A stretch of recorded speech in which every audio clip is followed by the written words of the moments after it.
Chapter 101, Legendary Class. This chapter is updated by Novels PL. By comparing the translations and the original books, Lucian learned more about how to read Sylvanas and could now understand a big part of astrology and magic elements, although still with some difficulties. Several higher-level methods to meditate were provided in astrology and magic elements. Learning a lesson from what happened to the witch, Lucian decided to stick to his current meditation for now, before he could thoroughly understand how the other methods worked. One thing in the book captured Lucian's attention. For a long time, Lucian was bothered by a question: if the principle of silent casting could be explained by the change in vibration frequency of spiritual power, then why, according to the book, one could cast a spell without using any magic reagent after successfully constructing the corresponding magic structure in one's soul with the four fundamental elements: earth,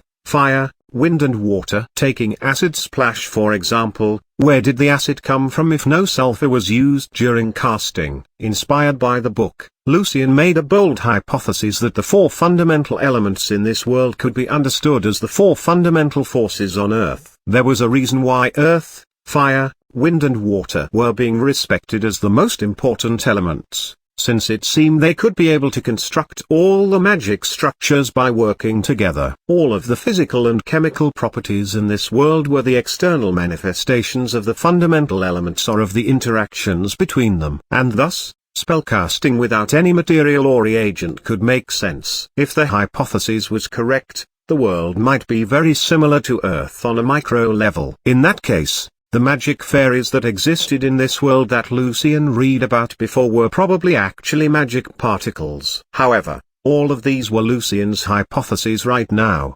He knew that he needed to carry out more experiments to prove whether they were true or not. Astrology and magic elements introduced most of the spells in the school of astrology and elements, and some basic spells of other schools, from circles 1 to 5. In the ancient magic empire, all the magic spells could be divided into two categories. Most of them were basic spells, of which the magic structures were recognized by the empire and they could be mastered by all the people. The rest of them were unique spells, which were created by the many great sorcerers and sorceresses in history, on their own. Luckily, some of the unique spells were introduced in the book. Turning the page, Lucian saw a chapter titled Two Legendary Classes, and he suddenly got excited. However, as he read further, Lucian found that the chapter was way beyond his comprehension. Many words used there were not even Sylvanas, and the two extremely complicated magic structures messed up his brain. Nevertheless,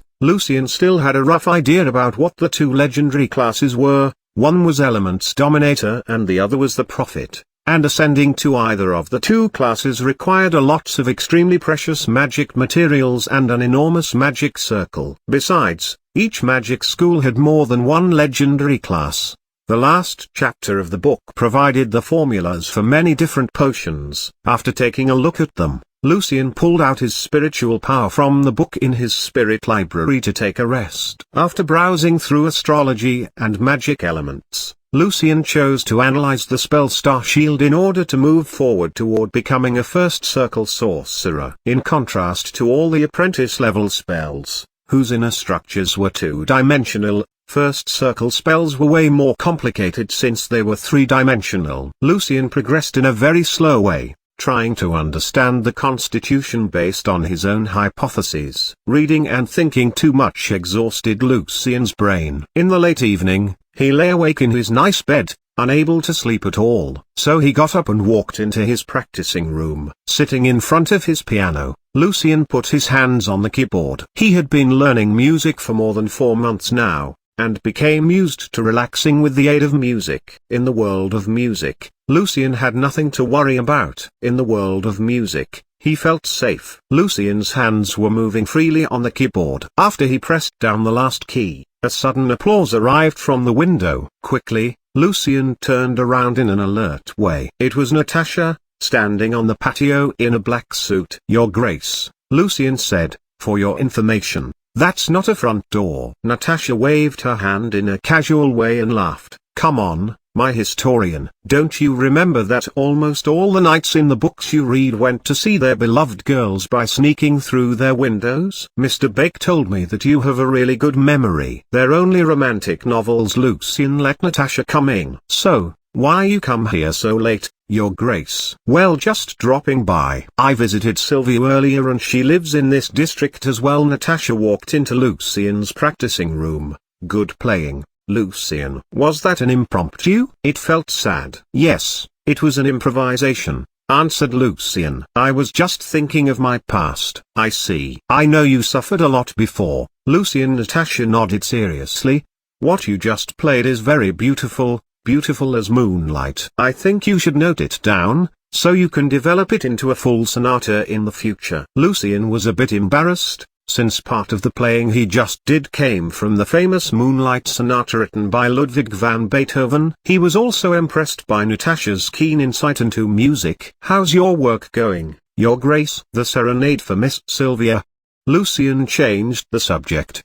You know what? Natasha rolled her eyes in a cute way, trying to hide her embarrassment. I think I just can't make it. I tried. I swear. Lucian lifted his eyebrows and tilted his head, waiting for Natasha's real intention for coming to his place so late tonight. I dropped by to see if you were still up, Natasha continued, because I want to know how's your serenade going, the one which you already named it, for Sylvia. Now I see your point, Your Grace. Lucian grinned. It's almost ready. The melody of the serenade was gentle and lively like a brook gurgling. This was definitely a piece of serenade praising a young and beautiful lady. Although the playing did not require any sophisticated fingerings, the serenade seized Natasha's heart instantly. Rondo? I see. Natasha nodded slightly and enjoyed the beauty of the song. Then the serenade entered a lighter section in the submediant. After that part, the piece smoothly ended in the same melody as the beginning, with an authentic cadence. After removing his hands from the keyboard, Lucian noticed that Natasha was resting her chin in her right hand. How do you feel about this serenade, Your Grace? Asked Lucian. Very beautiful, very elegant. Actually what I'm thinking is, Natasha drawled. Lucian looked at her. How come you have such a deep understanding in serenade, Lucian? Asked Natasha thoughtfully. I mean, you never had a girlfriend. Do you rely on your imagination? Lucian choked. Chapter 102, Sylvia's Father. This chapter is updated by Novels PL. Although Lucian had completed the serenade called for Sylvia and had given the music sheet to the princess, he was still allowed to go to Natasha's study to read the books under her permission. She was hoping that the classic literature works might inspire him to produce more excellent music pieces. Thus, every Tuesday and Thursday Lucian arrived 2 hours earlier than before, to read some books and then meet the princess. What are you doing here? Bake was walking around in the study after translating for a long time, and he asked Lucian with curiosity. I'm taking notes, answered Lucian briefly, for future reference. Actually, there was no need for Lucian to take any notes at all, but Lucian's super outstanding memory surprised Bake a few times in the past 2 months. Lucian was a bit concerned that Bake might report this to the princess or someone else. In order to attract less suspicions, Lucian needed to do something to justify his great memory. Can I take a look at your notes? Bake asked. Sure. Lucian pushed a pile of notes toward the scholar. Bake picked up a few pages and glanced at them. Interesting. I've never seen anyone taking notes like this. It looks like you're following a time order, from the Dark Era to the Saint Calendar, but you also wrote down the many stories in a biographic way. Yes, to serve my purpose. Lucian nodded. For me, the stories are more valuable as resources providing me with inspiration than a mere historical timeline, although time's still important. I see, Bake said to Lucian. No wonder you have such good memory. I was very surprised with how fast you can remember all the things. Actually, this method can be a brand new way of recording history. Oh, thank you, Mr. Bake. Lucian put on a smile on his face, knowing that it was not his credit. He just borrowed this method from somewhere else in his original world. It seems like you're becoming a historian now, Lucian. When they were talking, Natasha entered the study. Your Grace. Lucian and Bake saluted together. Natasha pulled Lucian out of the study with a big smile on her face. It seems Sylvia likes the serenade, doesn't she? Lucian also grinned. Oh my. She likes it. She loves it.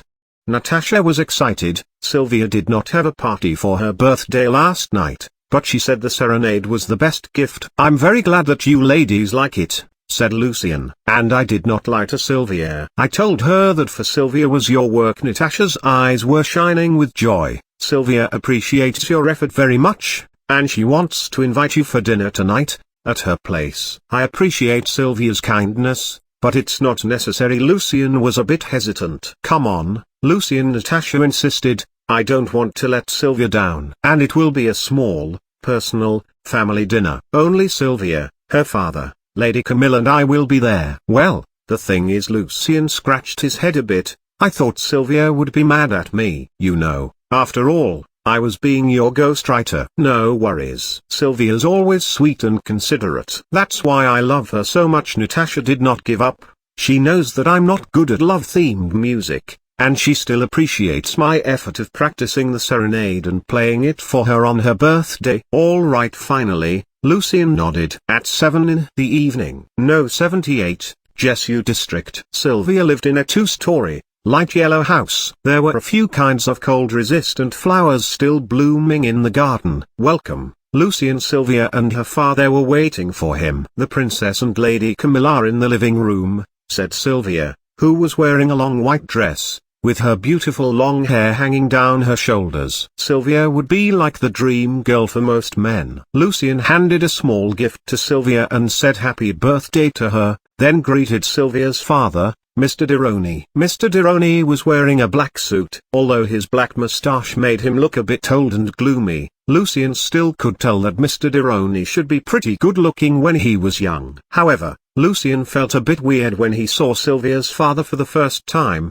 and he did not know why. Good evening, Lucian. Dironi greeted him, slightly lowering his head. Although we both live in Jesu, we've never seen each other before. You're even younger than I thought, said Dironi as he led Lucian to the living room. Before having dinner, the 5 of them chatted casually. Mr. Dironi started to ask Lucian about the serenade in D. We're really looking forward to the complete version of it, said Dironi. Actually, I already finished it, answered Lucian. It's a piece of string quartet. Awesome. Natasha winked to Lucian. I hope you can play both the quartet and for Sylvia on the New Year ball. So I can, you know, that. Lucian knew what she was talking about. Natasha was still waiting for a chance to reward him with a manner. Unfortunately, Lucian preferred the Night Sword than a manner. Since for Sylvia is a piece of personal music work, I don't think I should play it on the New Year ball, though, Lucian stated. Why not?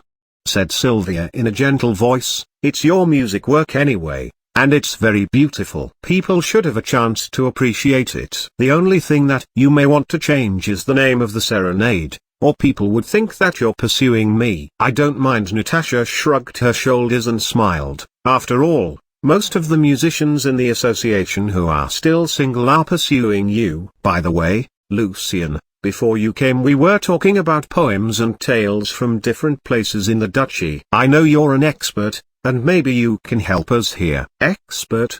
Mr. Dironi looked surprised. The princess is just joking. Lucian waved his hands. I've indeed read a few related books recently, but I'm nowhere close to being an expert.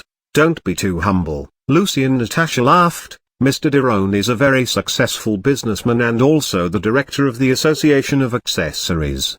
He's been traveling a lot on the continent, and we were discussing about one of the folk poems that he heard before. What's this one about?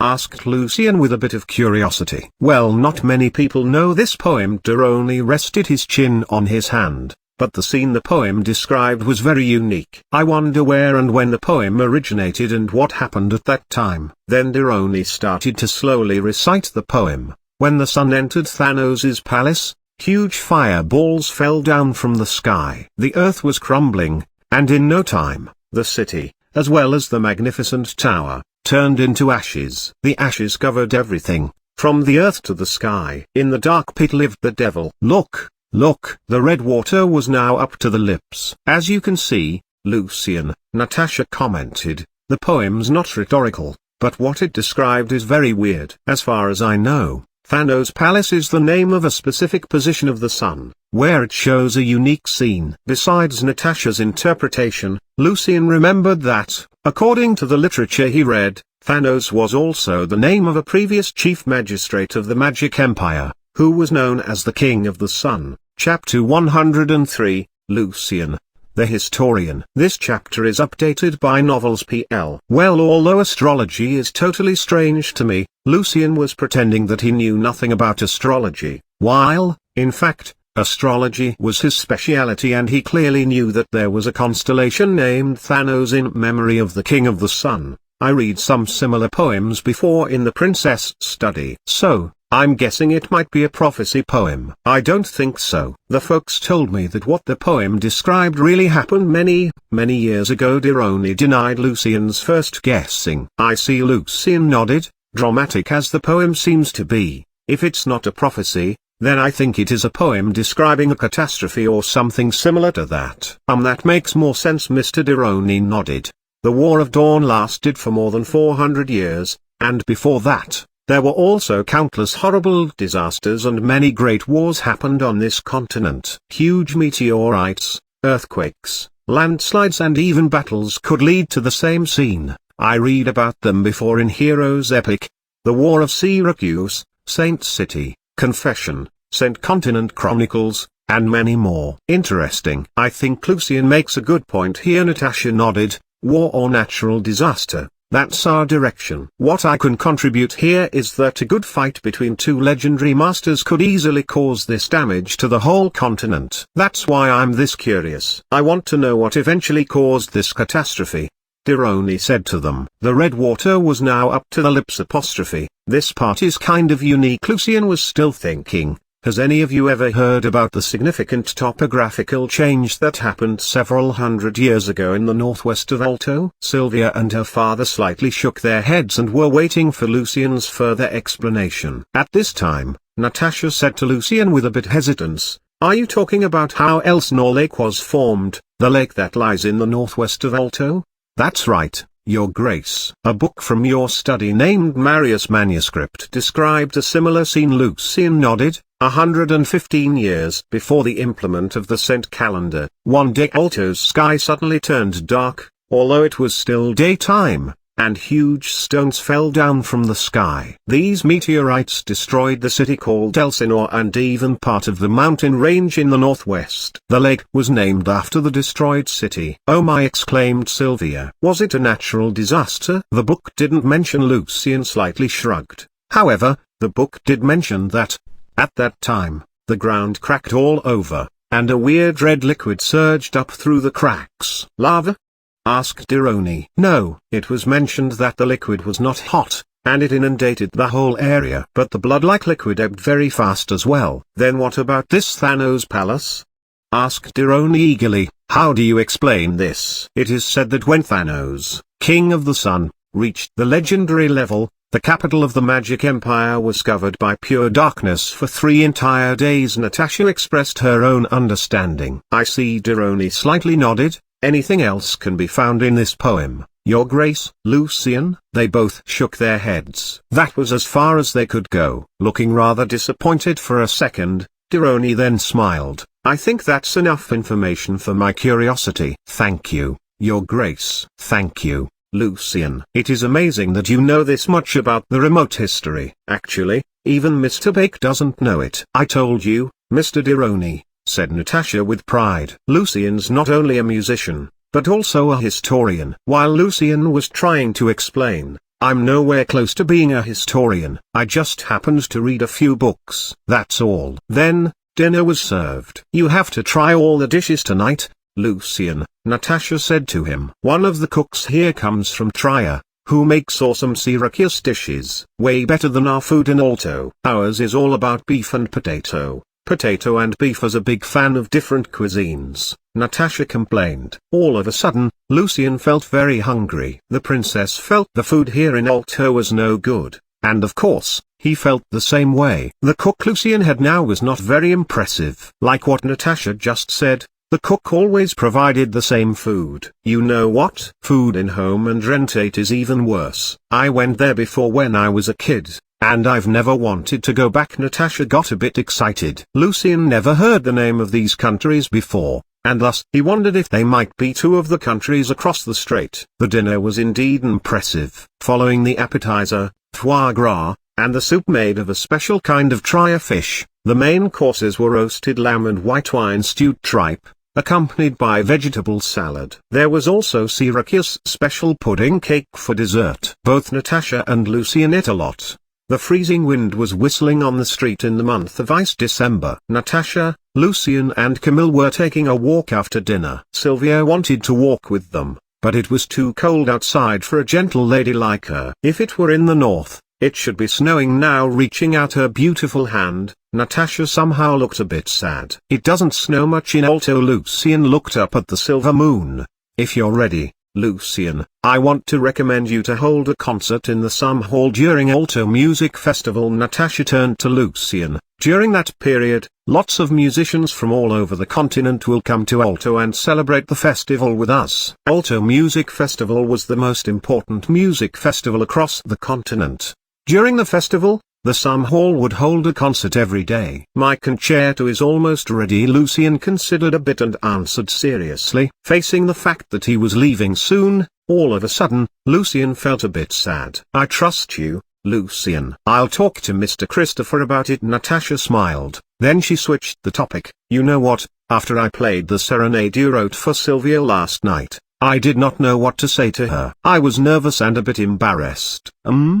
Lucian's mind was still occupied by the slight sadness. He would be leaving Alto soon after the concert, if everything went well. I'm thinking what I could have said to Sylvia to touch her heart the most, said Natasha with a smile. Well, you know I'm not experienced, answered Lucian. I know, but you're still a man, Lucian. Natasha slanted her head and looked at him. Then, I guess, marry me. Lucian was thinking, that's still a problem between Sylvia and me. But I'll work on it. Natasha paused a bit. You gotta work on finding someone you like as well, Lucian. Music is not all you need. On the first Sunday of the month of beginning January, a piece of news on music criticism caused quite a stir in Alto. A bagatelle worth a manor. At the New Year ball, the princess played a piece of bagatelle named for Sylvia, which was composed by the young talented musician Lucian Evans. This elegant, pure, gentle and also joyful music piece won her Grace's great affection. Thus,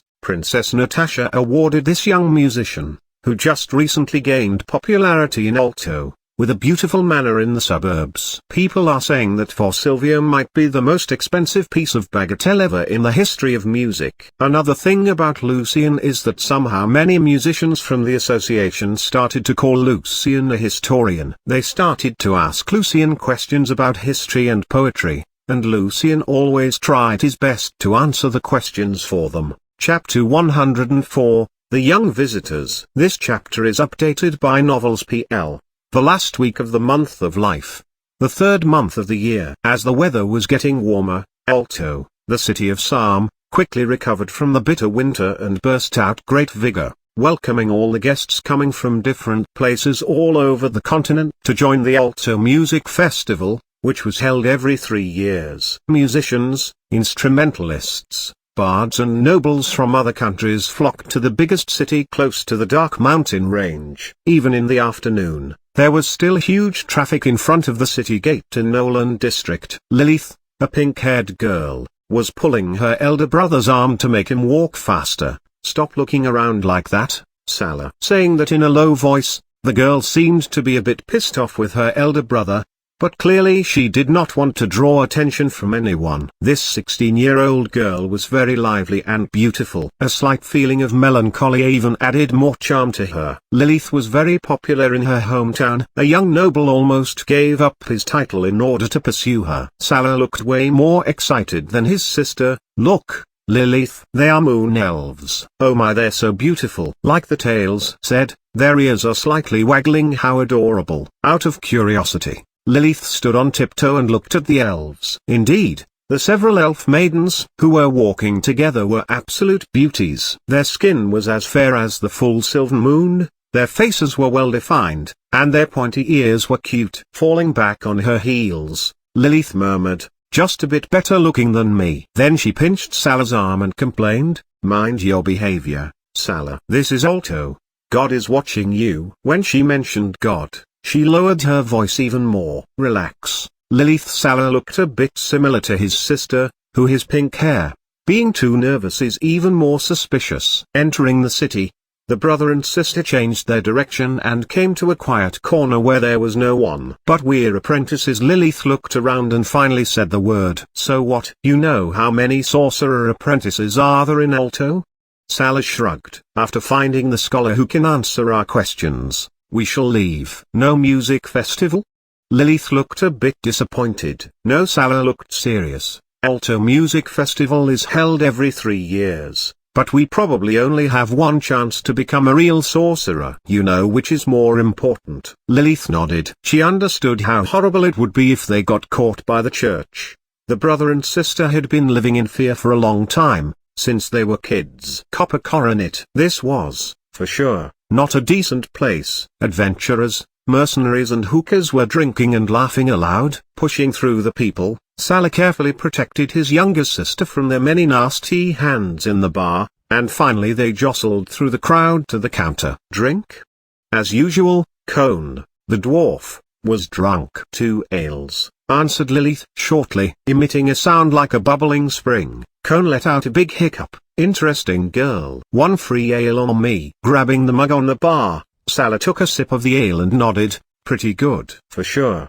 Cone answered with pride. I drink them all the time. I would not drink shitty ale. As the owner of such a busy bar, you must know a lot of people in the city. Lilith asked with a bit hesitation. Can you tell us who is the most profound scholar in Alto? We got an ancient script by accident, but we can't understand it. Common tongue? After another hiccup, Cone asked. Or Elven, Dwarven, Draconic? Common tongue. It has been translated by someone. Salah directly cut Cone off, in case he would keep listing all the languages existing on the continent. Well, if the script is about a big treasure, Cone put on a mysterious smile, you pupils will be in trouble. Sometimes, it can bring misfortune. We have no idea what it is about. We come from a small town. Lilith looked innocent. Anyway, the only reason I'm still alive is because I never ask too much. Cone gulped his ale. Historians should be helpful. Bake. Alfonso. Which one would you recommend? Asked Lilith with caution. None of them, Cone answered directly. All those people who know about ancient history, they're all nobles and pastors. You think you guys can just visit their places and ask them questions? Both Lilith and Salah looked a bit disappointed. They knew that they could not take the risk of seeing a noble, not to mention a pastor. Wait, I know a person who might help, said Cone. He was a pauper. Really? A pauper turning into a historian? Who is it? Exclaimed Lilith. Lucian Evans, said Cone with pride. A genius musician, and also a historian. The composer of For Sylvia and Symphony of Fate? Lilith looked very surprised. How come he's a historian? That's impossible. Salah looked very skeptical. I knew you guys wouldn't believe it. Cone laughed and waved his big palms. I know Lucian. I've watched him grow up. A very talented young guy. Genius. I heard that he got the access to the princess study since he's her personal music consultant. That's it? Salah still could not believe. A bunch of books make a historian. Great talent. Great memory. That's Lucian's blessing.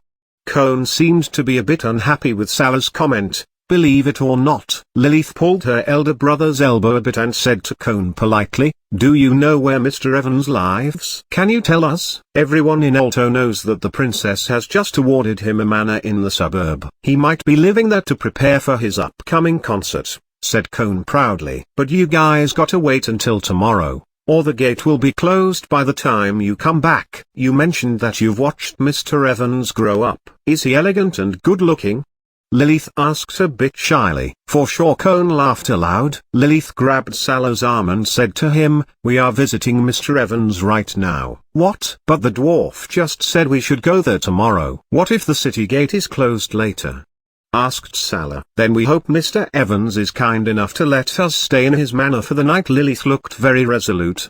By the time they reached Lucian's manor, whose name was Bruns, the dark night had already fallen upon them. Sitting in front of a forest, the manor looked a bit creepy. After negotiating with the manor guards, Lilith and Salah got to see the steward of the manor, Mr. Lopez. Lopez was in his 50s, and he was also the previous steward of the manor, so Lucian kept him. The brother and sister were invited to come into the hall and waited in the couch. They waited patiently for several minutes. Then, Lilith and Salah saw a young man wearing a black suit and a white shirt walking downstairs. He looked rather mysterious and elegant. Chapter 105, Magic Lock. This chapter is updated by Novels PL. Staring at the young musician walking out of the darkness of the second floor, for a moment, an idea flashed through both Lilith's and Salah's mind. Mr. Evans was a sorcerer. However, a second later, they felt a bit amused for having such silly thoughts. How could this young, talented musician who gained such vast popularity in Alto be a mysterious sorcerer? That was ridiculous. At this time, Lopez came into the living room followed by a bunch of servants who were holding candles. The whole space was immediately lit up. "I'm Lucian Evans." Lucian walked downstairs and smiled in a polite way. "I was told that you two came here because of an ancient manuscript." Mr. Evans. "I'm Lilith. I like your music very much." Due to her nervousness, Lilith failed to answer Lucian's question properly, "For Sylvia is my favorite." I'm very glad to meet you." Facing this talented and good-looking young musician, the young girl's face flushed. "Me too, Mr. Evans." "I'm Salah." Salah was calmer than his sister. "Symphony of Fate gives me a lot of encouragement, sir." Lucian smiled and nodded. "Thank you for your support. But can we talk about the manuscript first?" Hoping that he could find more information about the Continental Congress of Magic, Lucian read lots of literatures and ancient manuscripts. He would not let any possible chance slip from his hands. "Yes, sorry, Mr. Evans." Salah sniffed a bit and took out a pile of paper. "Here it is, sir." Lucian took the manuscript over and said to them, "Not a problem. Please sit down, so we can discuss together." Lilith sat back on the couch, still blushing. From time to time, she peeked at Lucian, who was absorbed in reading. Her heart was beating fast. As usual, Lucian read very fast in order to have a complete copy in his spiritual library. However, a familiar sentence in the manuscript immediately seized his attention. "When the sun entered Thanos' palace." Lucian was astonished. Why did he see the same weird sentence twice within just a couple of months? What did the manuscript have to do with the poem that Mr. Dironi mentioned? Thus, Lucian slowed himself down and started to reread the whole manuscript. The further he read it, the more shocked he was. Combining what he read before, in the princess study, Lucian gradually realized what that manuscript was about. It was about the ruins of a magic site. Calm as Lucian looked, there was a great turmoil in his mind. Floating mountains, Grand Cross. Lucian remembered these words. He saw them when he was reading astrology and magic elements. Opening that book in his spiritual library, Lucian turned the page to the last chapter, Magic Circles. Just as he expected, Lucian found out that the manuscript described a wide and powerful magic veil called Magic Lock, which was mainly constituted by a series of astrology spells. Compared with the folk poem, the manuscript offered a more detailed description about how the city was destroyed by the falling meteors and how the weird, red liquid surged up from under the ground. Unfortunately, the manuscript was not complete. No explanation could be found on it regarding why there was a magic site built underground, or why a magic lock was placed around it. The witch's ancestors lived in Alto many years ago. According to the witch's notes, one of her ancestors was the student of a very powerful legendary sorcerer who was the lord of the city. Therefore, Lucian guessed that the magic site might have something to do with this legendary sorcerer, but he had no real evidence about it. It had been more than half an hour since Lucian started to read the manuscript. During this time, Lucian did not say even a single word. Both Lilith and Salah felt a bit nervous. Shocked as Lucian was, he pretended to be quite calm. "It's not complete. Do you have the rest?" No. Lilith shook her head. "This is not the original manuscript. As you can see, Mr. Evans, it has been translated into the common tongue." "I see." Lucian put the manuscript on the table. Then he said to Lilith and Salah, "I have a rough idea. This manuscript is about some underground magic ruins, and I can do a rough calculation to locate where the ruins were, based on the geographic and constellation features the manuscript provides." "Awesome. Salah and Lilith exclaimed at the same time with great surprise. After Lucian finished his explanation, Lilith was even more excited. "Thank you so much, Mr. Evans. This will help." Lilith, Salah directly cut his sister off with a couple of fake coughs. Then, he stood up and said to Lucian with respect, "Mr. Evans, thank you for telling us the story behind the manuscript. How much we shall pay you for this?" 1 thaler. Lucian smiled. Since he was about to leave Alto after the music festival, he wanted to save more right now. Although he already had saved 30 thalers from working for the princess and all the rewards he received. That was already more than what a commoner could earn for their whole life. For sure. Salah slightly bowed to Lucian. Then, he pulled out the money bag and handed Lucian a thaler with great respect. As the city gate has been closed, Lucian smiled to them and invited, "If you don't mind, Lilith and Salah, you are welcome to stay in my manor tonight." After having dinner, Lucian asked Mr. Lopez to take Lilith and Salah to their guest rooms. Standing in the center of the living room, Lucian watched the two young visitors leave. His shadow was shivering on the floor because of the candlelight. Lucian was very concerned with this great coincidence. He just heard the folk poem from Mr. Dironi a couple of months ago, and now he had guests finding him on their own and bringing the precious manuscript. That was too big a coincidence in his eyes. Lucian thought it might be a trap from the night watchers. However, he had to admit that he was also greedy. Lucian's spiritual power had reached a peak within the level of senior apprentice. Up to a couple of weeks later, Lucian should be able to make a breakthrough to become a first circle sorcerer. Right now, all he needed was several kinds of magic materials for his advancement. Lucian once read from another book that, around most of the magic vales, there would often be magic gardens, since the plants and other materials there would be exposed to magic power all the time. Many of them should be on Lucian's list. Also, he didn't need to step into this magic lock. The magic garden should be just outside of the vale. According to the sentence, when the sun entered Thanos' palace, the best time to approach the lock should be on the 10th day of the following month, the equivalent to April on his original world. Actually, one should approach the magic veil at midnight of April 9th, when the silver moon swung to the summit of her travels.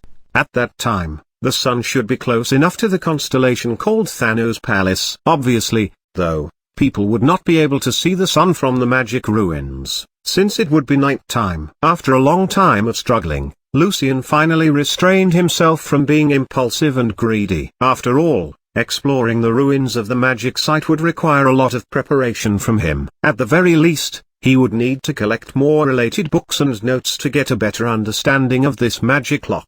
Obviously, right now Lucian was not prepared for it. He decided to be more cautious and to wait for a future chance. Lilith and Salah did not sleep well last night, half because of the excitement, and half because of the manner, which made them feel a bit creepy. As the revelation of the secret of their manuscript took way less time than they thought, when Lilith and Salah went back to Alto, they decided to stay in the city for the music festival and then head for the small town named Bonn, which was close to Elsinore Lake. Although Salah still felt a bit concerned about the fact that staying in Alto any longer might bring them unnecessary trouble, facing his younger sister's eager request, Salah yielded. After all, he did not want to miss the great musical festival himself as well. After Lilith and Salah left, Lucian also left his manor and went back to the Musicians' Association to rehearse with the symphony orchestra. Chapter 106, The Dream City of Music. This chapter is updated by Novels PL. Sitting in the coach,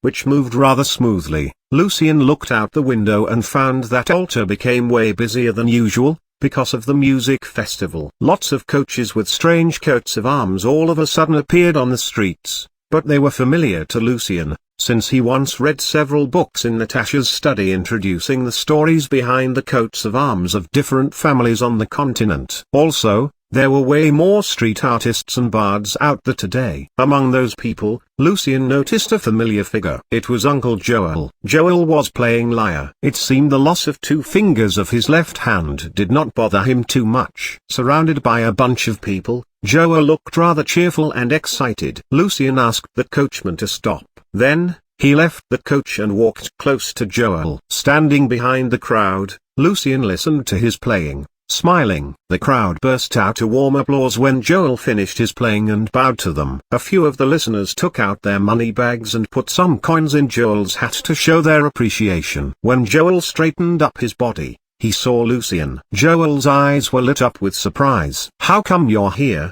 Lucian?" When the crowd dispersed, Joel walked with Lucian to a quieter corner. "I thought you were still in the manor." "I was." Lucian smiled. "I'm going to the association." "How are you doing, Uncle Joel?" "I'm doing great."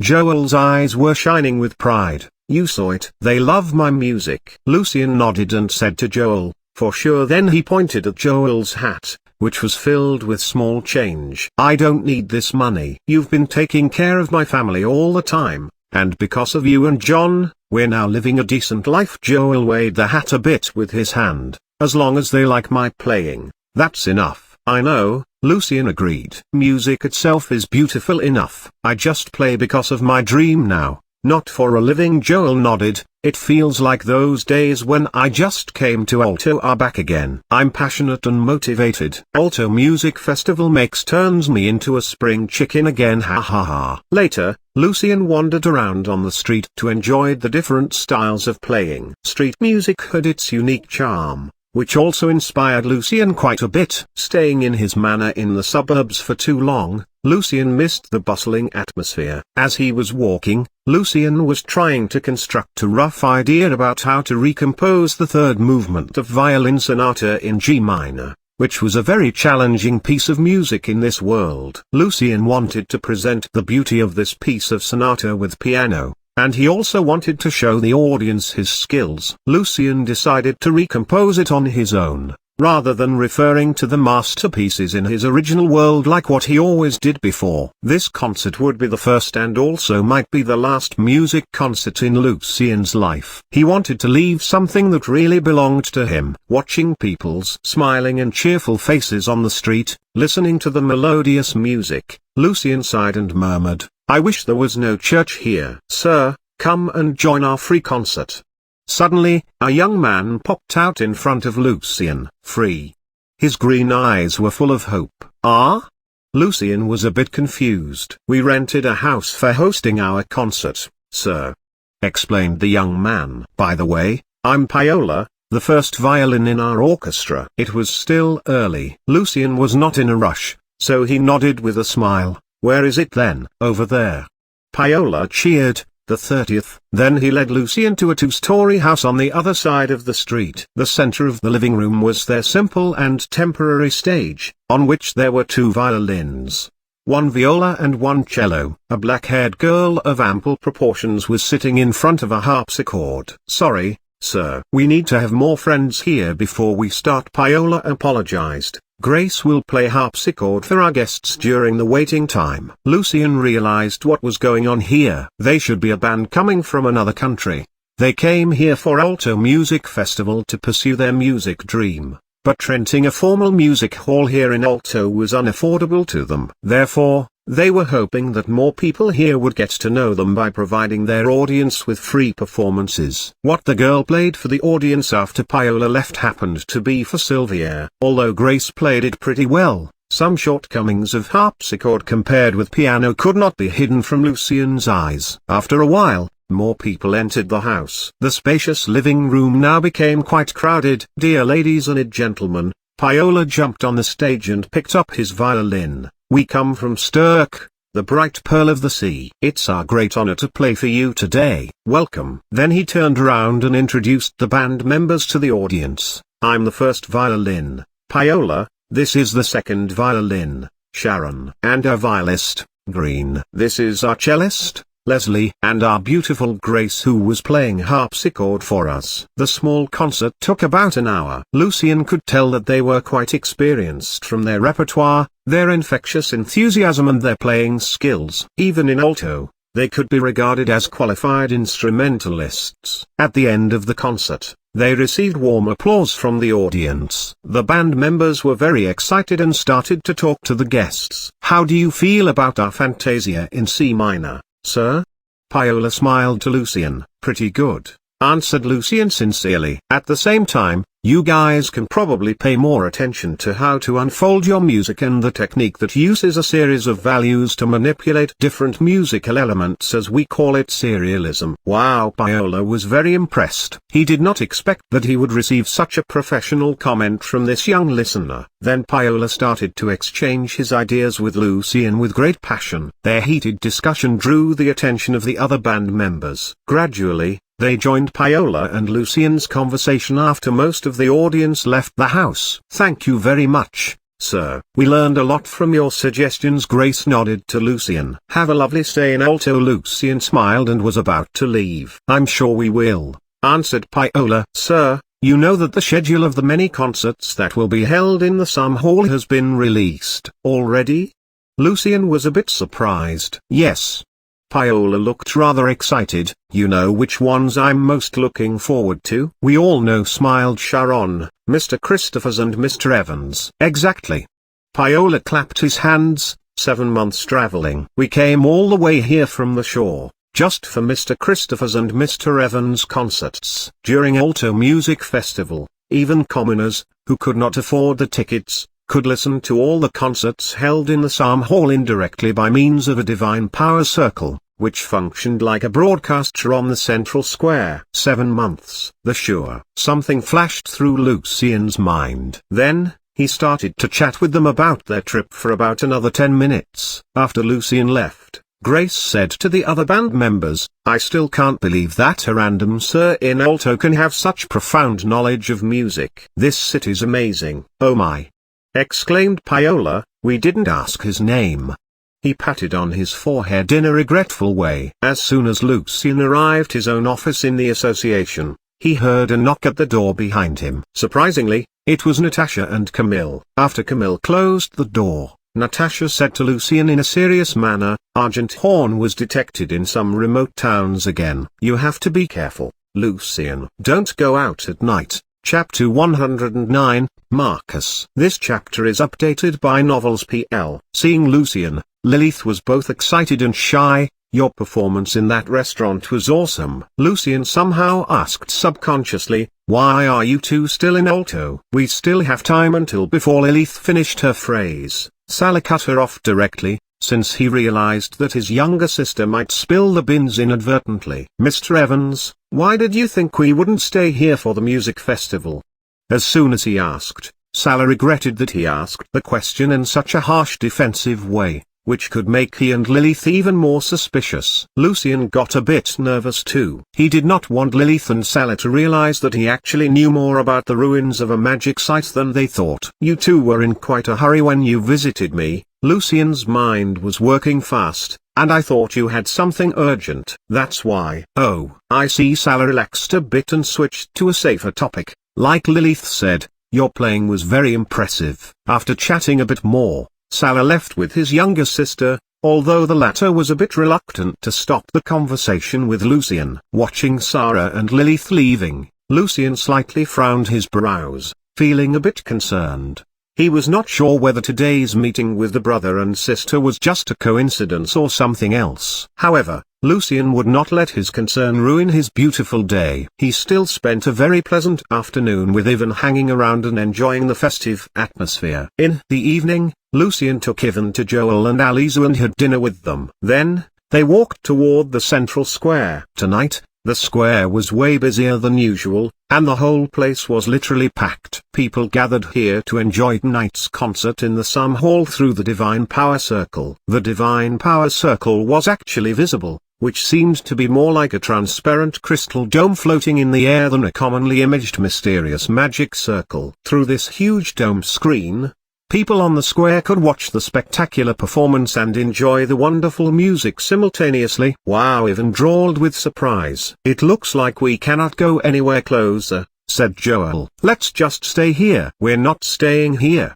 refused Aliza. What can we see from here? As she was talking, Aliza was about to take advantage of her weight to open a path for them. Auntie Aliza. Lucian smiled and stopped her. I actually know a better place than the square. The town hall of Alto was a 5-story building, sitting on the other side of the central square. Felicia's father, Mr. Urban, is the chief clerk here. Lucian explained. He invited us to enjoy the concert on the top floor. When they got closer, Lucian saw that Felicia was already waiting there at the back gate of the town hall. Due to the limited amount of seats that the Sum Hall could provide and the large number of distinguished guests coming from other countries, even Mr. Urban was not invited for tonight's concert. As for the Musicians Association, only the most well-known musicians would be invited, like Mr. Victor, whose concert just achieved a great success in the Sum Hall. Actually, Lucian, as the princess's personal music consultant, got invited as well,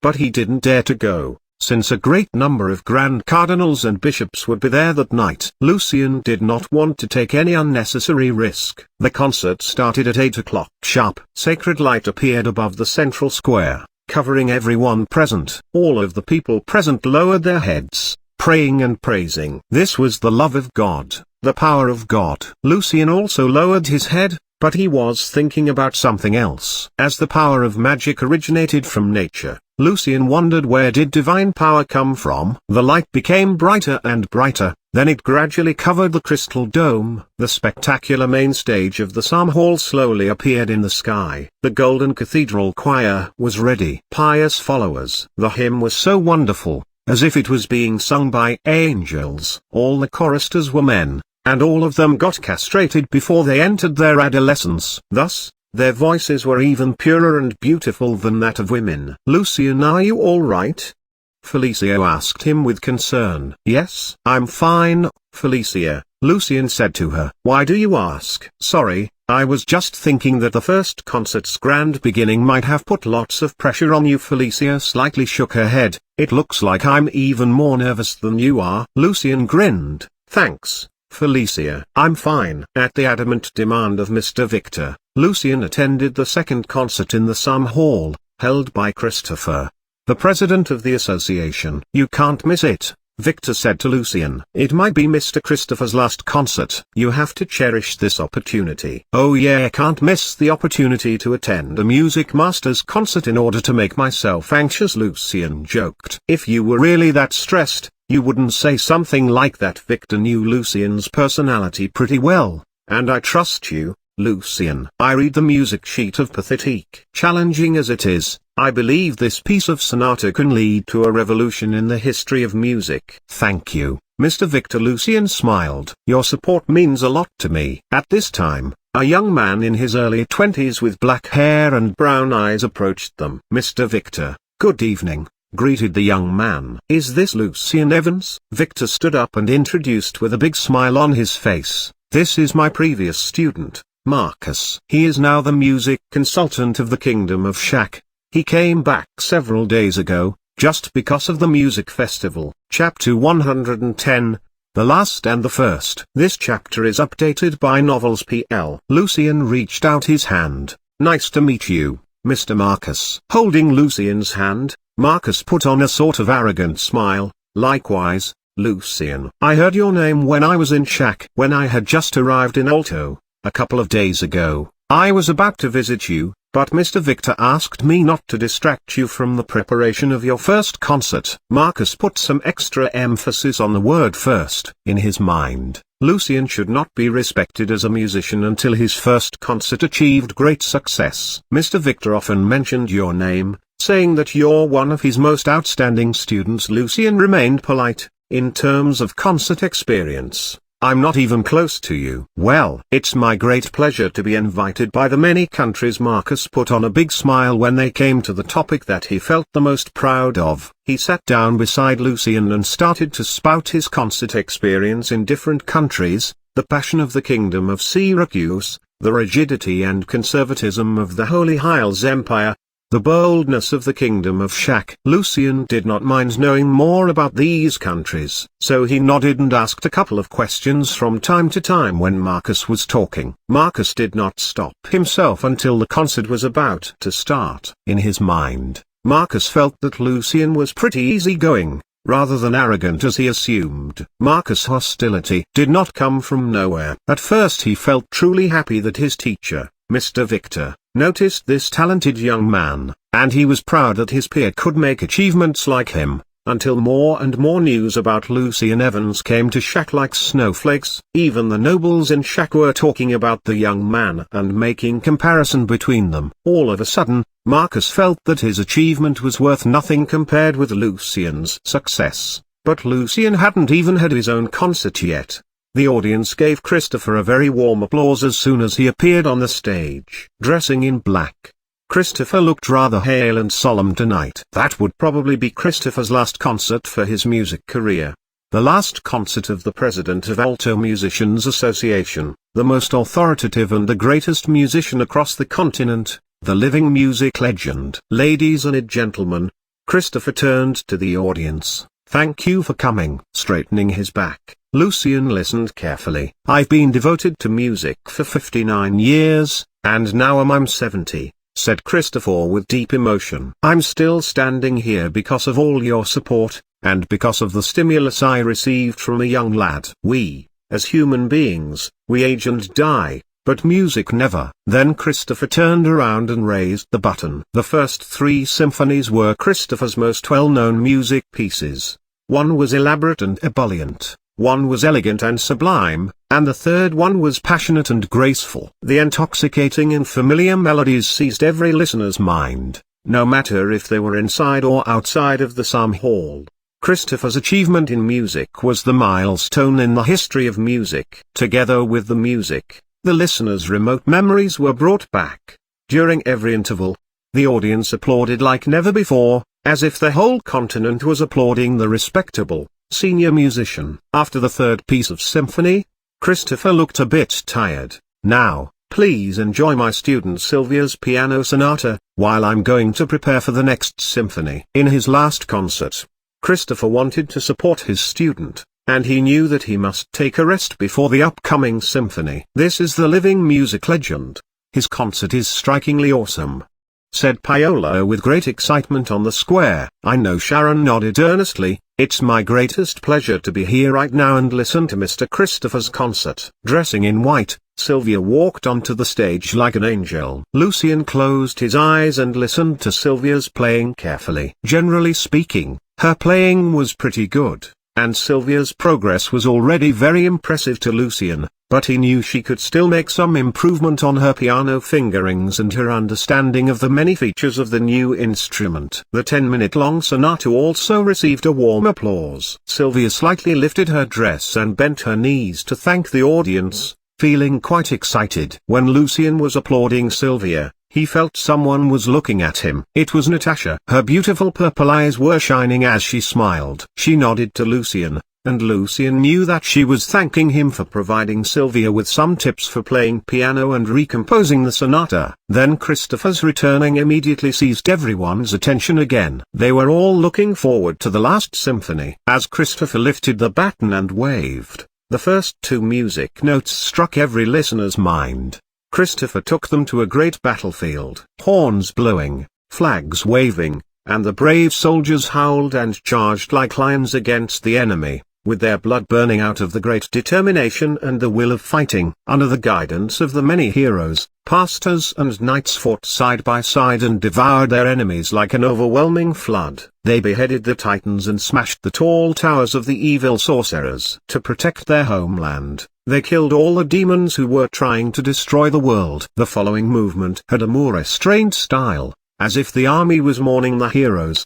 But hope came with sadness, and even greater determination followed grief. Then, an exciting and passionate movement changed the music tone. In the name of justice and light, the soldiers wiped off their tears and marched again with irresistible momentum. The whole Psalm Hall remained silent for a moment after the symphony finished. Then the audience burst into thunderous applause. This was not only an applause for the symphony, but also for Christopher's great spirit of innovation and perseverance in his 70s. Apparently, this piece of symphony was influenced by Lucian's Symphony of Fate. It was astonishing that the greatest musician ever would learn from the younger generation and always seek to reach new levels even in his late years. Master. Mr. Christopher, Master. Paola was too excited to form a complete sentence. Yes, yes, answered Paola's friends. Their voice was trembling. The Grand Duke, the Princess, the Prince from the Kingdom of Syracuse, Count Verdi and all the people in the sum hall stood up while they were applauding to show their great respect toward that great musician. "Ladies and gentlemen, my last concert has ended tonight." Christopher bowed to the audience and said with emotion, "Tomorrow, our young, talented musician, Lucian Evans, will bring us his first concert ever here in the sum hall. The last concert and the first concert." What God is telling us here is that music never ends. Music never ends. The audience followed Christopher and repeated his words. And then many of them turned to look at Lucian. Lucian bowed deeply to this great musician, with great respect. Chapter 111, Pressure. This chapter is updated by Novels PL. The crystal dome in the air created by divine power had disappeared, but people still remained on the square, lingering over the last piece of symphony named The War of Dawn. Following the trend of theme music created by Symphony of Fate, Mr. Christopher's latest music piece was definitely great. Comparatively speaking, Salah was a bit hesitant. Magnificent as The War of Dawn is, Symphony of Fate, to me, is still more impressive. Lilith nodded. "Yes, I feel that the determination that Symphony of Fate carries is still stronger." Then she frowned her brows and looked worried. "But Mr. Christopher's concert is still a great success." The concert tonight must have put even more pressure on Mr. Evans. "Mr. Evans will be fine." Salah did not really know what to say. "He won't let us down." "Then what if he does?" Lilith raised her head. "After all, Mr. Evans is competing with the president of the Musicians Association." Salah looked at his sister and sighed. At the same time, on the top floor of the town hall, Felicia released a long sigh, as if she was trying to drive away the worry and nervousness in her mind. However, not everyone was feeling concerned about Lucian's concert. Mackenzie was one of the exceptions, who was very excited after tonight's concert, not really because of the great breakthrough that Mr. Christopher made in his late years, but because Mackenzie believed that the president's awesome concert would absolutely pale Lucian's performance on the following day by comparison. The Grand Duke, the princess and other high-ranked nobles stayed in the sum hall after the concert, and right now they were talking to Mr. Christopher in a separate box, congratulating him for his great music achievement and regretting that he would hold no more concerts in the future. The other nobles and musicians remained in their seats, exchanging their ideas about the concert. "You're now almost an expert in the field of theme music, Lucian." Victor was impressed by Lucian's interpretation of the first movement of The War of Dawn. "I can tell you are shaping your own music style and ideas." "Thank you, Mr. Victor." "Unfortunately, I'm afraid that I still have a long way to go before achieving that level," answered Lucian humbly. "What I was talking about was basically from music criticism and symphony news.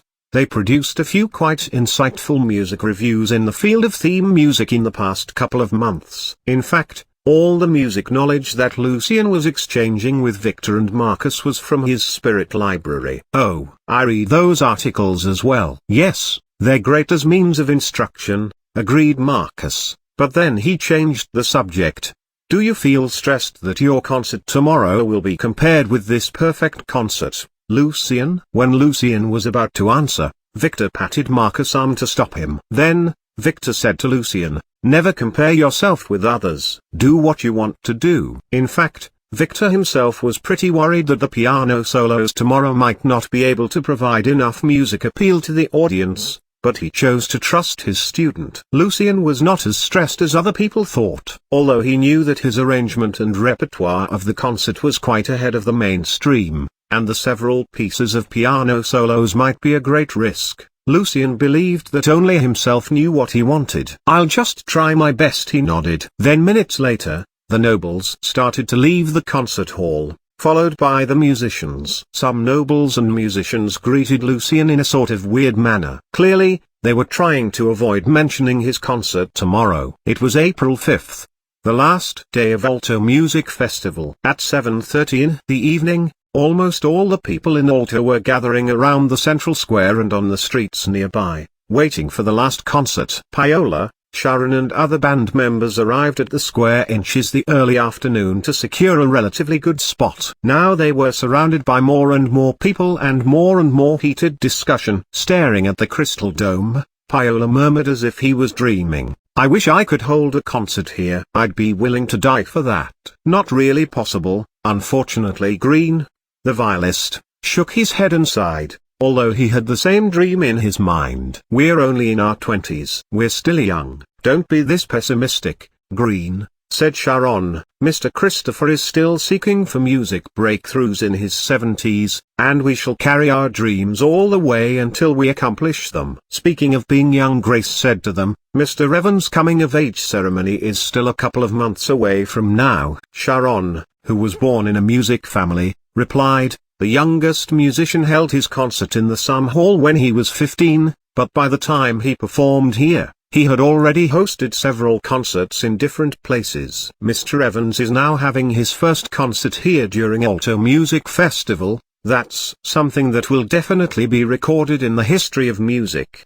Christopher held his first concert in the Sum Hall during a previous Alto Music Festival when he was 26. The eldest musician who held his concert at the age of 112 in the Sum Hall was also a grand night, which is considered an almost unbreakable record. "Everyone is looking forward to Mr. Evans' performance tonight," said Grace. "I feel that as long as his concert is half as impressive as Mr. Christopher's, we shall call it a success." "I agree," Paola nodded. "After all, Mr. Evans has been learning music for less than a year. He's already a genius for going this far, and he's still very young." "I don't think that other people will agree with us." Unfortunately, Sharon sighed. "There must be people who are hoping for Mr. Evans' failure." Outside of the Sum Hall, Lucian, dressing a black tailcoat, was welcoming the distinguished guests together with Ryan and some other orchestra members. Many nobles and musicians trickled in the hall. Among them were Count Hain, Count Rafferty, Count Hill, Mr. Othello, and other foreign nobles and musicians that Lucian did not know. Then, Christopher showed up with his student Sylvia. He nodded to Lucian with a kind smile and asked him to relax. Sylvia smiled to Lucian to show her encouragement. Lucian also specially invited his family in Alto to come. John, Joel, Aliza, Ivan and Elena were all invited. They arrived with Victor and Felicia, and some of them looked even more nervous than Lucian. He grinned to them, telling them he was feeling great. Finally,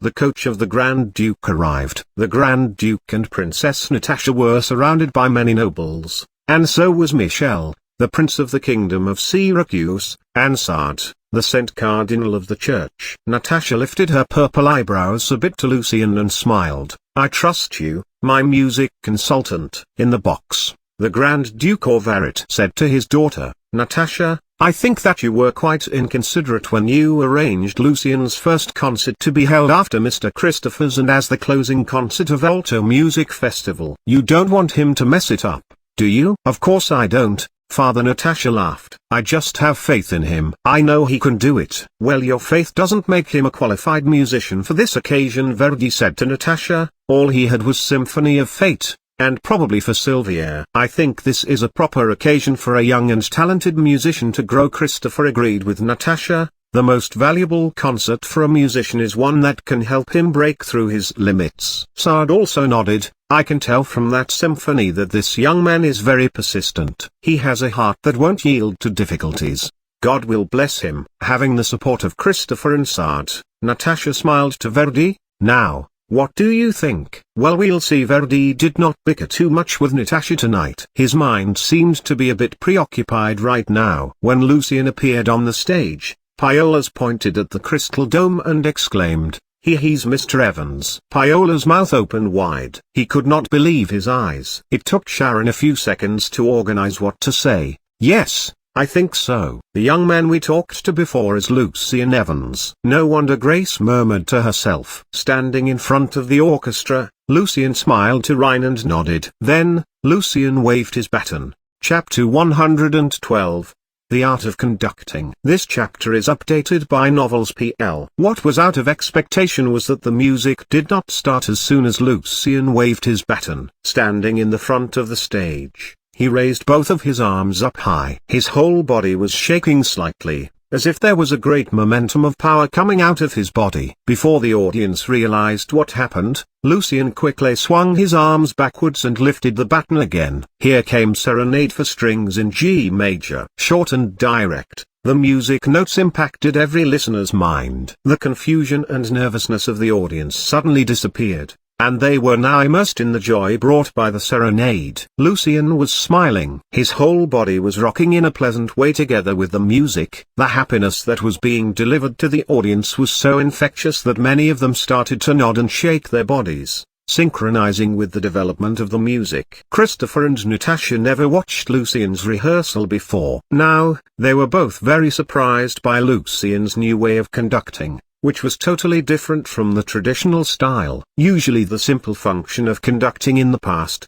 due to the conservative style of music, was only to direct a musical performance to ensure correct entries by various members of the ensemble. Thus, neither the emotion of the composer of a music piece nor that of the conductor was conveyed. For example, although both Victor's and Christopher's range of movement when they were conducting was wide, they never really tried to show their own feelings to relate to the orchestra members, or to provoke the audience's emotion. Following the development of theme music, Lucian also changed his way of conducting to fit in the trend of moving from classicism to romanticism. Lucian spent a lot of time on learning from the great conductors in his original world, such as Arturo Toscanini and Herbert von Karajan, in order to form his own style of conducting. Under Lucian's direction, the orchestra perfectly captured the joyful, lively spirit of the first movement of the serenade. Then, Lucian's waving of the baton became more gentle when the serenade entered the second movement. The melody was like a piece of veil-like, rosy dream, floating in the air and then slowly falling on everyone's mind. The dream was about love and romance, about beautiful girls and handsome boys, about the endless wildflower field and the cool breeze in summer, about one's youth, the most sweet years in one's life. Transiting smoothly, the rondo form of the third movement made many of the listeners feel like dancing. They even wished it was an evening party, instead of a formal concert. In its ending part, the music returned to the lively, youthful and pleasant style again. When Lucian finished his conducting and turned around, the audience paused a bit and broke into a sudden, warm applause during the short break, as they just realized that the serenade was over. A serenade in the Sum Hall, Paolo exclaimed to his friends, greatly surprised. In the past, serenade, as an informal music genre, was usually not qualified to be played on an elegant and decent music stage. Very rarely was serenade put on this kind of occasion in the past, and people never really liked it. Today, Lucian broke the stereotype and made a piece of serenade as impressive as a symphony. Graceful and gorgeous, exquisite and balanced, Sharon commented. Even the aftertaste of the serenade was fascinating. In the box, Christopher smiled and said to the Grand Duke and the Saint Cardinal, again, a surprise from Lucian. The Grand Duke nodded. His conducting's definitely a bonus for the serenade. Before the concert started, although Natasha looked very confident, she was still a bit worried about Lucian. Now, she was totally relaxed, leaning against the back of the seat and listening to her father and the Saint Cardinal talking about Lucian's new style of conducting. She was curious about what would be the next surprise from Lucian, and so were all of the other listeners. After the short break, when Lucian came back to the stage and passed by the concert members, Ryan smiled and said to him in a low voice, "It seems that your conducting received a pretty good feedback, and I believe Symphony of Fate will just shock them." Lucian smiled and nodded to Ryan, looking rather confident. Then, he stood in front of the orchestra and closed his eyes. The entire Sum Hall and the whole square quieted down. Slightly lowering his head, Lucian raised up his arms again, but he did not immediately wave his hands. The audience held their breath, waiting. Standing there still like a statue and with his eyes closed, Lucian thought about his parents' faces, so familiar but also very far away from him. The plain days in his original world came back to him, but, unfortunately, Lucian did not realize how valuable these days were and thus he never cherished them. Now, he was here, in this strange world, all by himself. He had to live in great risk almost every day. He could die easily because of his dream of learning magic. The faces of gangsters, the night watchers and the heretics showed up in Lucian's mind, mocking him, threatening him, telling him that everything was the arrangement of fate. Was he supposed to accept his fate? Was he supposed to give up fighting? Was he supposed to abandon his goals and yield to all the difficulties? No, never. He would fight against the so-called fate with his last breath. Lucian's face was twisted with his great determination. Gnashing his teeth, he fiercely dropped both of his arms downward. The familiar opening of Symphony of Fate again seized every listener's heart. It looked like Lucian's body almost lost balance from his wild waving. Every piece of muscle in Lucian's body was shivering from his great excitement, as if their hearts were gripped by a powerful, big hand. Many of the listeners felt out of breath. Even Sard opened his eyes. He was looking at Lucian, who was conducting the orchestra in an almost crazy manner. With the baton in his right hand, Lucian's left hand sometimes clenched into a fist,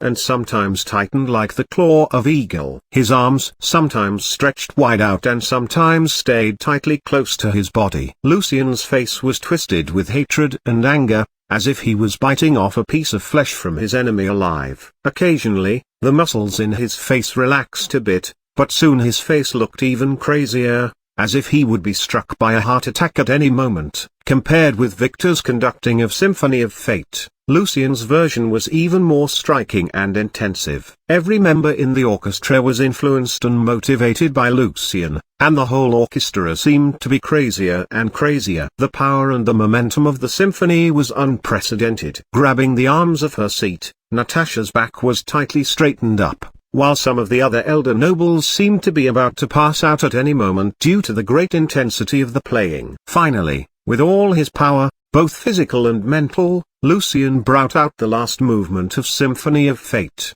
The great joy of victory and triumphant return suddenly bursted out and immediately inspired everyone. When the symphony ended, even with his blessing power, Lucian still felt quite tired. The wholesome hall was very quiet. Then Lucian turned around and bowed to the audience. By the time he straightened up his back, Lucian heard the warmest applause ever in his life. The whole city was applauding him for Symphony of Fate, for Lucian's art of conducting. Chapter 113, Piano Solo. This chapter is updated by Novels PL. The whole city was applauding Lucian's performance. In this world, people were not used to this kind of strong sensory stimulus. They were shocked. "I almost can't breathe," said Lilith. "Mr. Evans' conducting gives the symphony a new life. No one knows a music piece better than its composer." Saleh was still applauding. His eyes were shining with excitement. Compared with those traditional conductors' conservative style, people who did not have too much knowledge about music absolutely preferred Lucian's way of presenting the music.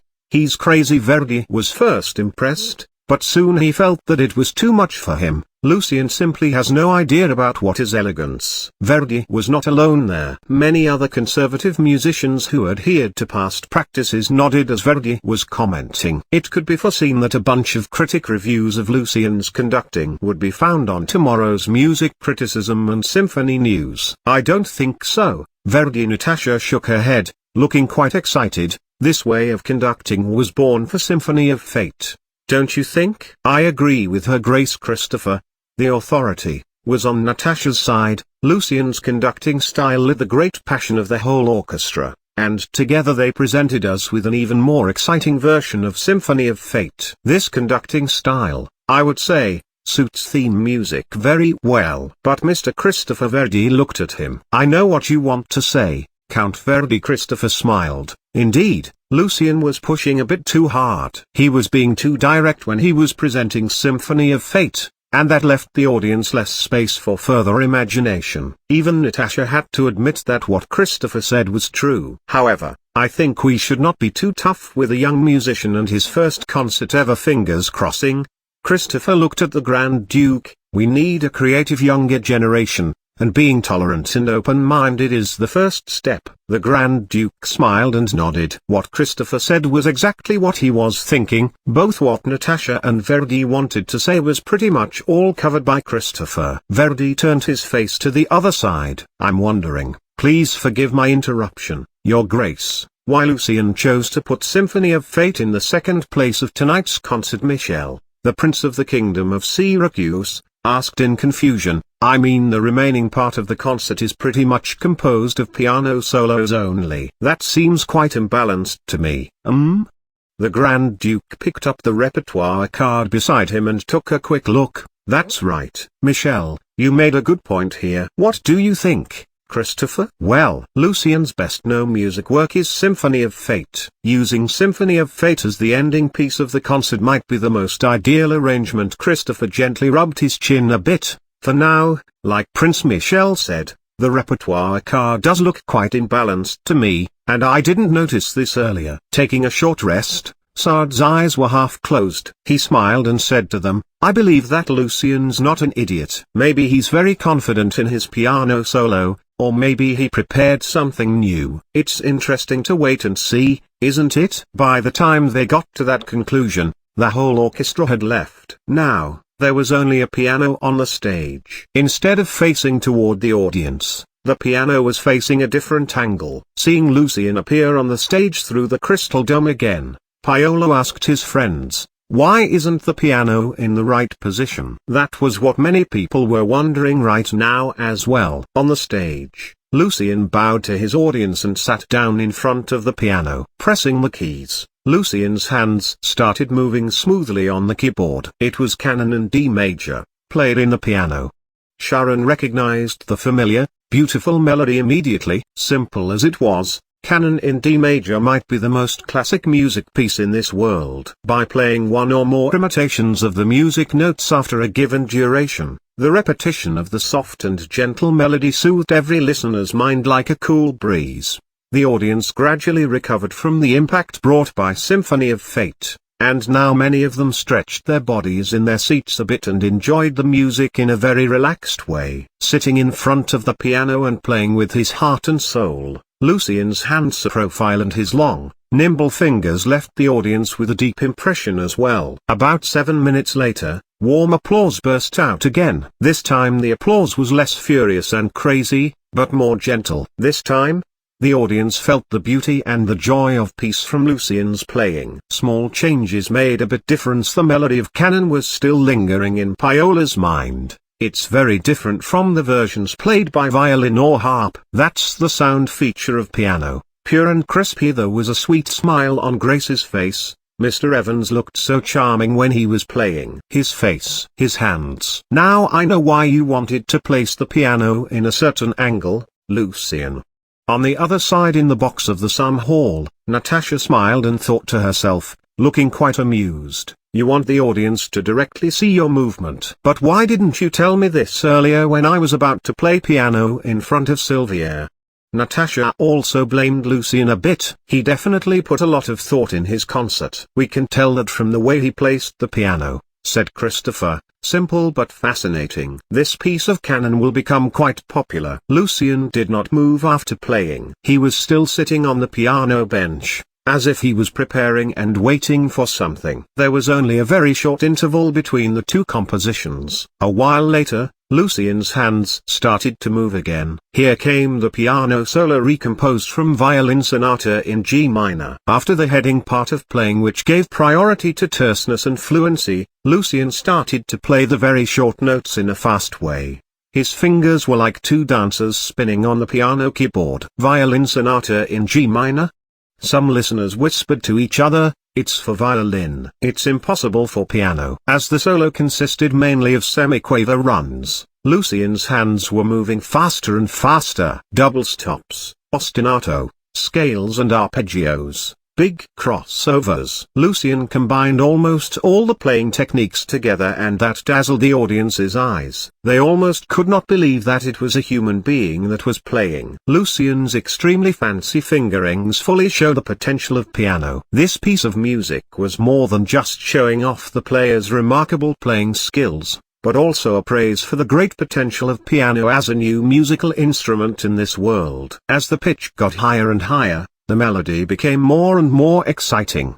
The audience was trying hard to hold back their exclamation. The playing was not finished yet, as Lucian ended his playing with a very challenging finger technique and a pitch accent. The listeners on the square erupted with cheers and shouts. while the nobles and musicians in the music hall also applauded vigorously. Lucian's playing renewed everyone's idea of how much potential the piano had. Chapter 114. Pathetique. This chapter is updated by Novels PL. Looking at Lucian bowing to the audience, Christopher seemed to be a bit emotional. When Victor and Ryan first introduced piano to me, although I could sort of see the potential of this new musical instrument, I never tried to compose anything specially for piano, not to mention to adapt any harpsichord or violin piece for it. The skills Lucian applied just now during his playing were very challenging. What he was trying to do was to learn from the playing skills for string instruments, which is remarkable. Practice makes perfect. Although Verdi was very impressed as well,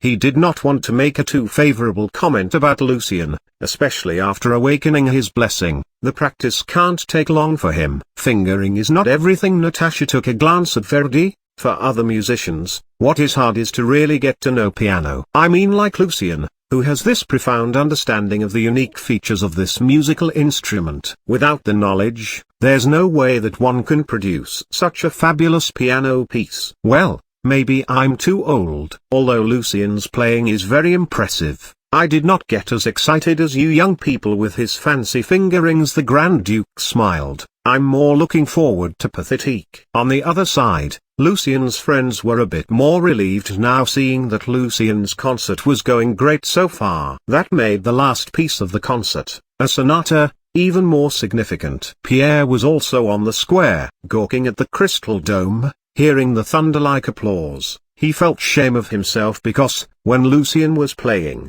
his heart was completely seized by Lucian's bold and unrestrained fingerings, which he once condemned as a horrible betrayal of legitimate playing skills founded by his father. No, it's not right, Pierre murmured to himself. His playing was merely fancy fingerings piling up. That's unacceptable. That's not right. Pierre got too distracted to notice that Lucian had come back to the stage again. Everyone was waiting for the last piece of piano solo of the night, Pathetique. Sitting in front of the piano, Lucian did not start playing immediately. He knew that although the playing skills required for this solo were not challenging for him at all, if he could not devote all he had to the playing, Pathetique could never show its breathtaking charm. Lucian closed his eyes. All those painful moments came back to him.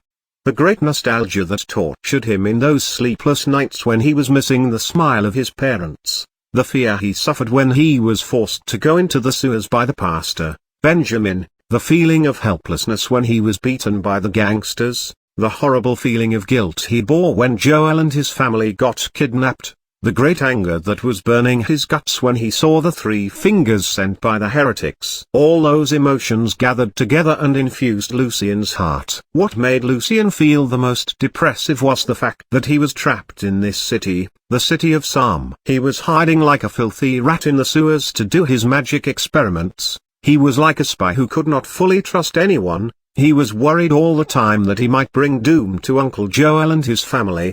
Every time he saw gallows, he couldn't stop imagining that he would be burned to death one day. Fear, grief, helplessness, anger, cowardliness. Lucian did not even realize that to what extent the negative emotion was piling up deep in his mind. Stamping down on the piano pedal, Lucian pounded the keyboard with both of his arms, using the great strength coming from his strong mixed feelings. Even the heavy piano trembled from the pounding. Then deep and gloomy melody came out, with a strong sense of grief and loss. Orvaret, the Grand Duke, immediately felt the tragic atmosphere brought by the music. The melody was like the dark clouds threatening to develop into a big storm, pressuring heavily on his mind. The Grand Duke was not the only one with that impression. All the listeners, no matter old or young, male or female, rich or poor, as long as they had experienced the bitter side of life, felt the deep emotion conveyed by the song. Natasha's mind went back to that winter, when the sky of Alto was shaded with heavy dark clouds,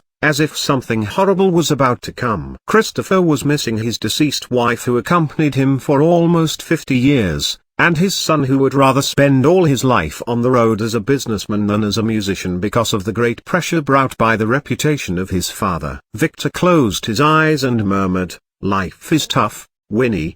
But I still remember your smile." Everyone's heart was seized by their own sorrow. Among them all, Lilith and Salah's feeling might be the closest to that of Lucian, since they were also tasting the great bitter frustration of having to hide, of knowing that every day was a struggle between life and death. The introduction part ended with a smooth run of notes, then Lucian's playing became quicker and with much vigor. The music style became exciting, as if the music was encouraging people to bravely face all the difficulties and sufferings in life and to believe that life would always turn better. However, with the repetition of the introductory part, the solemnity lingered on the listener's mind. The mixed feelings of help and desperation almost drove them nuts. The Grand Duke was almost out of breath. The great pain came back to him, reminding him of when he heard his eldest son died on the battlefield in the far north, and when he was looking into his wife's beautiful eyes in her final days. Natasha's eyes were darker than usual. She remembered what she promised her mother in front of her bed: "I'll become a knight, Mom, to protect House Violet." She remembered how soft and weak her mum's hand was. Verdi's face looked rather gloomy. Obviously, he had his own suffering. On the square, the shock of the music numbed Pierre, and after a while, he burst into crying. He finally realized that Lucian's piano fingering would replace the playing skill created by his father. He blamed himself for being so useless that he was not able to carry on his father's achievement. Marcus, Sylvia, Felicia, their hearts were all occupied with their own thoughts. By the end of the first movement, the audience noticed that the tone of the music became a bit more rousing, as if the young man who was playing piano right now was trying to show them his great faith in life, to encourage them to face the pain and move on. Because light was in front of them, victory was in front of them, as long as they could hang on one more second. The Continental Congress of Magic, the wonderland for sorcerers and sorceresses, that was what Lucian was thinking about. He believed that after tonight, after he found where the Congress was, there would be no need for him to hide anymore. The higher pitch was very uplifting. Many of the listeners took a deep breath and then released a long sigh as if they were driving all the negative emotion away. The second movement was of a singing style. The gentle melody was like warm sunlight lighting up people's mind. Then the chorus joined in, curing people's hearts. Then, there came the finishing rondo. Lucian quickly pressed down a run of keys in a stunning speed, as if raindrops were falling down onto the ground. The speed showed Lucian's renewed spirit and lit up people's great passion. Lucian's movement was so fast that the audience's eyes even could not follow. Everyone got excited again. People started to applaud amidst Lucian's playing. They were enjoying the music, and they were enjoying more than just music. The audience's mood was completely led by Lucian, the young man who was showing his astonishing skills on the stage. At this moment, it did not matter whether they were nobles or commoners. They were cheering for this young music genius, cheering for Lucian's never-ending fight against fate, cheering for their shared emotions as human beings. Lucian's playing reached the perfection with the cut-time movement in C minor. After another full run of notes, he heavily pressed down the last key and finished the sonata in great enthusiasm. All of the audience in the Sum Hall, including the Grand Duke, stood up from their seats and applauded for Lucian. The crowd on the square just went wild, and they were shouting and cheering. The whole city was conquered by Lucian's concert. Chapter 115. Let the Curtain Fall. This chapter is updated by Novels PL. Lucian bowed to the audience over and over again, and the thunder-like applause was still going on. And the people on the square were still shouting at the top of their lungs. Those nobles and famous musicians in the hall were touched, and they, especially the nobles, had not been touched so deeply for a long time. They tended to forget their own feelings, joy, sorrow, love, anger, just to be less vulnerable. However, no one could resist the power of music. Nobles were still human beings. Even though many of them had awakened their blessings, being physically strong could not turn their hearts into rocks. The beauty of music was shared by all, regardless of social status, gender or age. Only a few religious zealots remained relatively calm. Lucian had no idea how many times he bowed to the audience. After a long time, they slowly calmed down, feeling both tired and peaceful. The best piano sonata I've ever heard.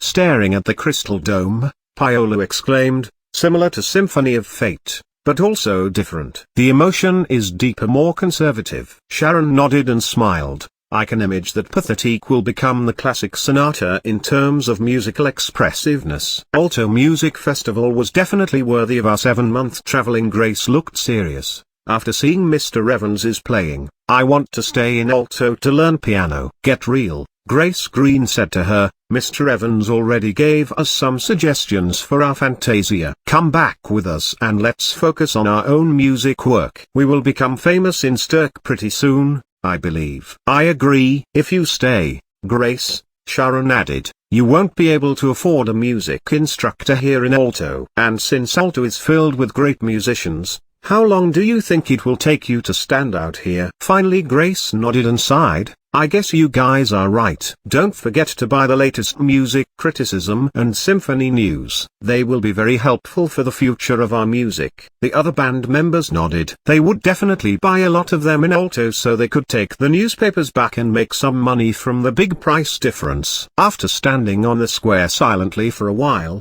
Lilith and Salo exchanged a look and turned around to head for the city gate. After we become real, Salo paused a bit and gently patted on his younger sister's shoulder. We will travel across the continent and find a safe place where we don't have to live in fear anymore. Lilith nodded seriously. Yes, then we'll be hiding no more. In the backstage of the Psalm Hall, Lucian unbuttoned his suit jacket and then hugged Ryan. Thank you, Mr. Ryan. The concert wouldn't be this successful without your help. Then Lucian asked Ryan in a low voice, and can you tell me where's it now? Ryan smiled and whispered, you're so impatient, Lucian. I'll visit you tomorrow night. Then Ryan raised up his voice, congratulations, Lucian. After meeting the orchestra members, Lucian saw a night squire waiting there to invite him to the theatre box in the front. Lucian was a bit nervous of getting too close to Sard. After all, he had no idea how sensitive a Saint Cardinal would be about sorcerers around him. No worries. Your blessing will conceal your identity. Pretending that he was wrapping up stuff, Ryan said to Lucian in a very low voice from behind. Unless he already feels you're suspicious. Lucian calmed down a bit from Ryan's words and left the backstage following the squire. Although Lucian was still a couple of steps away from Sard, Lucian could feel the warm scent light that was surrounding the elder. Since Lucian had awakened his blessing, he could better sense the great power Sard owned. Fortunately, Lucian's blessing was not a dark one, and he did not specialize in necromantic spells, or his soul might be seriously injured just from standing close to the Saint Cardinal. After saluting the nobles, Lucian walked in front of the Grand Duke. Orvaret nodded to Lucian approvingly. You're young and talented, Lucian. I like your soul-touching music and I appreciate your never-ending spirit fighting against the sufferings in life. Keep working hard, Lucian, and you'll become the next music master in alto. Natasha directly gave Lucian a hug like a friend and said to him in a joking way, what else are you hiding from me, Lucian? Friends are about to share, but you did not tell me that a small adjustment in positioning piano could make a big difference. Nothing else, really? Lucian put on an awkward smile. Actually, he had way more secrets than that. What I want to say is that thank you for your playing. Lucian. Natasha's smile was slightly sad. Your music reminds me of the past. The past is painful, but also valuable. Christopher also hugged Lucian. My era's over, but your era's just arrived, Lucian. Thank you, Mr. President. I hope I can get a new start, too, answered Lucian in a meaningful way, since his life was about to set off a new journey soon. Then Lucian finally came in front of Sard, and he tried his best to stay calm. I've heard your story before. Sard looked at Lucian with his turbid eyes. I understand your pain, and I also see your strong heart. All the difficulties are tests from God. If you pass them, you become stronger. Following Verdi, Michelle hugged Lucian a bit shyly. Congratulations, Mr. Evans. On behalf of Syracuse, I want to invite you to Trier. Anytime you come to my country, you will receive the warmest welcome. Thank you, Your Grace. Lucian nodded. Then Lucian received many other invitations offered by the rest of the guests coming from different countries across the continent. Lucian knew that these invitations would become his excuse to leave Alto when he got to know where the Continental Congress of Magic was. When Lucian left the box, he saw that the last few people were leaving the Psalm Hall. People on the square were also leaving. Soon, The whole city became very quiet. Lucian stepped out of the sum hall and said to himself, "It's time to let the curtain fall." Lucian. Chapter 116, Moonlight Sonata. This chapter is updated by Novels PL. After changing his clothes, Lucian left the sum hall through the side door. Not far away from it, he saw a couple of coaches, in front of which stood Victor, Joel and his family. All of a sudden, Lucian felt quite emotional. Taking a deep breath, he walked toward them. "Congratulations, Lucian. I'm so proud of you." Victor walked to Lucian and gave him a big hug. "Are you a bit depressed, Lucian?" Victor was very sensitive. "Thank you, Mr. Victor." Lucian forced a smile on his face. "I'm fine, just a bit exhausted." "I see." Victor showed his understanding. Playing 3 piano solos at a time is exhausting for any pianist. Then, Victor gently patted Lucian's back. "Have a good rest tonight. Tomorrow night we'll celebrate your success." "Tomorrow?" To Lucian, the celebration party seemed to be quite in a hurry. "Yes," answered Victor, "since a couple of days later, I'll be leaving Alto." "Where are you going, Mr. Victor?"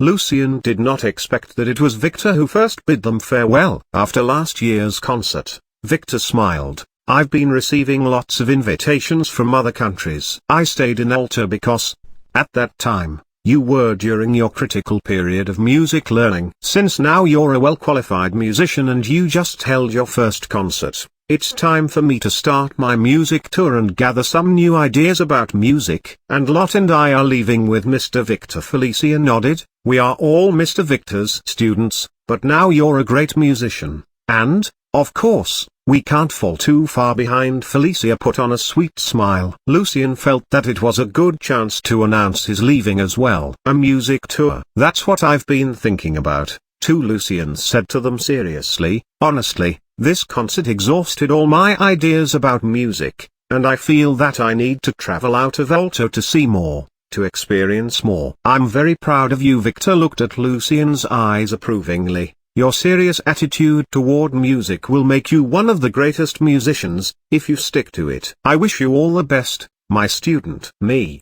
too." Lucian hugged Victor again with deep emotion. "Wish you a wonderful tour, my teacher." Then Lucian turned around and hugged Joel and Aliza. "I'm sorry. I'm afraid I won't have my coming-of-age ceremony in Alto now." Lucian's birthday was on July 26th. "Don't say sorry, Lucian. We understand, although we'll miss you a lot." Joel laughed and patted Lucian's shoulder. "Aliza and I." His voice trembled a bit. "We're very proud of you, all the time." Aliza finished Joel's words. "Come on, don't be this dramatic, Joel. Little Evans will come back again soon." Aliza looked at Lucian with hope in her eyes. "You will, right?" Lucian opened his mouth a bit but did not know how to answer Aliza's question. He hurriedly nodded and turned to Felicia to hug her, in order to hide his awkwardness and sadness. "Your playing and your understanding of music is awesome, Lucian." Felicia was very excited. Piano is the king of all the musical instruments. Lucian still remembered his promise to Felicia and Elena. "I'll organize and write down my knowledge about piano before I leave." "Thank you, our great musician." Elena's face shone with excitement. Then Lucian hugged his buddy. "John, I hope you will already be a knight when I see you again." John answered decisively, "I will." "Good luck, my friend." The conversation between best friends was always simple, but the emotion was always deep. Then, Lucian slightly bowed to all of them with his left hand on his chest and said to them sincerely, "Wish you all the best in my absence." On the next day, Lucian spent most of day meeting his many visitors, and at night he celebrated the success of his concert with all the guests. When it was close to the early morning, all the guests started to leave Lucian's place. The great silence was in sharp contrast to the faded jollification. Lucian went back to his bedroom and waited for Rhine, who had promised Lucian that he would come after the party. After a long time waiting, Lucian almost lost his patience. At this time, he heard a knock at the bedroom window. Lucian hurriedly stood up from his bed and turned to look at the window. However, it was Natasha and Camille who were standing on the patio. Being a bit amused by himself, Lucian opened the window. Wearing a long dress, Natasha looked a bit shy until she started to talk. "Haha, were you waiting for me, Lucian? You looked in such a hurry." "Yes, I was," he joked. After all, you did not show up on my party tonight. I'm sorry, Lucian. Natasha apologized sincerely. I wanted to, but I had to host the party in Ratasa for sending off the nobles from other countries. Now I'm here, you see, to congratulate the great success achieved by my music consultant. I appreciate it very much, Your Grace. Lucian grinned. Well, besides saying congratulations to you tonight, Natasha smiled, I also want to invite you to visit Cartier Palace with me. I'm leaving tomorrow. Sylvia and her father will go as well. Cartier Palace belonged to House Violet, sitting on the broad land owned by the family in the suburb of Alto. Sorry, Your Grace. I'm afraid I can't make it, replied Lucian. Then, he told Natasha his plan of leaving. Natasha looked quite excited. What an enviable trip. I wish I could travel around as well. After a brief exchange with Lucian about the unique features of different countries on the continent, Natasha switched the topic and asked Lucian, looking a bit embarrassed, Lucian, did you complete the melody that you were playing the other night? The melody that you were playing in the Moonlight? I want to play it for Sylvia. I only finished the first movement. Lucian was a bit hesitant. I'm thinking about naming it Moonlight Sonata. Can I listen to it?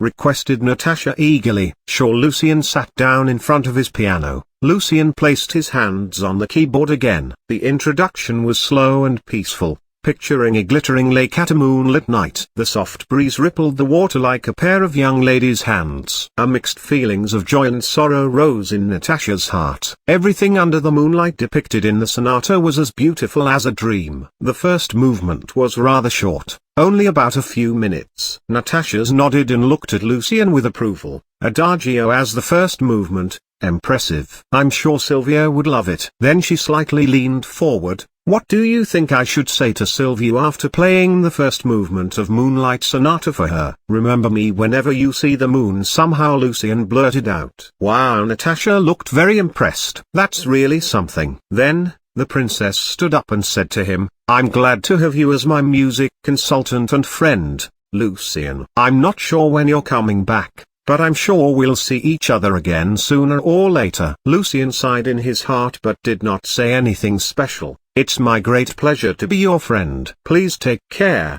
Your Grace. After Natasha and Camille left, Lucian continued to wait for Rhine. About 10 minutes later, Rhine finally showed up at the front gate of Lucian's house. Lucian went downstairs to open the door for him. Wanna go out and take a walk under the moonlight, Lucian? Rhine still dressed in black and red tonight. Chapter 117, The Congress of Magic. This chapter is updated by Novels PL. Under the moonlight, the many beautiful flowers in the garden looked a bit hazy. Lucian and Rhine were walking through the flowers side by side, both of them remaining silent. A while later, Lucian could not hold himself back anymore. Can you tell me where the headquarter of the Congress of Magic is now, Mr. Rhine? Rhine looked at Lucian and smiled. What do you think? Take a guess. I thought about it. Lucian nodded. I thought it was on the other side of the dark mountain range, or at least deep in the mountains. After all, the church failed to march further westward across the range.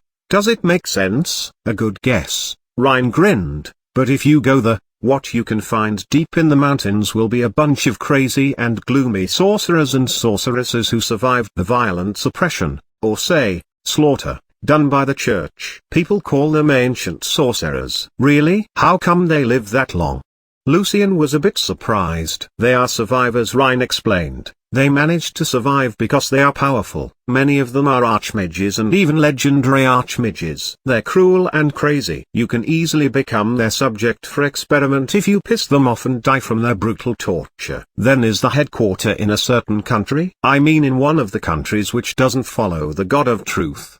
Lucian made another guess. Nope. Rhine shook his head again and again. Have you ever heard of the Kingdom of Home? Yes, I did. Lucian did not quite get it. The headquarter of the Congress of Magic is in the Kingdom of Home, said Rhine, or, to be more specific, in the floating city called Allen, close to the kingdom's capital, Rentato. Allen in Sylvanas it means sky, Lucian murmured. Then his eyes suddenly opened wide, and he said, wait, it's impossible. The princess mom came from home, and this is a country that follows the God of truth. The Grand Duke even visited it many years ago. How come? I knew the answer would shock you, Lucian Rhine slowly explained, as if he was telling a rather interesting story. Among all these poems and stories and music works that praised the romantic love between the Grand Duke and the Princess Mum, neither of them specified why and who was trying to separate them. Don't you feel strange? I never thought about it. Lucian was confused.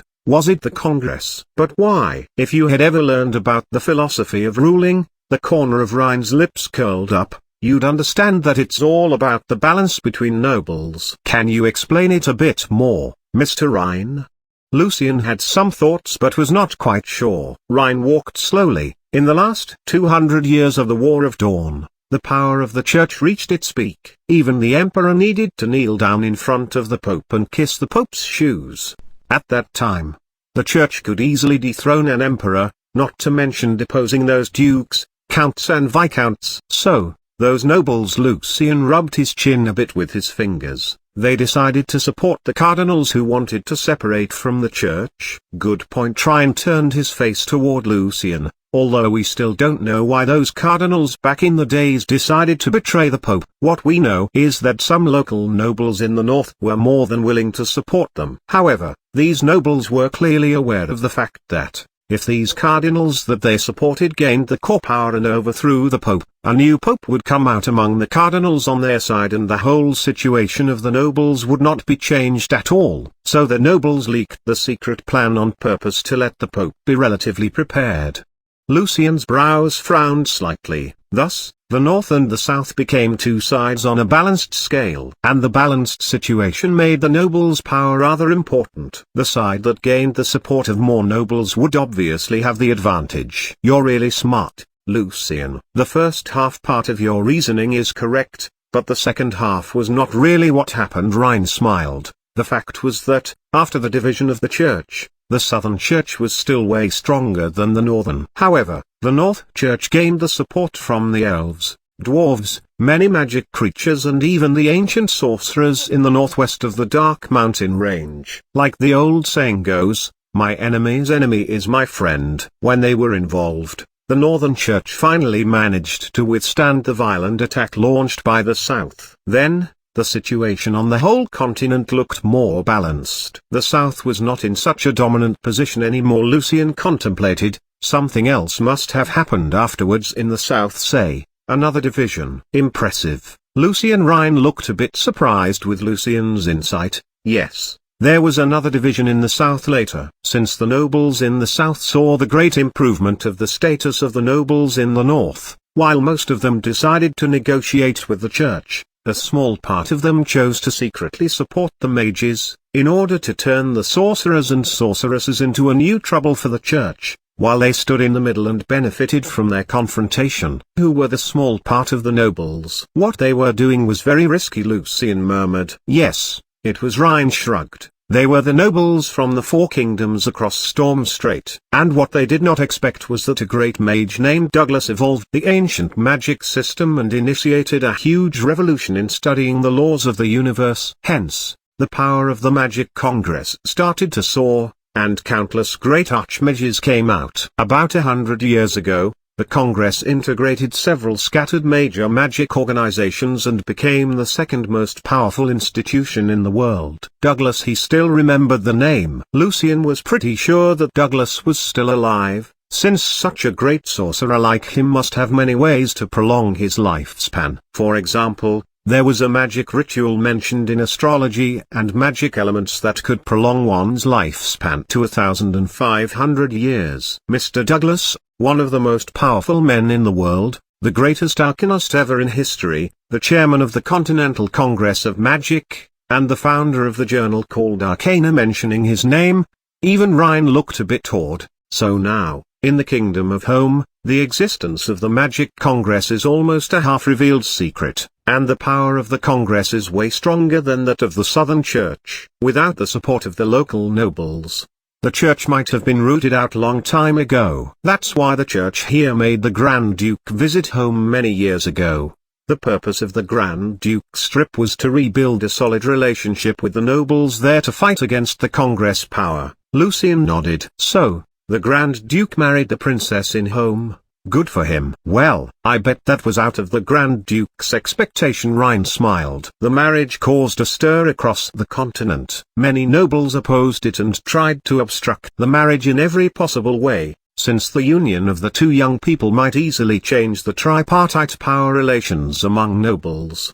The church and the Congress, obviously, would not easily allow the marriage to happen as well. Seeing Lucian's eyebrows frowned tightly, Ryan paused a bit and waved his hand casually. Anyway, you don't have to understand all the complicated stories in history. What you should think about is how to get to home. Storm Strait has been blocked by the church for a long time, and only the nobles and businessmen with a special permit can pass. Or you can pass the confrontation border of the northern and the southern branches of the church, traverse Chakran Empire and reach the lands to the far north, after which you can enter home from its northern border. I don't think I can even make the first step, passing the confrontation border. Lucian shook his head. I wonder if the Congress has its own special path. After all, I know there was a sorcerer from the Congress who came to Alter before. Ryan nodded. Yes, I was just about to mention this. It is said that the Congress has a liaison in Stirk, the bright pearl of the sea,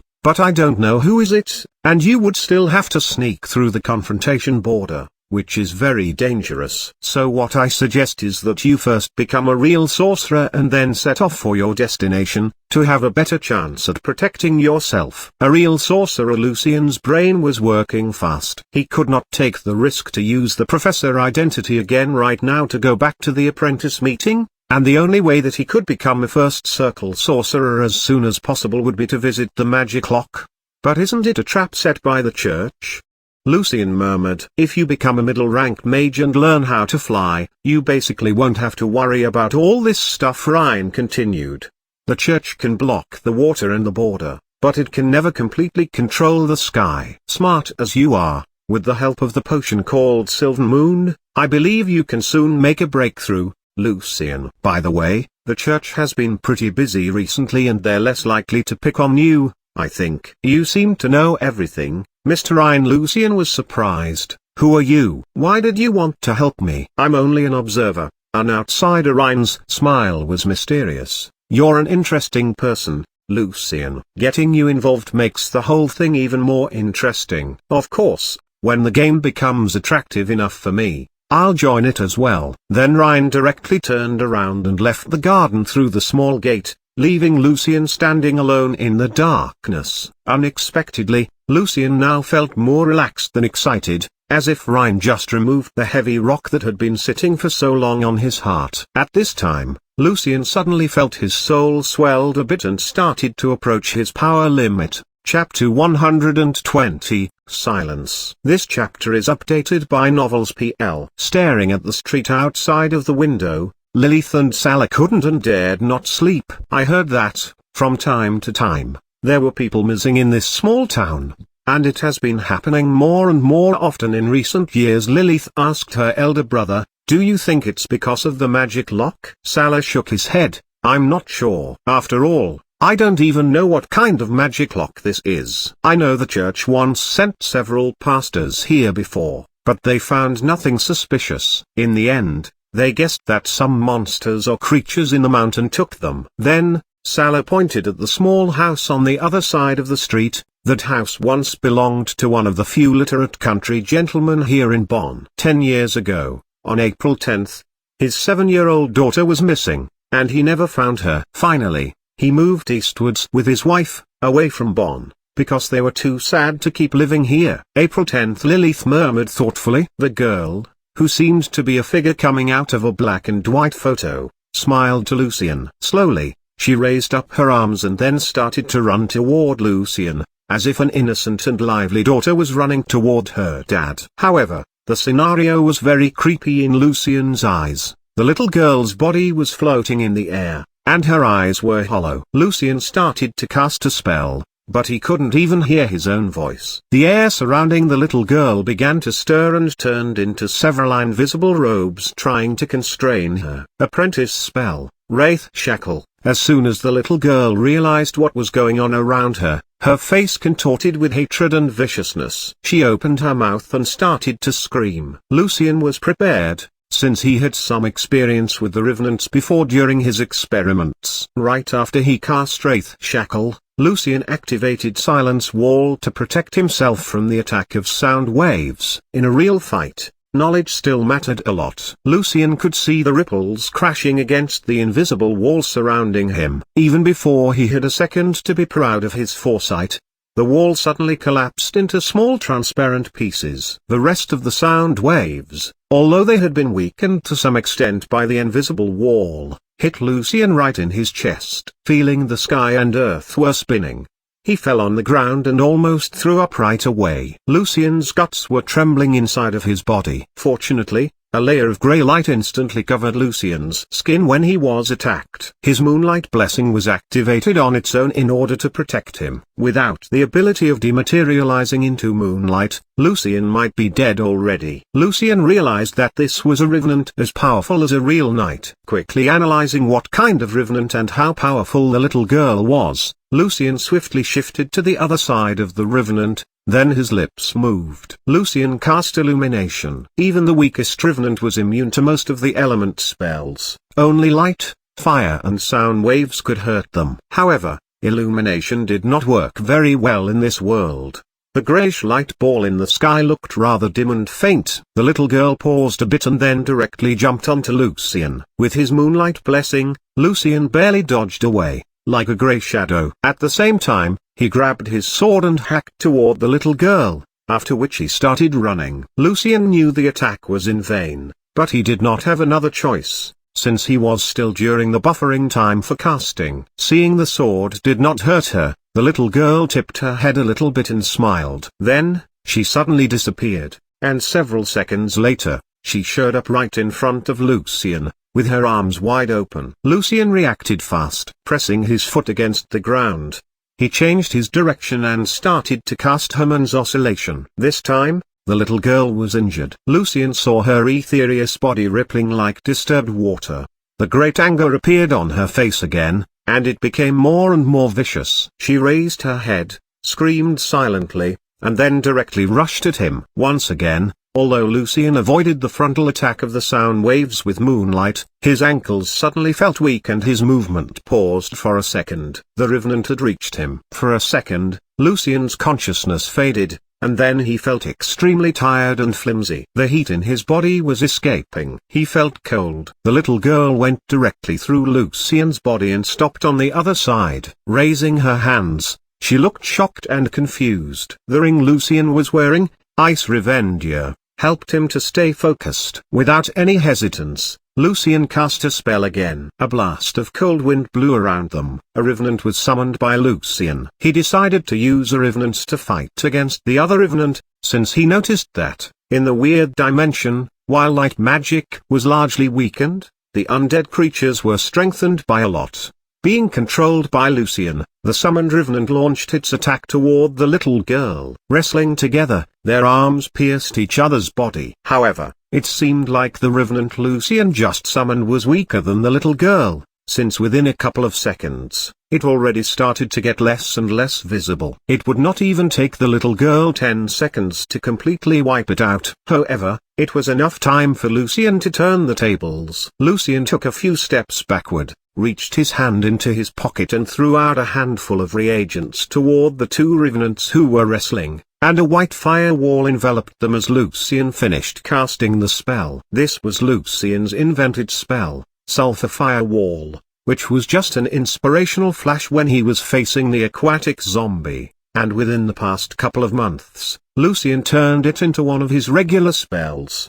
The only problem with Sulphur Firewall now was that the structure of its magic model was not simplified enough, so it took Lucian more time and spiritual power to activate it. Being burned by the sulphur fire, the revenant Lucian summoned immediately disappeared, and a couple of seconds later, the little girl started to show signs of being in pain. However, the apprentice spell could not cause a great damage to her, but only contain her within the firewall. It seemed she was very afraid of fire, and instead of trying to force her way through the fire, she stayed in the center. Lucian was a bit relieved and was about to run away from the little girl. Facing a revenant as powerful as a knight, the top priority for Lucian was to stay away from her, instead of attempting to eliminate it. As soon as he turned around, Lucian took a glance at the place where the little girl showed up. Through the open door Lucian saw a small skeleton with thin bones bending over a wooden table. The scene reminded him of what he had read about revenants. All of a sudden, Lucian changed his direction and ran toward the house as fast as a shadow. Watching him approach the house, the little girl suddenly panicked. Without any hesitance, she rushed toward Lucian through the firewall. By the time the little girl broke through the firewall, Lucian was already standing in front of the small skeleton. Sprinkling a handful of sulfur powder on it, Lucian lit the skeleton on fire. The white fire immediately covered the bones. In the fire, Lucian saw a drawing on the wooden table, carved by something sharp, like nails. It was an awkward drawing of a family of 3, but then, like an illusion, it shifted into a little girl waiting beside a door. Under the drawing, there were a few crooked letters: Daddy, Mommy, Home. The little girl slowly stopped when she saw the skeleton on fire. She was a bit surprised at first, but then lowered her eyes, looking rather sad. Then, her body became more and more transparent. She started to gradually disappear. From the pictures, the letters and the ever-changing entrance of the magic lock, Lucian had a rough idea of why the little girl was here in this world. His sympathy instantly took over his fear. Daddy, Mommy, Home, Lucian silently murmured. His heart was softened. Lucian turned to the little girl, who was almost gone, and said to her, "I'll take you home." In this world of black and white, the world of silence, the little girl had tears falling down her face, but she smiled sweetly, as if she read the movement of Lucian's lips and understood what he said. In the last second before she disappeared completely, the little girl nodded to Lucian gratefully. When the skeleton was burned into ashes by the magic fire, the little girl also disappeared. The wooden table was gone together with the burning skeleton. Lucian carefully collected the ashes and put it into his pocket. Now he was even more confused with this world, since it seemed less and less likely to be the Grand Cross he was looking for. The whole place was just too creepy. Lucian started to feel very uncomfortable with the great silence in this world. He felt himself dumb and deaf. Grabbing his sword tight, he started to walk toward Elsinore Lake. When he was about to leave the small town, he noticed that the cemetery that he saw when he arrived in Bonn disappeared, and instead, a piece of wasteland was in front of him.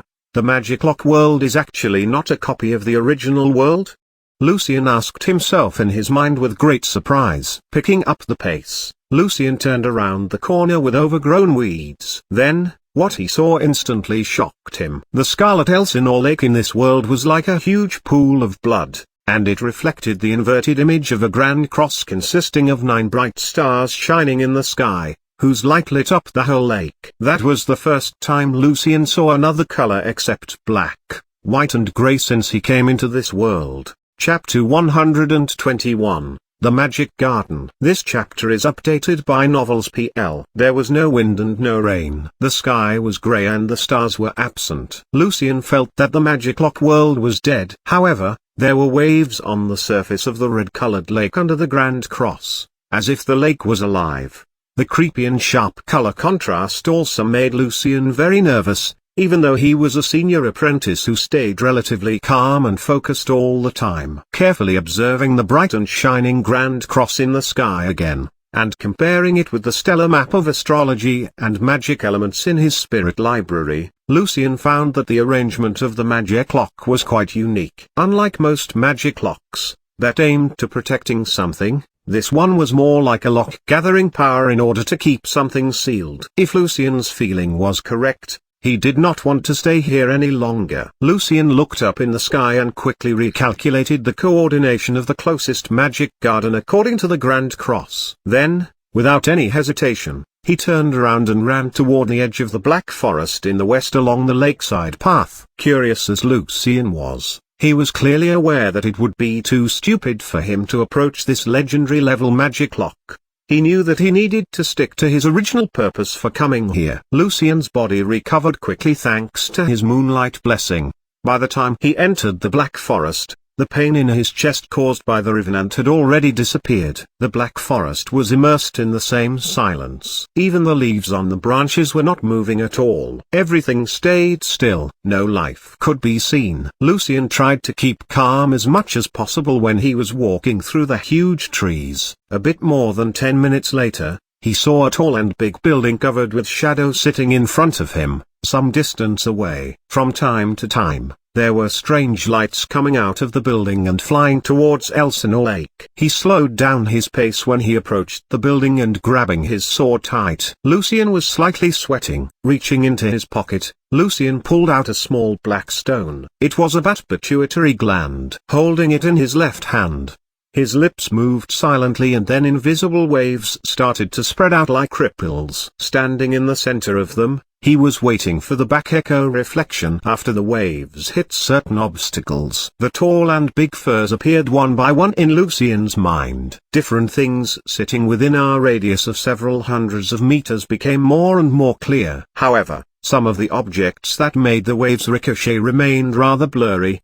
and Lucian could only use their shapes to guess what they were. Still, no life was detected. Lucian was not sure whether he should feel relieved or even more nervous. As he was searching for possible magic traps, he kept slowly moving closer to his destination. All of the obstacles that he could not identify turned out to be just big stones. When Lucian forced his way through the thick bushes, he saw a grey gravestone, behind which there was a small coffin chamber. Approaching the gravestone a bit, he saw the white letters carved on it. Here lies the previous mayor of Bonn, Mr. David Terrian, whose greatest exploit was killing the hundreds of people who did not follow the God of Truth. And this man died because he fell in love with another man, who was very powerful. Lucian's face twitched a bit when facing the inscription, not because of its absurdity, but because he saw the gravestone before. When he first sneaked into Bonn, he remembered clearly that this gravestone was in the town's cemetery, not in a forest. The cemetery moved into the black forest in this magic lock world?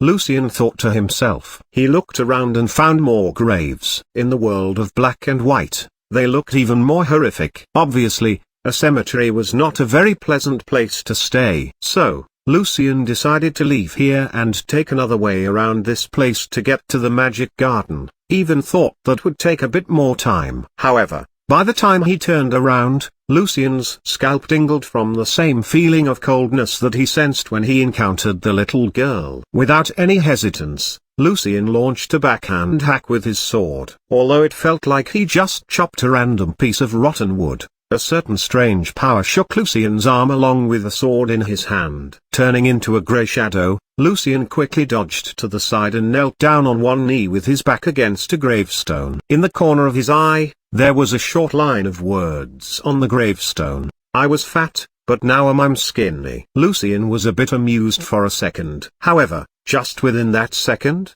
a rotten arm stretched out of the barrow beside him. The body in the barrow came back to life. Most of the skin of the body was rotten, although some small skin pieces were still hanging on to the white bones. The stench of a dead body was horrible. Turning around, Lucian saw another zombie standing behind him, and the lid of David Terrian's coffin chamber was open. Lucian turned himself into a shadow again to keep a distance away from the two filthy undead creatures. From their sharp teeth and the way they were moving, Lucian realized that they were not common zombies or skeletons. Instead, they were ghouls. And in this strange magic lock world, their power was strengthened. Lucian could tell that they were almost as agile and fast as him, and probably a bit stronger. With the characteristics of the undead, ghouls were covered with plagues and a depressing aura. A person who got hurt by a ghoul would feel extremely weak and numb, and would go down with the plague. If a person was killed by a ghoul,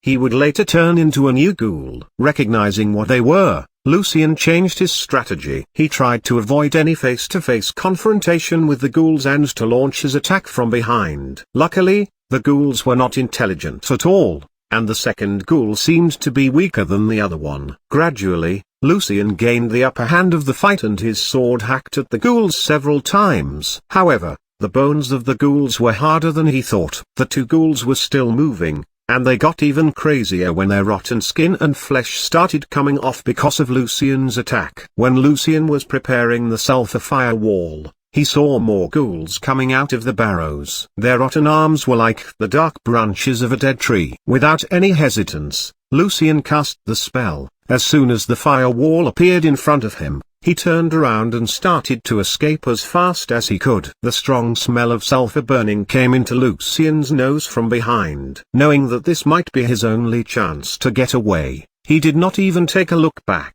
Another ghoul got in Lucian's way from the other side of the firewall. Lucian just wielded his sword and directly hacked toward it. The horrible smell of rotten flesh became stronger and stronger, and Lucian saw more ghouls were crawling out of the barrows. Holding the sword in his right hand, Lucian shot 3 frost blades shining with cold light out of his left hand. He just cast Palmer as frost blades. The blades cut to the ghoul's throat deep.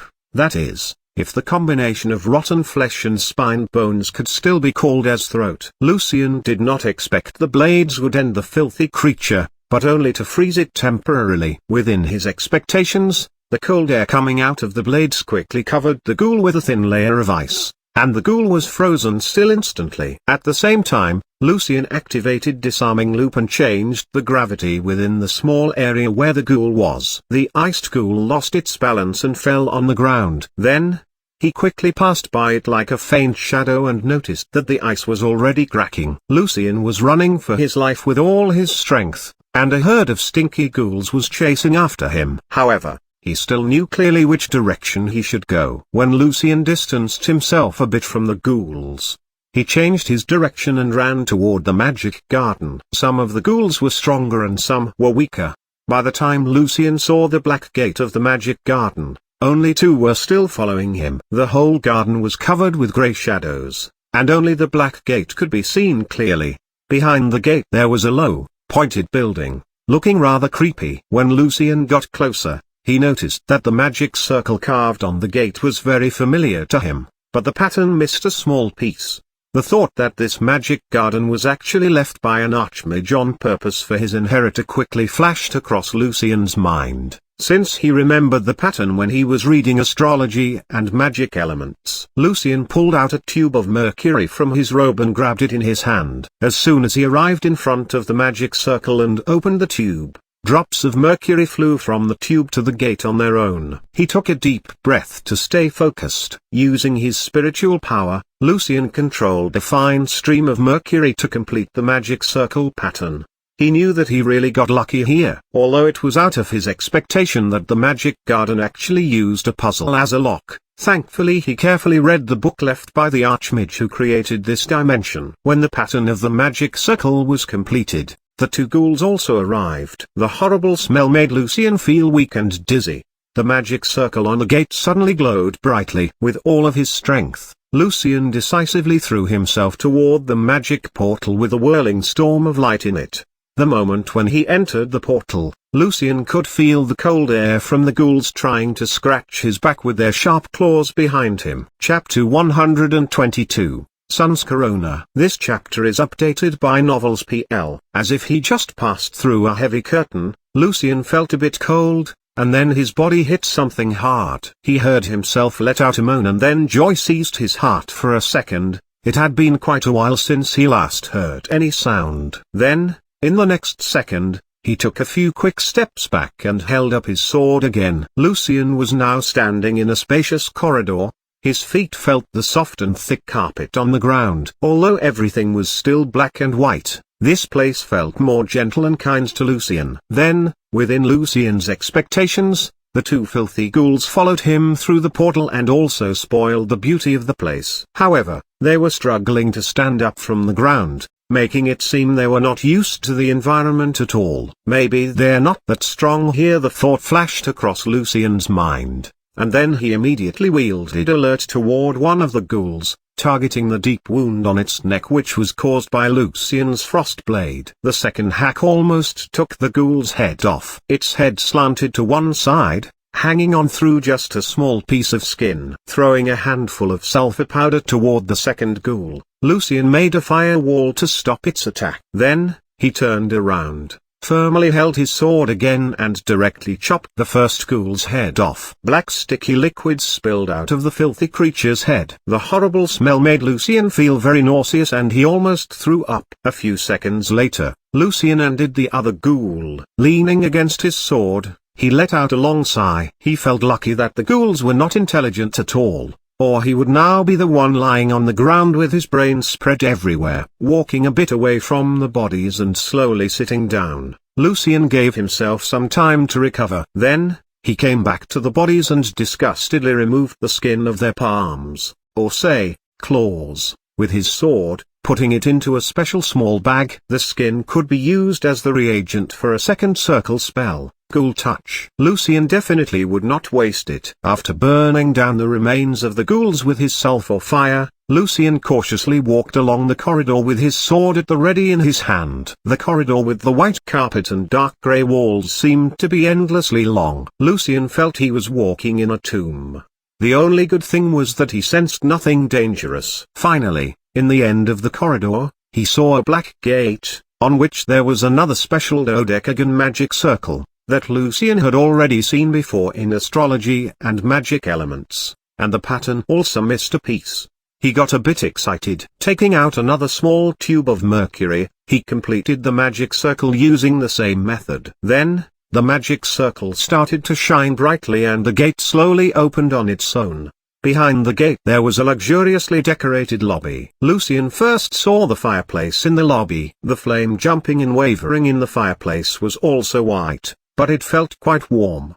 Beside the fireplace, there was a grey desk, on which a black book lay. Out of the window behind the desk, Lucian saw many bizarrely looking magic plants. Some of them had baby faces, some of them had big mouths, and some were shining like precious gem. The door to the magic garden was right beside the desk. Surprisingly, no magic trap was detected when Lucian was approaching the desk. He did not directly touch the book with his hand, but used the sword to turn the pages. On the first page of the book, Lucian saw an inventory written in Sylvana's Moonlight Rose, Room 1, Shelf No 25, Jade Green Mycin, Room 1, Shelf No 72, The Root of Thorn Tree, Room 1, No 99, Its Sap in Room 2, No 3, Vampire Blood, Room 3, No 21, Enchantress Teeth, Room 3, No 46, Ghost-Faced Leaves, Room 7, No 17,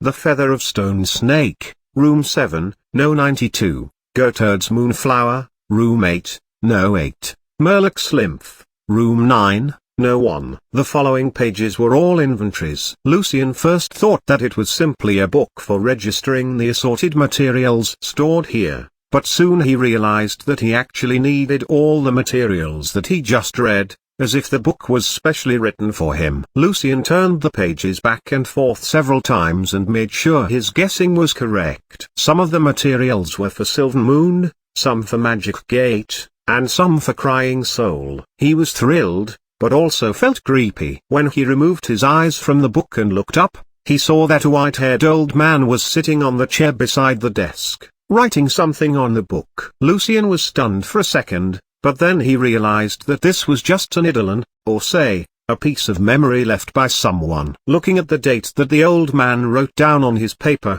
Lucian realized that this image was left almost 1,000 years ago. Soon, the image disappeared. Then Lucian turned the book to its final pages. The long diary-like notes left by the owner shocked him. When I was doing the experiment, I found this world by accident. It is like a copy of the real world, or say, a projection of the main world, but some parts of it are in quite a chaos. Furthermore, no life in the real world is projected. Interesting. Now, I'm certain that this world is very suitable for the undead creatures like revenants and ghosts, but the black and white world is just too boring for a living person. Compared to the skeleton land located on the 123rd layer of the pit, a land consisting of fire and ice, this place is almost too silent to be called as hell. This is a world for the dead to enjoy their eternal sleep. Let me name it the world of souls. It seems like I'm not the only one who knows about this place now. Deep in this world, I found a very dangerous but interesting place.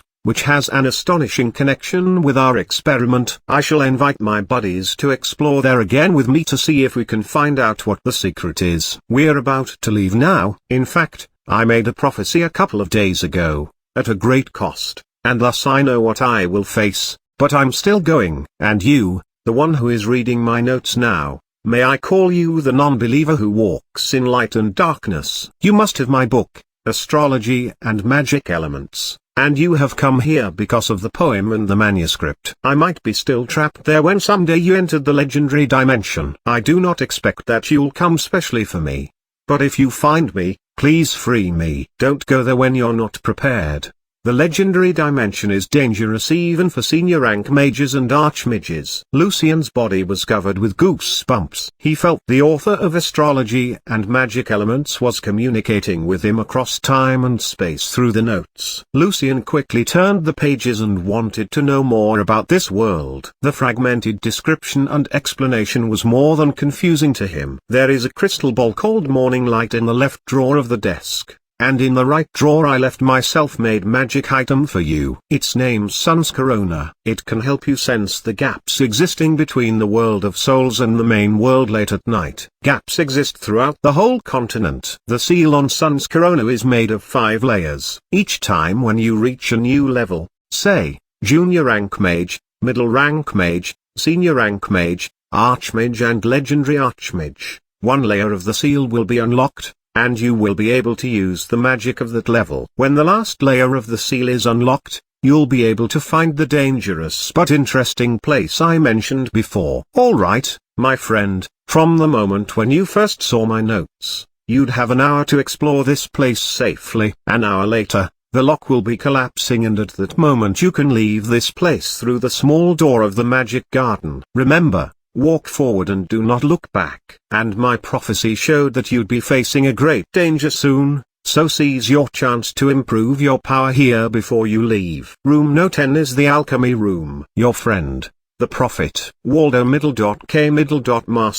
That was a lot of information for Lucian, and the notes left by Waldo confused him quite a bit. However, Lucian was very impressed by how accurate his prophecy was. Following the prophet's guidance, Lucian found a fist-sized fine crystal ball in the left drawer, which was definitely a necessity for sorcerers specializing in the school of astrology. As he opened the drawer on the right side, Lucian saw a round amulet the size of a regular badge. It was the Sun's Corona that Waldo had mentioned. The light golden amulet was carved with rays of light, as if it were a crown, and at the center of the amulet, there was a cross which was very familiar to Lucian.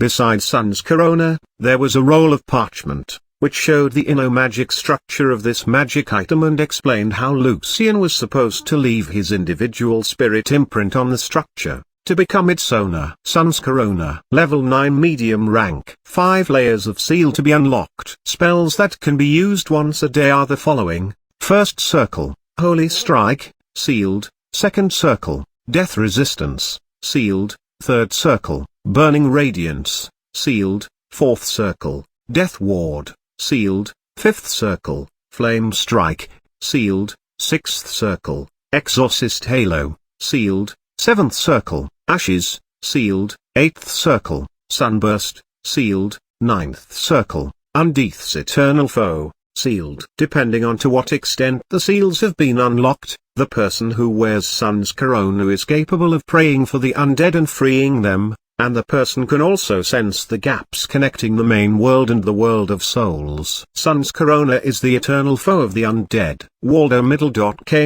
Maskline. Staring at the piece of parchment, Lucian was totally shocked. The cross pattern at the center of Sun's Corona, the grand cross in the sky and the spells. Different ideas flashed across his mind like films. That night when Lucian went down into the sewers came back to him. The Saint Truth badge owned by Benjamin. The spells Benjamin used. Lucian's brows frowned, and his eyes opened wide. All that magic belonged to the category of divine spells. Furthermore, the pattern at the center of Sun's Corona was a cross, the symbol of the Saint Truth. How would all that make sense? Chapter 123, The Experiment of an Hour. This chapter is updated by Novels PL. Lucian felt that what he had just found out was ridiculous and even funny. Obviously, Maskelyne had no reason to lie to him about Sun's corona, and the cross at the center of Sun's corona looked identical to the one he once saw on Benjamin's Saint Truth badge. Everything was getting more and more mysterious. Lucian wondered how the Saint Truth started to develop and grow at the very beginning. Putting aside his many concerns, Lucian first followed the instruction left by Maskelyne and built a strange-shaped model with his spiritual power, then carefully sent the model into the magic item. As soon as Lucian's spiritual power connected to Sun's corona, he felt himself bathed in the sacred and pure light. This magic item was filled with the purest light. Without any difficulty, Lucian left his spirit imprint on Sun's corona and became its owner. He also took a look at the seals inside the magic item, which were very complex. Now,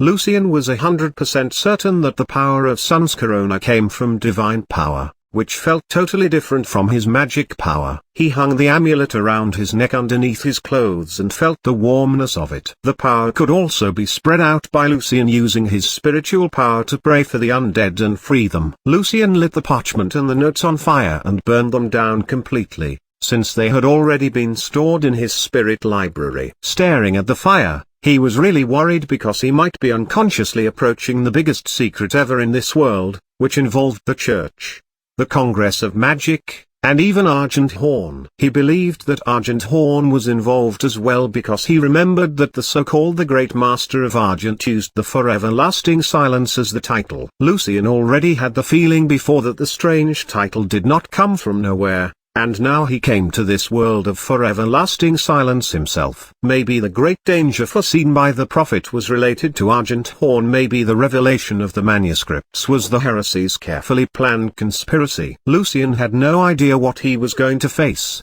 but he knew that all he could do right now was to make the best use of the 1 hour he had, and that was to gather the ingredients to increase his power. Taking a deep breath, Lucian left the lobby and walked toward room No. 1. There were lots of shelving units and waist-high glass cabinets in that room. All of them looked black and white. Lucian saw some weird-looking eyeballs soaked with black liquid, flowers that looked like spiders under glass covers, grey stones floating in the air, and dried bodies wrapped by shrouds. There were different magic circles carved on the shelves and cabinets for different means of storage. Lucian did not have time to go through them one by one. He followed his memory and directly found the No. 72 shelf for jade green mycin. Although the powder was supposed to be jade green, in this world, it looked plain grey. Lucian held his breath when he was scooping the powder from the jar, because breathing it in could corrode human beings' organs. Then, Lucian went to the other rooms and collected the feather of stone snake, which actually looked like scales, goatherd's moonflower and some ghost-faced leaves. Lucian felt quite disgusted when he touched the leaves,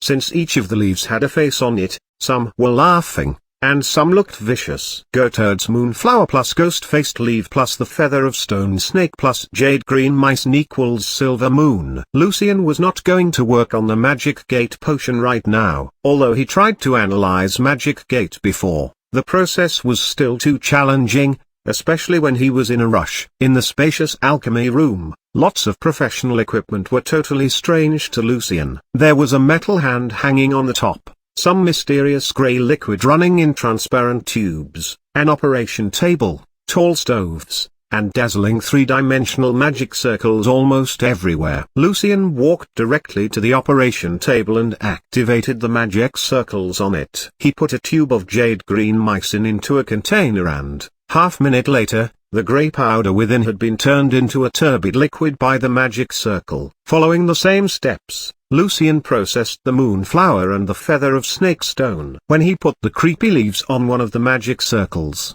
the faces on the leaves started to cry and shout like babies who were crying for their toys, but the scream was completely blocked. Lucian was very impressed. Compared with his previous underground lab, this place was like heaven for him. After all, this lab had belonged to a legendary archmage. When all the ingredients were ready, Lucian started to mix them together. Here, the temperature of the fire was the key point, and the most challenging steps for Lucian were to build a model with his spiritual power and to integrate the model into the liquid. 5 minutes later, Lucian's semi-finished potion started to smoke. Too early. I integrated the model into the liquid too early. Lucian calmly drew a conclusion from his first failure. Another 5 minutes later, Lucian stared at the grey gel in the container with his eyebrows frowned. I dropped the jade green liquid too slow. Looking at the small ball bouncing everywhere in the container, Lucian felt a bit frustrated. This was his 6th failure. After wiping his forehead with the back of his hand,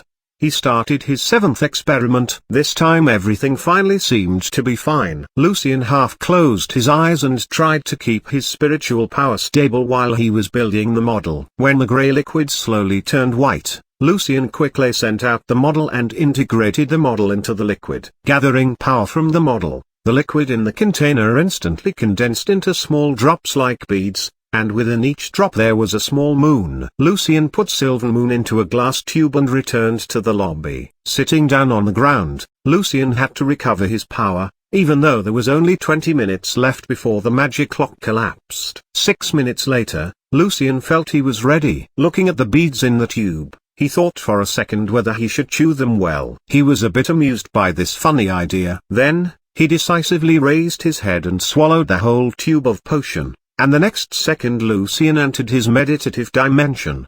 The lobby and the black and white world were gone. All Lucian could see now was a starry sky, and he could feel the furiousness of the fire element, the lightness of wind, and the softness of water. For the first time, Lucian saw his own soul from an outsider's perspective. Lucian noticed his own soul was glowing brightly like the silver moon, and within his soul there was also an inverted image of the countless stars in the sky. This outsider's perspective was indispensable for constructing more complicated models. Unfortunately, Lucian's spiritual power level was not enough to provide him with this perspective yet, and the reason that Lucian could experience it now was because of the potion. He started to calmly build a magic model inside his own soul. His spiritual power started to be substantialized into fine shining lines floating in the sky, and, being controlled by Lucian, they slowly started to gather together. The construction of a magic model required accurate length of every line and angle. Only a person who was capable of understanding mathematical and geometry knowledge could manage to build it. Countless magic apprentices were stuck at that point for their whole lives and never had a chance to become a real sorcerer. Chapter 124, Lucian, the Sorcerer. This chapter is updated by Novels PL.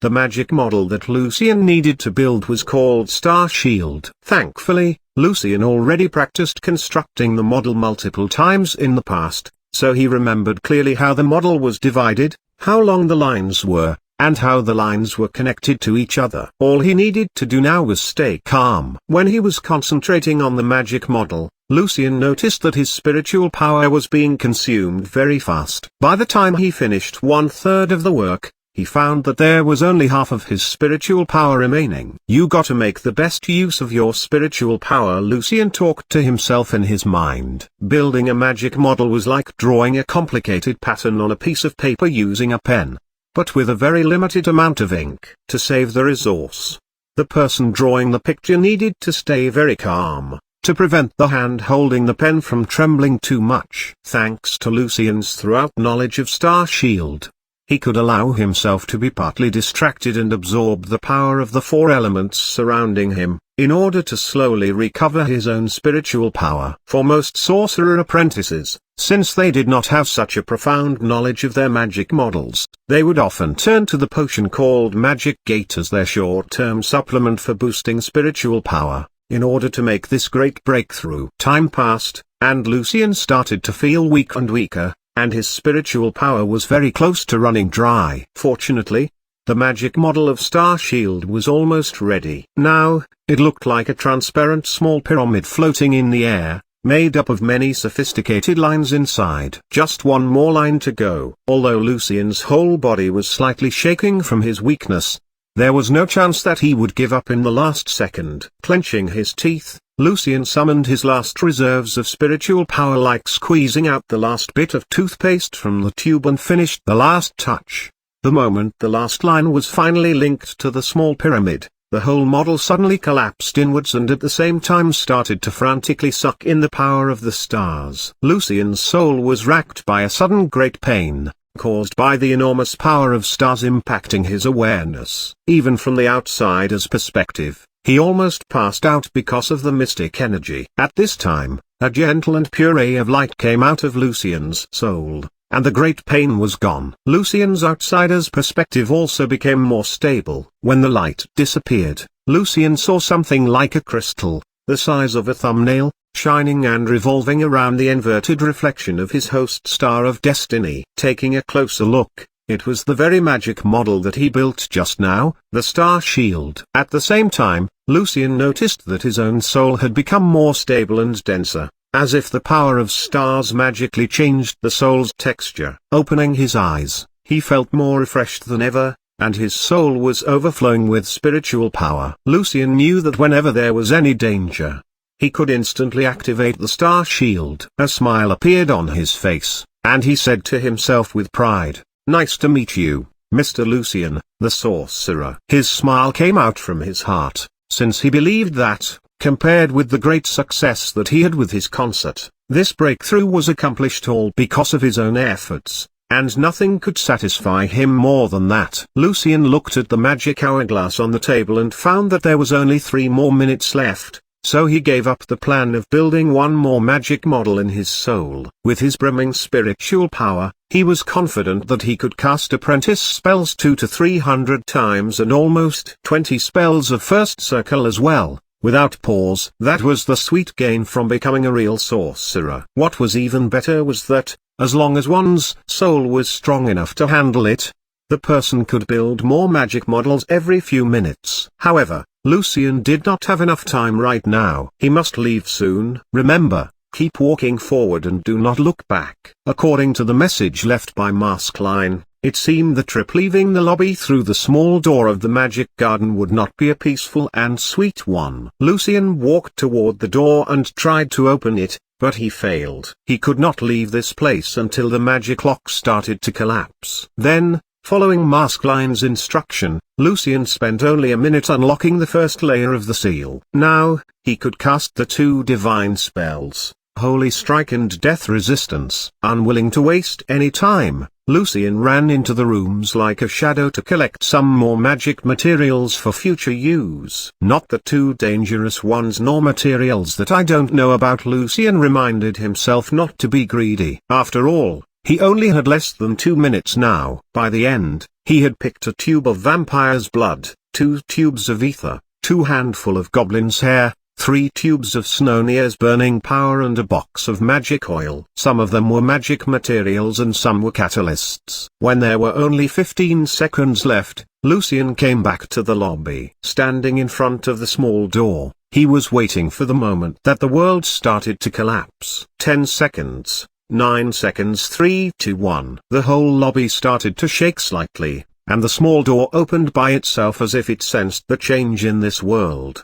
Behind the door there was a long corridor, and along both sides there were all kinds of weird-shaped magic plants. All of a sudden there were cracks on everything Lucian could see, the desk, the chair, and even the white and grey fire in the fireplace. Without any hesitance, Lucian rushed through the corridor. He heard babies crying, but he did not look back. Lucian walked faster and faster, and then he started to run.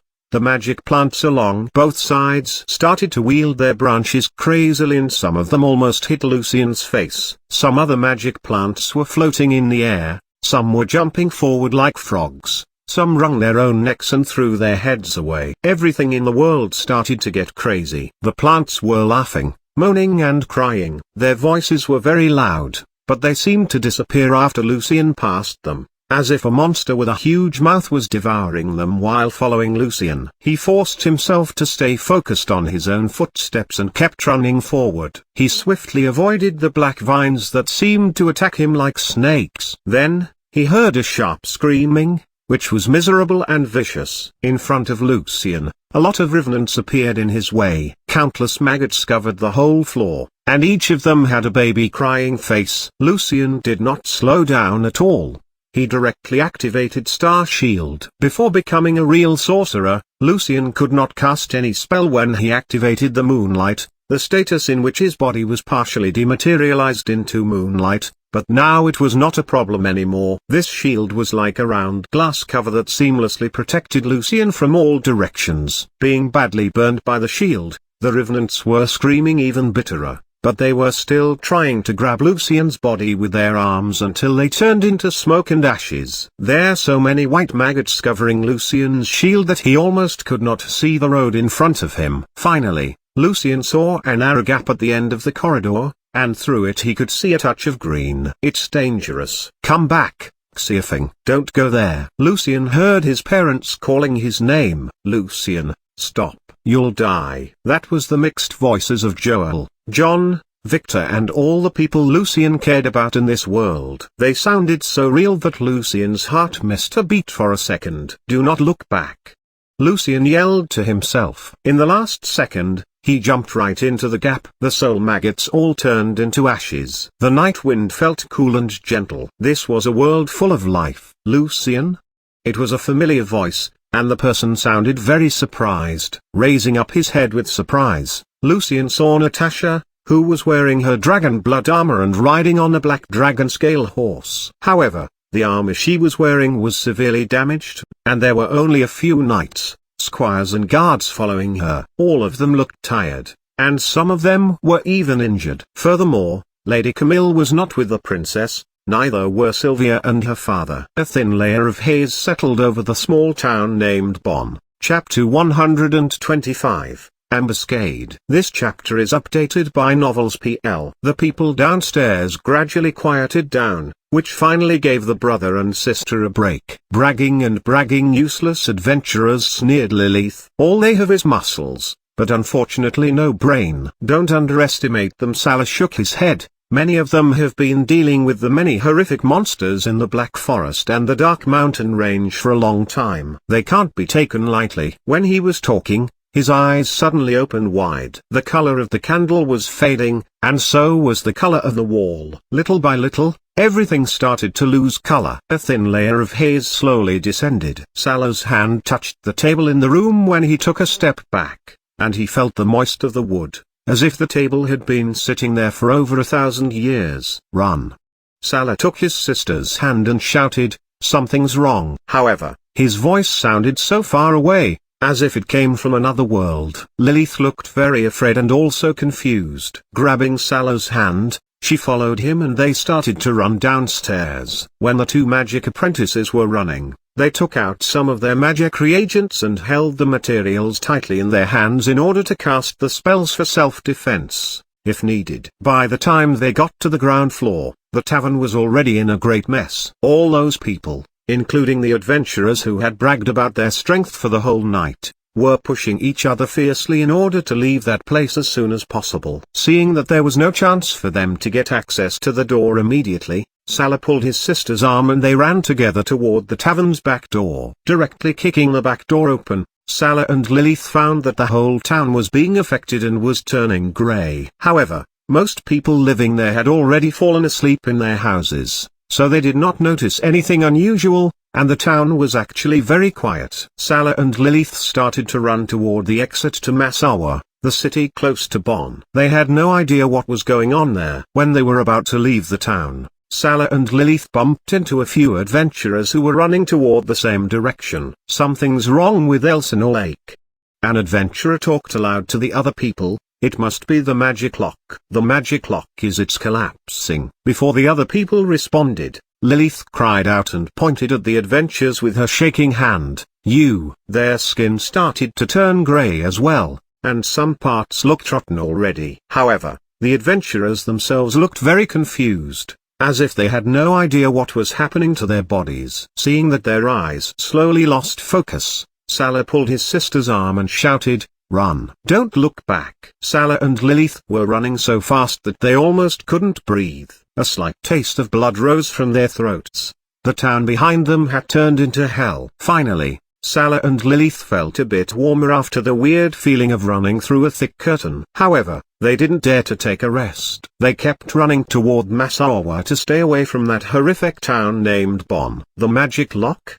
Ilya, the silver-robed great priest, immediately noticed the unusual change when the color of everything started to fade away. "This is not what the Great Master told us." Then, he decisively commanded the high and common priests and the dark knights, "There is no more time for the blood sacrifice. The magic clock is changing. Cancel the sacrifice and gather all the people. We shall activate the summoning circle immediately to greet our true God." Receiving the order, 6 high priests flew up in the sky surrounding Bon and Elsinore Lake, and 12 priests and dark knights were standing on the ground in a corresponding way. These people was all Argent Horn had now in the Duchy of Orvarit, and some of them, following the will of God, came all the way from other countries or even the Dark Mountain range to support them. Ilya also flew above Elsinore Lake, and what he saw stunned him. The surface of the lake turned solid within a few seconds and suddenly broke into small pieces, like a mirror being shattered by some great power. The Grand Cross was shining brightly at the bottom of the lake,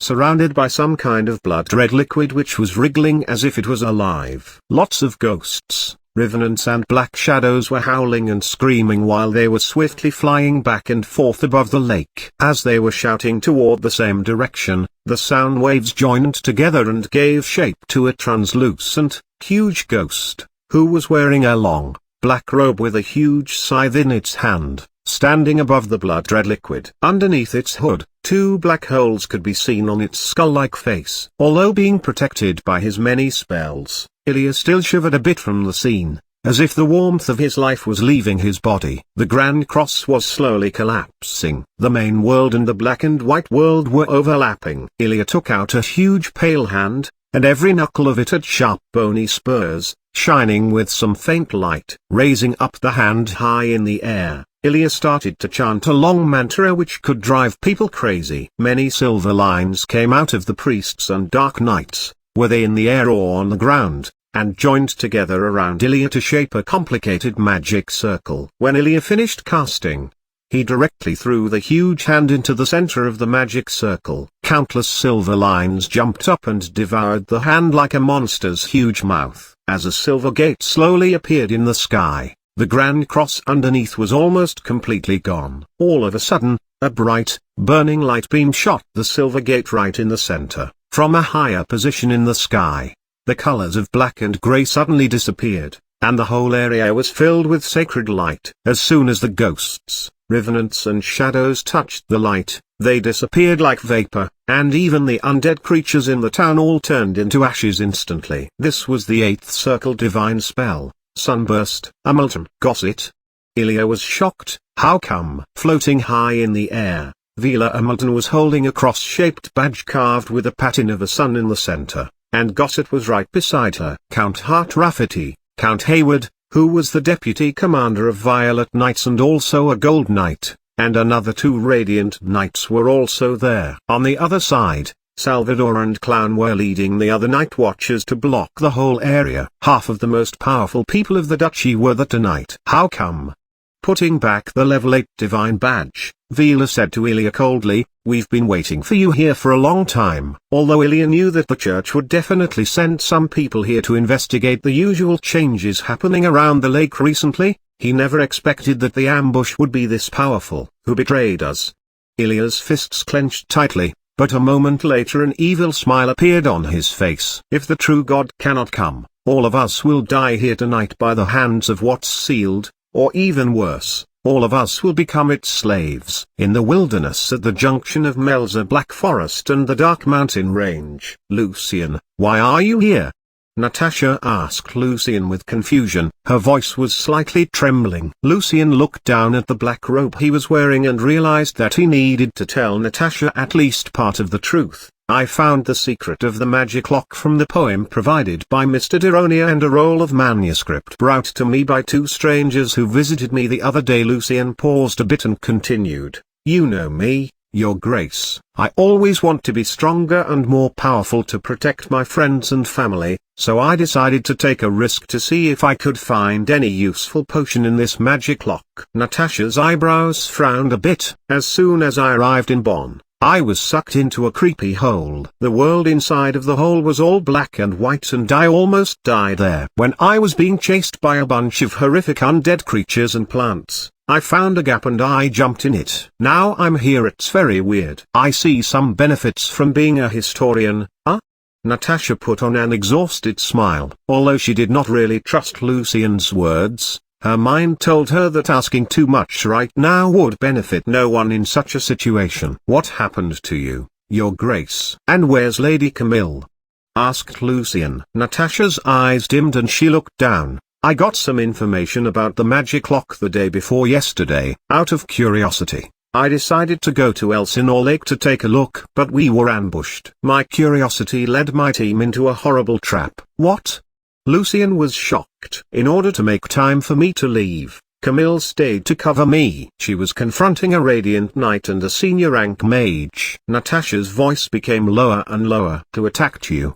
Lucian's eyes opened wide. Natasha looked very depressed, and by the time she could answer Lucian, an army arrived and surrounded Natasha's people and Lucian. Lucian looked up and saw Verdi sitting on a weird-looking horse with two goat horns. Sylvia was right beside Verdi, looking rather sad. However, Sylvia's father was not there. "My dear cousin, please give up." Verdi was covered with a suit of dark purple armor. "It's too late for the church or the Violet Knights to come and save you." Chapter 126.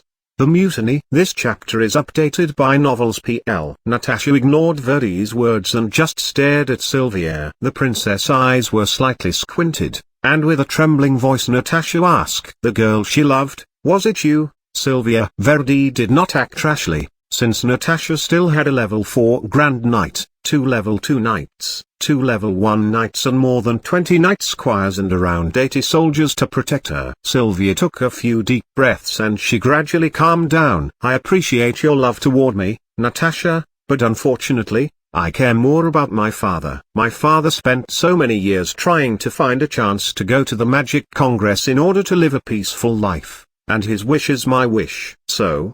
Natasha asked gently, "That's why you wanted me to die?" "I didn't expect this." Sylvia suddenly lost control and her voice became sharp. "I didn't know that their real purpose in gathering information about you was to actually kill you." But my father was killed by you, Natasha, and the only thing I care for now is my revenge." Lucian was shocked to learn that both Deroni and Sylvia were sorcerers. When he thought about it, and after taking a careful look at Sylvia's heightened figure, Lucian suddenly linked White Honey to Sylvia. "Sylvia, White Honey and Deroni, the master of the raven named Ashley," Lucian murmured to himself in a very low voice. "So you've been lying to me all this time?" "I don't believe it." Natasha's voice became cold. "I killed your father because he wanted to kill all of us." "You think I'm really that happy with fine clothes, spacious houses, endless cuisine and the bright future of being a musician, Natasha?" "No, none of them can compete with the great satisfaction that I felt from learning a new spell, from a successful magic experiment, and from seeing the hope in my father's eyes." Sylvia tried her best to stay calm. "You think I only want to be your nightingale in a gold cage? Did I ever treat you like my pet?"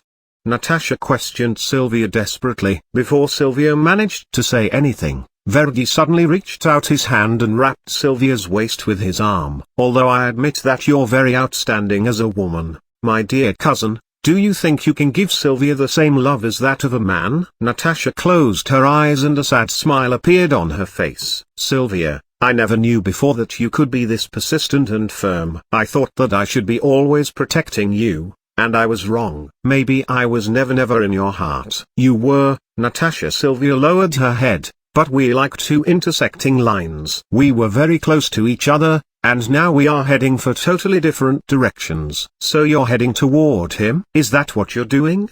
asked Natasha. Then, she turned to Verdi and sneered, "You're much more stupid than I thought, my cousin. You think Sard, the Saint Cardinal, would just crown you as the next Grand Duke after my death? Do you think he would just let you live a happy life after you colluded with Argent Horn and the Congress of Magic? That's not going to happen. You'll end up being tied to the gallows." Natasha decided to put her personal feeling aside first, in order to deal with this situation more wisely, which was a basic quality of a Grand Knight. Since Verdi already showed his true intention, every confusion within Natasha's mind was solved. The connection between the intelligence department and Argent Horn, the reason that Rosnaren could always escape the careful search of the church. All those things were related to her cousin, Count Verdi. Lucian also realized that it was Verdi who betrayed the Grand Duke family and the church. Taking a closer look at the high-rank knights following Verdi, it did not take Lucian too much time to recognize Rosneran, who was in a suit of knight armor. After all, Lucian was familiar with Rosneran's picture as a criminal wanted by the church. How stern and just your words are, Natasha. Verdi laughed. I knew you'd think I was tempted by the demon, but do you think your father is really that honest and straightforward? It was because of my father's death that he became the Grand Duke, and I'm not that stupid to believe my father's death was just an accident. I should be the next Grand Duke, not you, Natasha. Then wish your dream come true when you're being burned to ashes. Natasha held her head high. If you die tonight, Natasha, no one here will tell the Grand Duke and Sud what I did. Verdi shrugged easily. I'd be the biggest hero who provided the important information to Sard and Count Hayward and helped them stop Argent Horn's horrible conspiracy. Unfortunately, while they are busy dealing with the heretics, they don't know that the princess is facing this great trouble. Ha! Yeah, smart. The corner of Natasha's lips was slightly lifted. Somehow the princess would just die here out of no reason, and no one would care afterwards. No worries, my dear cousin. Verdi waved his hand causally.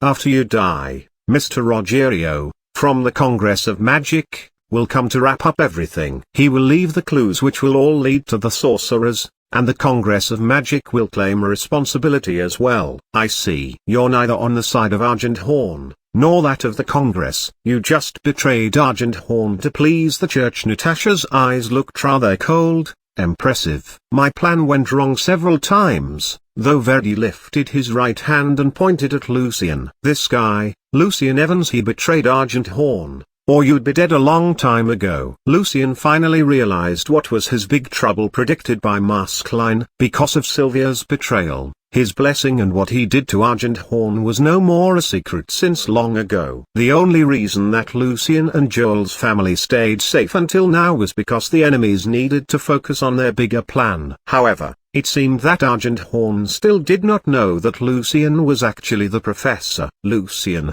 thank you for coming here tonight, Verdi said to him with an evil smile. So I don't have to bother killing you later, after our plan is done. But don't think you have bad luck, since your death would come to you sooner or later. I bet you're very happy that you can kill two birds with one stone tonight. Lucian put on a calm smile while facing that serious situation. The poem and the manuscript, they were really good traps to get me, a person who desires power so much. Although Lucian was acting like he already gave up, he was trying to sense the gaps connecting the world of soul and the main world, which would be the best way to save them. Unfortunately, the gap through which he came back had disappeared completely with the collapse of the magic lock, and he sensed no more around the area. Your calmness is impressive. Unfortunately, your loyalty will not bring you anything but death. Verdi lifted his chin a bit and looked at Lucian. Then, he turned to the knights on Natasha's side. What about you guys? The Hain and Hill families, as well as the two gold knights in the fortress. They're all taking a neutral standpoint right now. As long as I can kill the princess, I'll be the next Grand Duke. All the knights, squires and soldiers standing behind Natasha were shocked, and not even the princess could believe her ears. She never expected that Verdi had actually gained acquiescence from the big families and the most powerful people in the duchy. Why would you guys still want to follow her? Why would you guys want to sacrifice your lives for a woman who likes women? Verdi got more and more vicious. Shame on her, because she betrayed our honored tradition and she can't even continue her family's bloodline. Do you really think she could bring you guys glory? Some people who were on Natasha's side started to murmur at each other. Natasha forced herself to raise her head. As a knight of pride, she could not flinch even a bit from this situation. I have 2 level 5 Grand Knights, 1 level 4 Knight, 3 level 3 Knights and also a couple of hundred of Knight Squires. Verdi threatened them. You bend your knees toward me, or you die. After a short period of time, many soldiers and squires started to run toward Verdi's side, and among them there was even a knight. Tightly grabbing her lance, Natasha looked at them with an expressionless face. Sitting on the horse, her back was as straight as a long sword. After a while, when she looked around, there were only less than 10 people who were still with her, and a couple of horses without their riders. There was a sad smile on Natasha's face. "Knight Yin, why you're still with me?" she asked. Yin was the level 4 knight, who had blonde hair and blue eyes. He answered the princess solemnly, "I made my vow to serve you, your grace, and I'll serve you until the last second of my life." Natasha nodded with great resolve, and then turned to Lucian. "What about you, Lucian?" "I'm on your side, your grace," Lucian answered shortly but firmly. Chapter 127, Natasha's Fighting Will. This chapter is updated by Novels PL. Hearing Lucian's words, somehow Natasha felt like making a joke. "I'm sorry that you have to face this dangerous fighting because of me. After all, you have never even touched a girl's hand. If we can survive tonight, I'll introduce you to a decent young lady." Lucian released a sigh. "Your grace." At the same time, Lucian was glad to see that Natasha was still in a joking mood. Since she was the only level 5 Grand Knight on their side, the princess herself was the key factor determining whether they would have at least a bit of hope to survive tonight. Then, Knight Cashel, Daniel, and Borscht, why? Natasha turned to the 3 knights who decided to stay. "My heart is beating firmly right now." Cashel pointed at his chest. "This is the heart of a knight, not a coward." Daniel was a middle-aged knight, who looked intimidating and cold. "I was a pauper, and now I'm a knight. I did many bad things, but my will to fight against the forces of evil never changes." Then he crossed himself. "Maybe I'll die tonight, and before that I want to show my repentance for the horrible things I did before." Borscht had recently become a knight, and he still looked pretty young. Scratching his head a bit, his green eyes were shining with the light of determination. "This is my first fight as a knight, and I don't want to be a deserter in my first fight, or Vivian would be laughing at me." Mentioning his Vivian, Borscht looked affectionate and shy. Natasha nodded to them and then turned to the 2 knight squires. "Bright, Tiana. The other squires and soldiers are all gone." "Why did you choose to stay?" "Your grace, you remember my name." Bright was very excited. "That's enough reason for me to fight for you, your grace." In contrast, Tiana, a half-elf and half-human girl, looked a bit hesitant. "Your grace, my reason is not that lofty. I just feel that he would kill the people who surrendered anyway." The reason that Verdi did not launch his attack right away was that he was waiting for the Radiant Knight and the senior rank mage to come and join him after they killed Camille. After all, as a level 5 Grand Knight, Natasha's power could not be underestimated. Hearing what Tiana just said, Verdi retorted, "If I want to kill the people who know about all my plan, I would have to kill all the knights, squires and soldiers following me right now. That's impossible, and more importantly, there is absolutely no reason for me to kill them. There won't be any hard evidence proving that I had ever colluded with Argent Horn and the sorcerers, and what I am doing now is under the acquiescence of most of the big families in the duchy. As for the church, they're even happy to see that we nobles can have some civil wars from time to time in order to counterbalance our power. And when I become the next Grand Duke, all people following me will be rewarded." Natasha listened to Verdi quietly. After he listed all those reasons trying to justify his behavior and assure his people that Tina's words would never be true, Natasha slightly shook her head and smiled. "My dear cousin, have you ever wondered why the Congress of Magic wanted me dead so desperately that they even took the risk to seek your help? If you never thought about it, you wouldn't understand how much special attention the church paid to me. And, by the way, even if you killed me, you wouldn't be the only legitimate heir to the Grand Duke title within the Violet family." When Verdi remained silent within his confusion, Natasha turned around and said lowly to her people with great determination, "My knights, my warriors, although they outnumber us, they have to disperse their people to encircle us. And that means the number of the enemies in front of us is actually only a bit more than us. So we still have a chance." The knights and squires' eyes lit up. "As long as we can defeat the enemies in front of us before more of them start to attack us from behind." Natasha nodded with great determination. This would be a quick attack. The speed would determine their life or death. Sitting on her dragon-scale horse named Agatha, Natasha turned around and stared at Verdi, who had 2 level 5 Grand Knights and 4 other knights behind him. Then, curling the corner of her lips, Natasha smiled, as if something she had been dreaming for was finally realized. Tonight, her eyes were shining with great excitement. shining because of her heroic dream. Although Verdi did not hear what Natasha told her people, from Natasha's posture sitting on her horse, Verdi could tell that she was ready for the fight. There was no time for him to wait any longer. Securing her long lance named Slayer under her armpit, Natasha's pulled out her knight's sword named Natasha's Thunder. "March forward, forward forever. In the name of Violet!" shouted the princess. "Violet, Violet!" The knights and squires following Natasha got excited as well. Lucian was very surprised and impressed, since he never expected that Natasha would choose this attitude to face the extreme danger. What he was watching was the true spirit of a knight. "For the glory of Violet, charge!"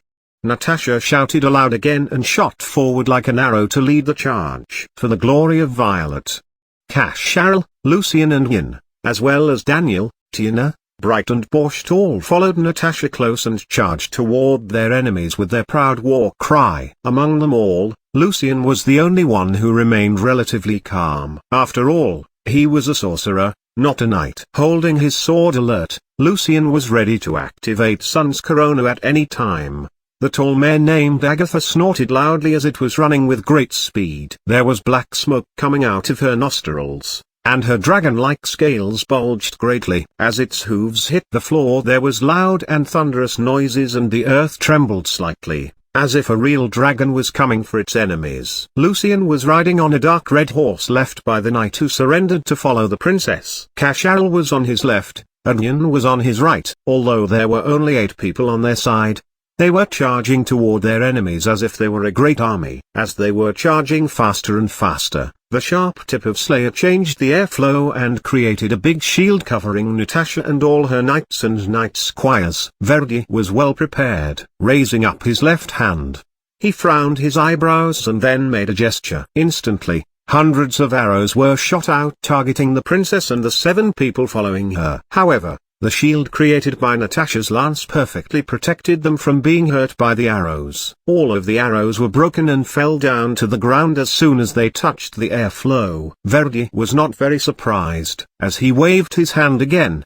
the knight squires who were waiting for his command instantly started to approach the people following Natasha. At the same time, Verdi rushed at Natasha with a huge black iron shield in his left hand, and a fire sword in his right hand. Another level 5 Grand Knight on Verdi's side named Todd also charged toward them. With his blessing Iron Blood, Todd was very confident that they could crush them within 10 seconds. Natasha's purple eyes turned into a completely silver color. Staring at Verdi and Todd, her eyes became colder and colder. Todd's silver lance grazed Natasha's slayer. Being protected by Verdi's huge shield, Todd focused all his strength on attacking. The shield Verdi was using was called the Shield of Truth. Natasha did not try to defend at all. Instead, she made a direct thrust at Verdi's shield. As her speed increased, her long lance was surrounded by some visible black lines, coming straight from Natasha's own blessing, whose name was Cleaving,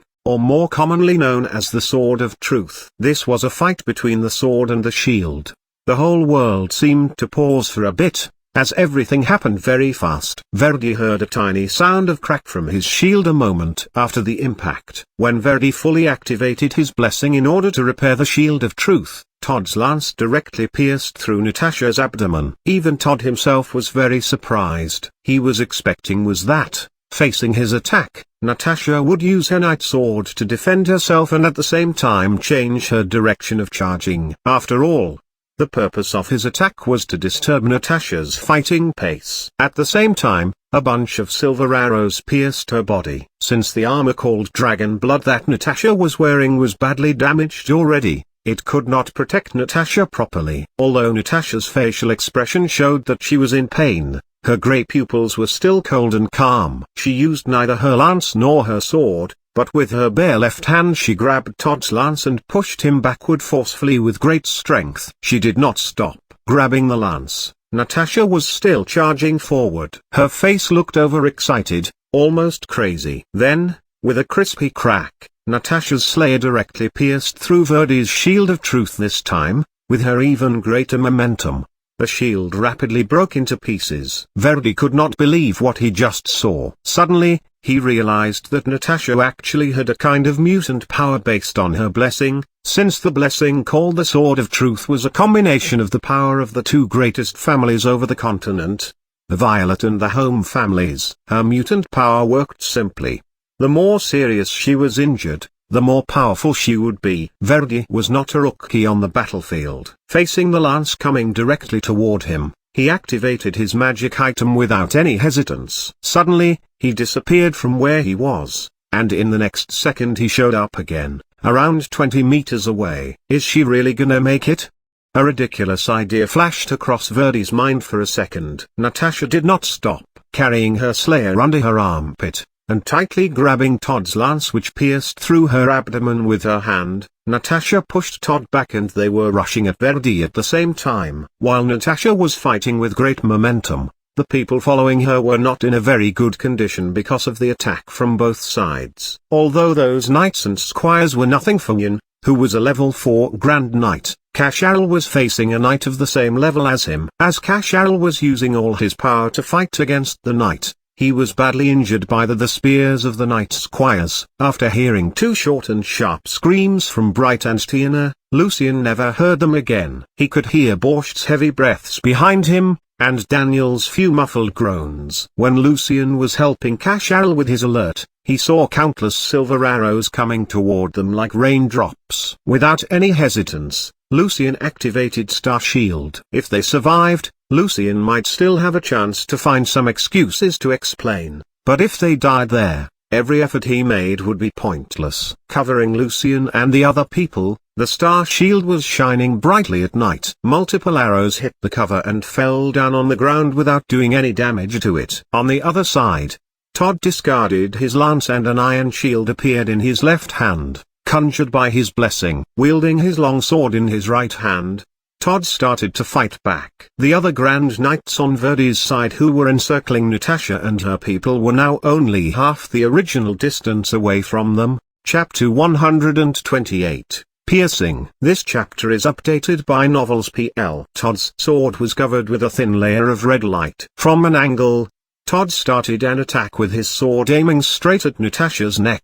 No matter how powerful Natasha's blessing was, losing her head would still mean the end of her life. Also, Todd's sword had a special kind of power. When the sword cut a target, the wound would bleed continuously, regardless of how great the person's self-healing ability was. At the same time, Todd's skin turned into a silver color and his body was covered with a layer of metal, as if he were a real steel golem. That blessing power could at the same time enhance his defense capabilities and his strength. Natasha finished pulling out Todd's lance from her abdomen with one hand, throwing it away. In the other hand, her sword, covered with small flashes of lightning, parried the incoming attack, but she wouldn't be able to continue after Verdi if she had to deal with Todd. "Yin!" shouted Natasha, "cover me." As Natasha called his name, Yin immediately activated his blessing. His body started emitting a bright white light and 4 pairs of big white wings appeared on his back. His size grew to almost twice that of common people. This was Yin's blessing, the Angel of Strength. Catching up with Todd, Yin wielded his huge sword with both hands and directly hacked at Todd's red sword. Riding on his horse, Todd swiftly changed his direction and blocked Yin's attack. Both of them were using their full strength, trying to defeat each other's sword. The power of collision of the swords summoned forth gusts of wind. Both of their gauntlets started to crack from the great power of the impacts. While many of the white and shining feathers of Yin's wings were falling, Todd remained relatively calm. Obviously, Todd was in a more favorable position in that confrontation. Facing those terrible odds, Yin knew that he could not yield. As the Princess main knight in that battle, it was his duty to fight for Natasha until the last second of his life. Spurring his horse with his boots, Yin followed right behind her and prevented the princess from being attacked by Todd. Not far behind them, Borscht couldn't stand his wounds anymore and fell from his horse, moaning in his last breath. Vivian. After knocking Borscht over, the other knights and squires switched their target to Lucian, who looked relatively weak among the other warriors on his team. Thanks to his ice revenger, Lucian had stayed relatively calm so far, although his arm was already numb from hacking and blocking the attacks. After all, Strength was not his forte. When another smite struck Lucian's back, his star shield finally reached its limit and shattered into small shining pieces. Lucian was gathering his spiritual power in order to recast star shield, but a second smite came at him. Luckily, he was still charging forward, or he would be dead already. He was certain that the one attacking him was a level 2 knight, since his star shield was capable of handling 3 or 4 attacks of a level 1 knight, and unless his spiritual power was drained, his shield would always be the protecting him. That was why a sorcerer was, to some extent, stronger than a knight of the same level. However, facing a level 2 knight, Lucian, a first circle sorcerer, was being pushed. At that moment, Natasha was again only a few meters away from Verdi. To the side, there were only several knight squires who were protecting Sylvia. Behind Verdi there was a broad open field and Melza Black Forest further ahead. If Natasha could break out their siege and make it to the Black Forest, Verdi would lose his precious chance to kill the princess tonight, which he would probably not have again in this life. If Natasha made it through the night, Verdi himself would be the one who was going to be sentenced to death, and all efforts he made would become useless. Even without his shield, Verdi lowered his head and looked rather determined. Although he was a narrow-minded man, as a knight, Verdi still had strong willpower and a bold heart. Being clearly aware of the fact that, in terms of experience in fighting, he might be slightly inferior to his cousin, Verdi knew that what he needed at that moment was a perfect defense.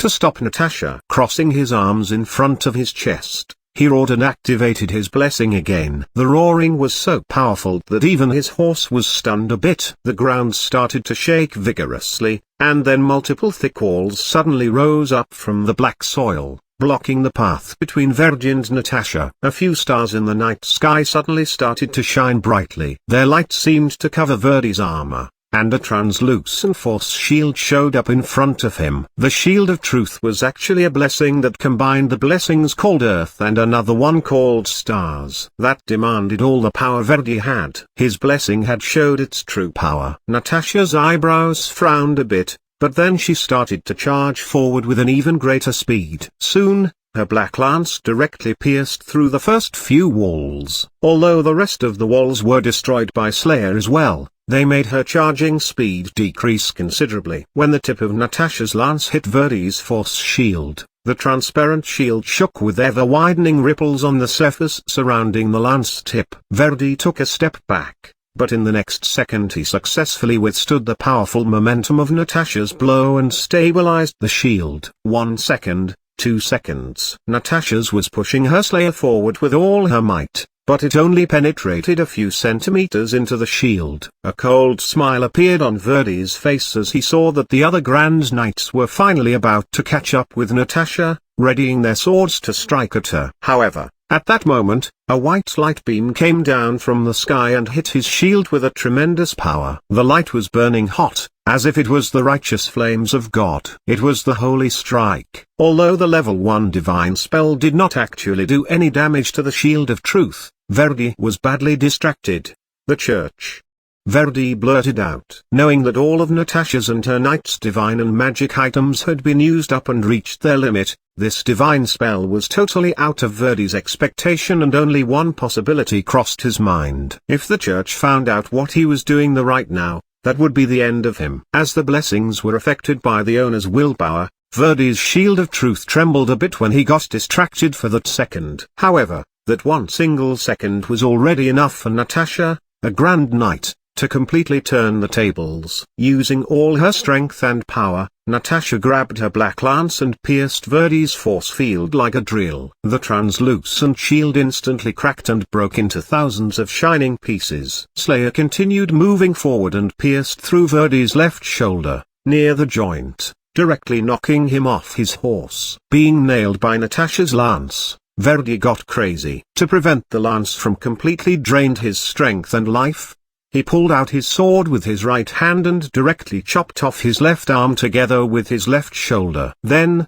free from Natasha's lance, he rolled to the other side. His purple blood burst out and sprinkled everywhere on the ground. It was Lucian who cast the spell Holy Strike just now. He activated Sun's Corona at the very crucial moment. In order to become a powerful sorcerer, Staying calm and focused was of great significance to adjust the tactics for fighting based on the different situations. Facing the several enemies who just arrived and were trying to stop Natasha, Catastrophe suddenly swooped down on one of them with his body weight. Then, his whole body stretched like a piece of rubber, tightly tying the Grand Knight and his sword like a rubber rope, but at the same time, several horrible wounds appeared on Cash'Aral's body. This was Cash'Aral's blessing. He could stretch his body and strongly constrict the enemies. On the other side, Daniel, who had already been seriously injured, jumped from his horse and over some enemies, knocking down a couple of the knights. They were willing to use suicide tactics so that their princess could stand a chance. Natasha followed Verdi's role and used the lightning power on her sword, Thunder, to paralyze him. Her next attack was seeking Verdi's throat, but a strong airwave hit her hand mid-swing, pushing her hand and the sword slightly to the side. Thus, Natasha's sword missed Verdi's neck by an inch. It was Sylvia who cast the spell with her magic item. Natasha's turned her horse around to try again and quickly adjusted her wrist to strike down at Verdi once again. However, at that time, Sylvia suddenly jumped out, standing between her and Verdi. She was staring at Natasha with her beautiful black eyes. Sylvia was protecting Verdi with her own body, hoping her former lover would not dare to hurt her. Great pain could be found in Natasha's grey eyes as she hacked at her lover without any hesitance. She clearly knew that, at this point, any hesitance could get her killed, along with the knights who were loyal to her, the friends that had supported her in that dire moment. Until she felt the coldness of the sword and the great pain, Sylvia could not believe her eyes. With unwavering determination, Natasha's sword split Sylvia's body in two. The princess did not stop, though, and rode her horse forward to do the same to Verdi. At that very moment, all of Verdi's knights immediately turned around to try to stop Natasha, regardless of the great risk they would face when they showed Lucian and Ian their backs. Chapter 131, The Joint Effort. This chapter is updated by Novels PL. Holding the Sun Scepter in his hand, Sard expanded the divine power circles and let them fully cover the city.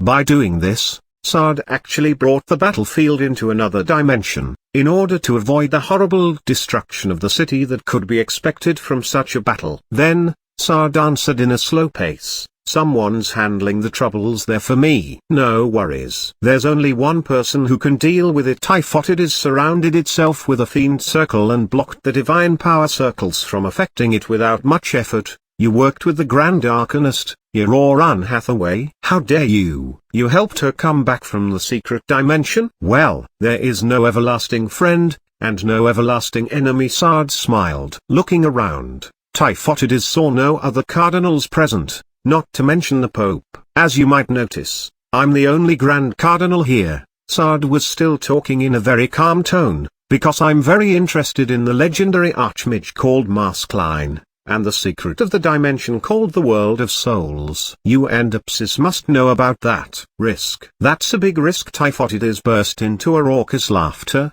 You greedy human beings. You think you can stop me on your own with a bunch of stupid shining magic circles? Tell me, would you dare tell Auroran the complete truth? Sard was definitely well prepared. He shrugged easily. Oh, I'm sorry. I'm not really on my own. Rhine, in his black shirt and red long jacket, showed up behind the great master of Argent. Without even looking back, Typhotides sneered, little filthy vampire. Two pairs of huge black bat wings bulged out of Rhine's back, and the aura of Rhine's darkness and evilness somehow matched the holy light surrounding Sard perfectly well. His eyes, instead of being the usual scarlet eyes a vampire had, were still silver. Long time no see, Typhotides. For your information, there are different kinds of vampires, but it seems that you've already forgotten me, greeted Rhine casually. Count Silvereye, the observer. It's you. Typhotides got serious. Above Elsinore Lake, the cardinals, gold knights, and night watchers floating in the sky besieged their enemies. Within the circle, there was a male and a female. The man in the black robe with brown hair and dark blue eyes was Rogerio, Mr. Derone's business partner that Lucian actually met once before. According to Verdi's words, Rogerio and a Radiant Knight were supposed to be fighting against Camille at that moment. The woman was very beautiful, and her silver-grey eyes were very impressive. Wearing a dark purple robe, she looked rather cold. Slowly lifting up her hand, she pointed her finger at Ilya, his priests and the Dark Knights, who were very confused right now, and slightly moved her lips. Elements resolve. Immediately, Ilya, the level 7 Grand Priest, was turned into a variety of different substances, black particles, smoke, small clusters of green wildfire, pungent sulfur powder, and even his great fiend power was being swiftly disintegrated. Very soon, the level 7 Grand Priest, plus his 6 Great Priests, 12 priests and all the Dark Knights were completely turned into colorful small particles floating the air. Soon afterwards, nothing was left of them. Although the horrifying wraith wearing black robe was resolving as well, the colorful particles in the air did not disappear. A moment later, the particles reunited together and the monster appeared again. "Upsis, go back to your skeleton land," the woman said shortly. A shining gate suddenly emerged in front of the monster. After silently staring at the woman for a moment, the black-robed monster obediently stepped into the gate. Then, the lake became peaceful again. Thanks to the timely arrival of the church, the residents of the small town were saved. "Now, you can go." The lady was still very cold. She commanded the powerful cardinals and knights to leave as if she was giving an order to her minions. Hamilton, Hayward and Rafferty turned around silently and left submissively. Although they had no idea why she was there, they were more than grateful that she did not bother killing them. After all, the lady was an arcanist. She was one of the greatest arcanists ever in history, Anne Hathaway, the Lord of Elements, who ranked the 16th place on the church's cleansing list. After the church and the people of the duchy left, Rogerio came in front of Hathaway and questioned her with a slight bit of anger. "Your Excellency, how can you violate the decision made by the Lords of the Congress?" Taking a glance at Rogerio, Hathaway's silver-grey eyes remained cold. "Did I agree to it? Without my consent, no decision is valid." But Rogerio tried to insist. However, Hathaway cut him off directly. "Every Grand Arcanist has the power of veto, and you'd better keep this in mind. By the way, I don't want that there's anyone trying to poke their nose into the internal affairs of the home family." After finishing her phrase, she disappeared in the air. When Hathaway was gone, Rogerio's face suddenly became more relaxed, as if the anger he showed earlier was just something fake. Facing an internal power struggle among the Grand Arcanists, even an archmage needed to be very careful. On the wildlands outside of Melza Black Forest, bodies were overlapping each other. Grabbing Verdi's neck with her right hand, Camille directly lifted him up. "Where's the princess?" Verdi knew that he was totally hopeless now, and he sneered, "In the Black Forest. Maybe my knights have already found and killed her." Camille grabbed his neck even tighter. Tell me." Camille Verdi could not breathe and the words were squeezed out of his throat. "Did the Grand Duke ask you to kill my father?" "Go to hell." Camille directly exploded Verdi's body into pieces with extremely powerful water spouts. Until the last second of Verdi's life, he felt no regret. Entering the Black Forest, Camille started to trace the smell of Natasha's blood. At some point ahead, she was a bit hesitant, since both directions had the smell. Ghost aloe looked completely different from common aloes. It had 5 long white leaves, as if its color had faded a long time ago. With transparent, long thorns growing on their tips. The leaves were very wrinkly, looking just like the skinny, wizened fingers of an old witch with long and sharp nails. Natasha was feeling much better. She plucked the aloes and crumpled the leaves up. Some aloe sap came out. "Lucian, you help me put them on my wounds, and I help you with the blood on your back." Natasha did not feel shy at all. Lucian knew that this was not a proper time to talk about proper manners between a man and a woman. He nodded and followed Natasha's request. When he was rubbing the small aloe balls on Natasha's wounds, he witnessed the great self-healing power of a Grand Knight. The wounds on her body were healing in a visible way. "How do you feel?"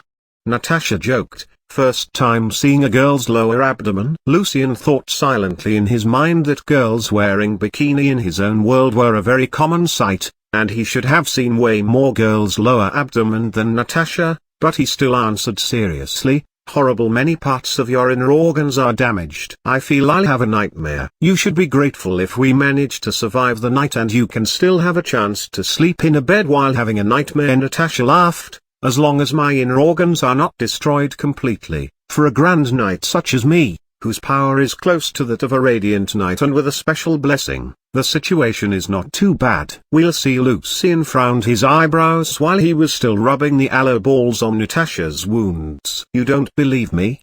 Natasha giggled. "I'll be all right, Lucian." "Seriously, if we got lost in the forest and we needed to eat, you could cut a piece of my heart, livers or kidneys off and roast them for food. Isn't that great?" "Not really, Your Grace." Lucian released a long sigh. Sometimes he really had no idea how to deal with Natasha's sense of humor. "Well," Natasha added, "if I didn't get enough food, my body would stop recovering, and I would die, too, just like common people." "I won't let it happen," answered Lucian calmly. "In 10 minutes, we should be close to Masal River." Alto Typhotides, the great master of Argent, was tightly constrained by the many divine power circles controlled by Sard with all of his power. In front of Typhotides, Rhine lifted up his right hand, and the huge bat wings were fully stretched open. Suddenly, the night sky lit up due to a full moon that appeared with its bright silver radiance. The moon was becoming bigger and bigger,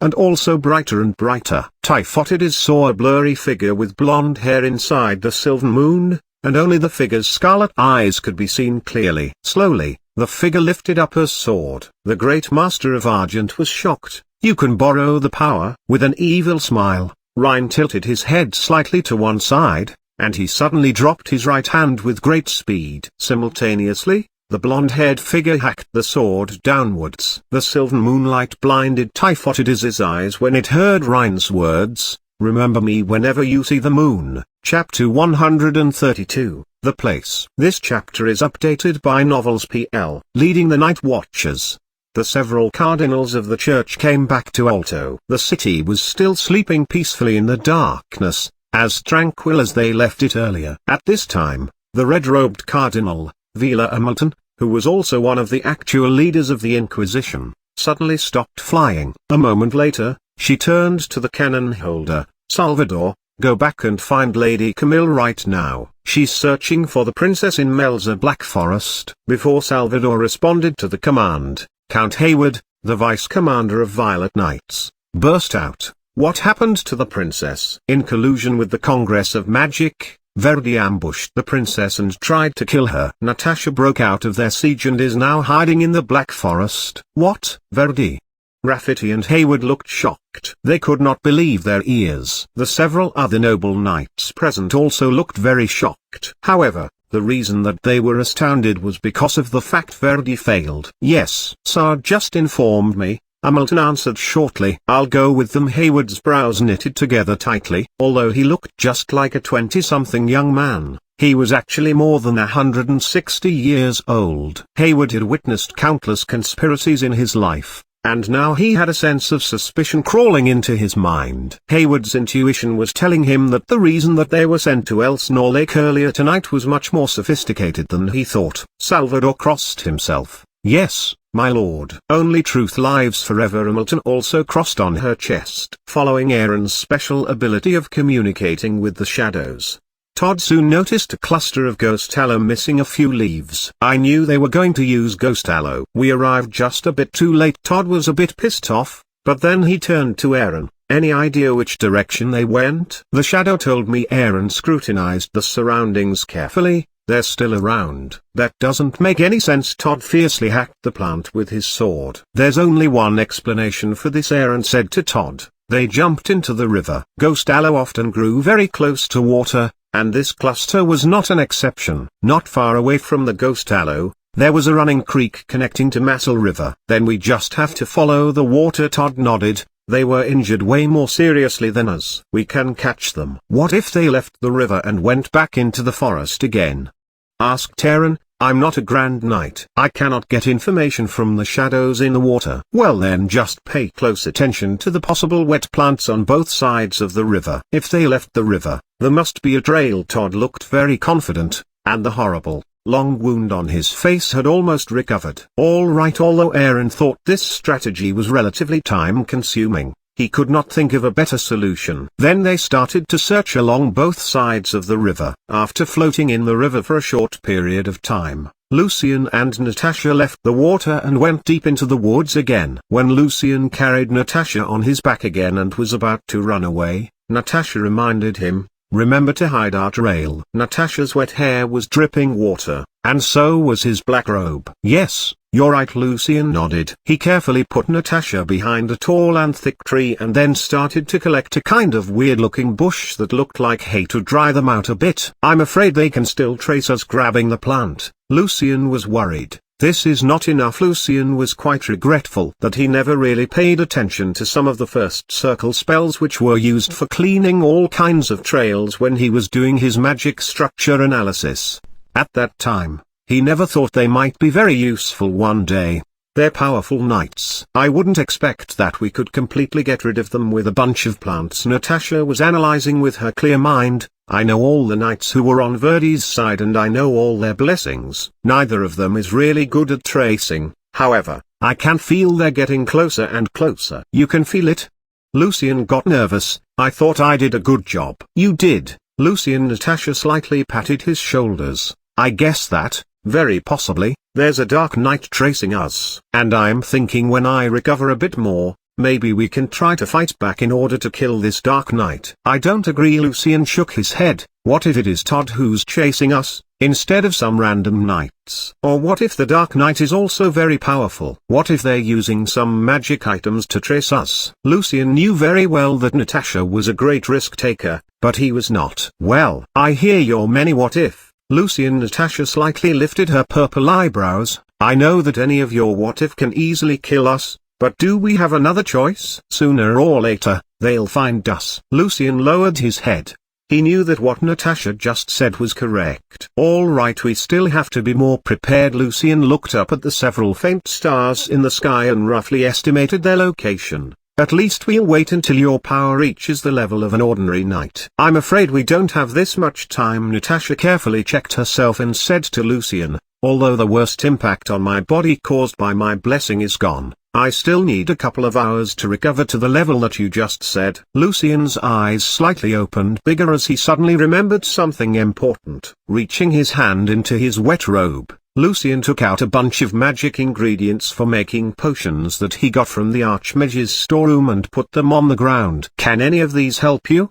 Lucian was a bit hesitant. I got these from the Archmage's place, to sell them for some money." Lucian was a bit nervous. Natasha did not really notice Lucian's awkwardness, and when she lowered her head, a surprised smile appeared on her face. "Ether and vampire's blood." "Awesome." Both ether and vampire blood were ingredients for a very effective healing potion named Water Song. However, they were just raw materials, so Lucian felt quite worried. "Any side effect?"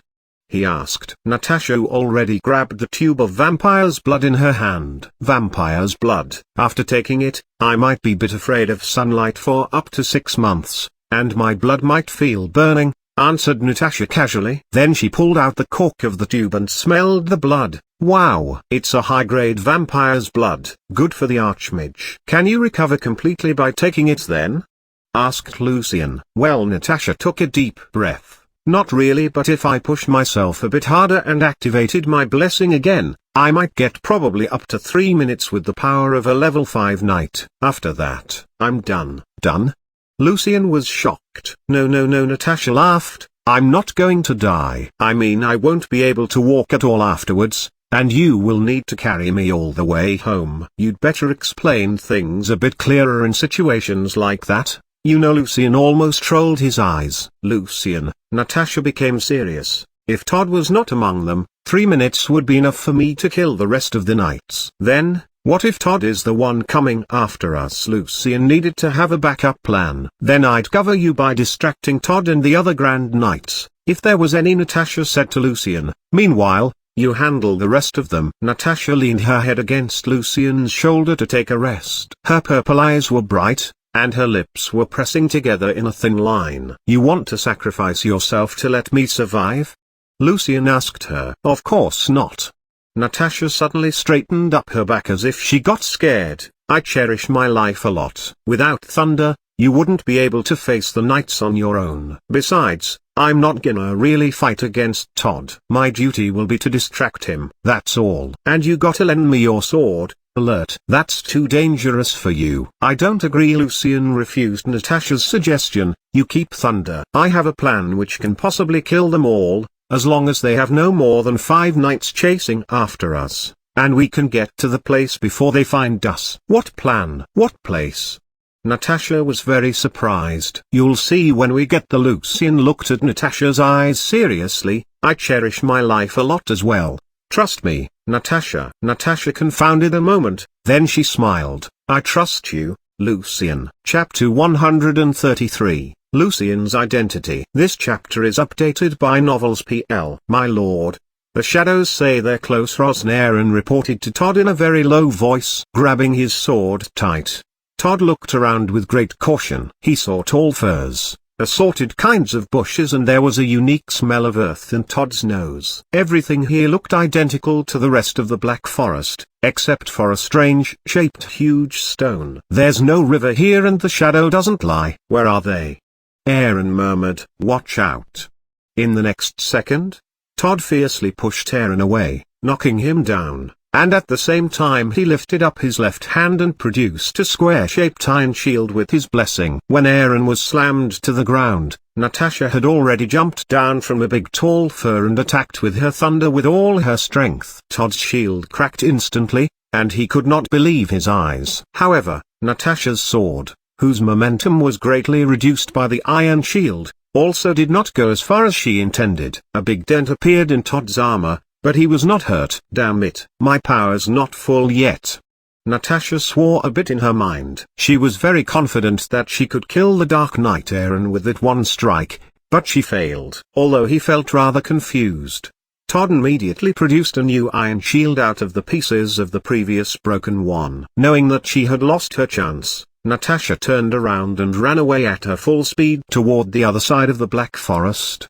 Todd soon realized that it must be a potion that was boosting Natasha's remaining strength. He knew that this kind of boosting would not last long. Pulling out his sword, he started to chase after her.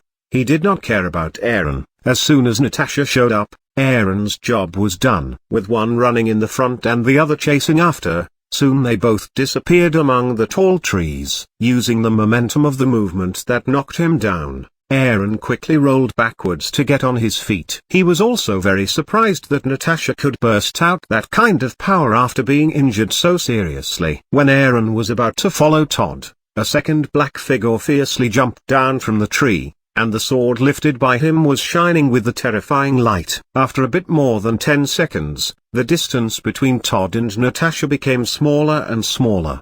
Todd could tell that Natasha's power hadn't recovered to level 5. Since Natasha was definitely faster than him in the past, but right now he would be able to catch her. When Todd was only a few steps away from Natasha, the princess turned around and started to fight back, easily blocking her strike with his sword named Blood. Todd sneered, "This is not going to be enough, Your Grace." Natasha's eyes turned into light gray again as she kept hacking, thrusting, blocking and dodging. The loud bangs from the metals colliding with each other slightly shook the ground, and the strong airflow caused by that overthrew the nearby bushes, stones and some rotten branches of the firs. "I thought the more seriously injured you were, the more powerful you would be." Todd was good at disturbing his enemy's mental state. "It looks like your potion doesn't really help you that much. Are you a knight, or you're just a talker, Todd?"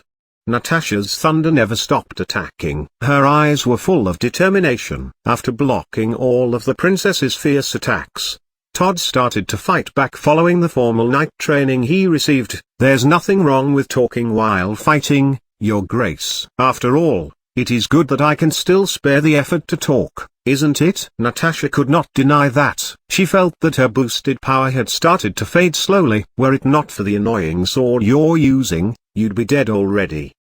Todd continued talking to distract Natasha. Thunder was a perfect counter to his iron blood since Todd's iron skin was an ideal conductor. "However, your power is not gonna last long, Your Grace. I'm not in a hurry, said Todd sarcastically. Natasha did not bother bickering back. Instead, she stayed even more focused on her movement, attack and defense. She was a very well-trained knight, and she was also one of the most talented knights ever of the church. She believed that her hard training was worth a lot, even without her blessing. Her powerful blessing enabled her to manage almost every one of her breakthroughs relatively easily, and in her previous fights she had always been in a more advantageous position. However, the battle she experienced earlier tonight and the one she was facing right now gave Natasha the first chance to learn more about her own power. The power of her blessing and her physical strength started to blend together in perfect harmony. If it could be commented that she usually fought using the power given by God,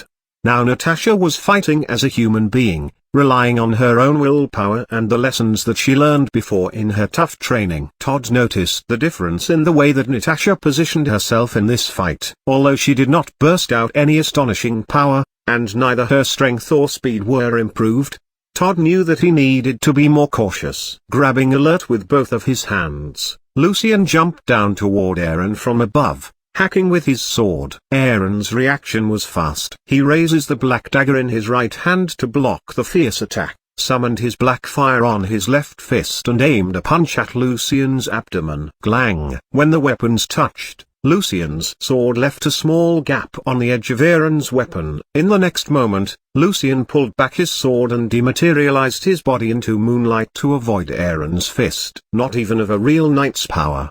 Aaron sneered. When he recognized Lucian, he became more confident. As a Dark Knight, Aaron was even faster than Lucian, not to mention his reaction speed and strength. Lucian kept a distance away from Aaron by using his sword, which was longer than the enemy's weapon. However, Lucian noticed that the black fire covering the dagger could slowly corrode the alert's blade. Aaron chose not to launch his attack in the front. Instead, he tried to approach Lucian from different angles, and his movements were not meant to actually damage, but more to probe. It was not a waste of time for Aaron, and he was actually very smart. Since Aaron was much more powerful, there must be a reason why Lucian would be confident enough to ambush him like that.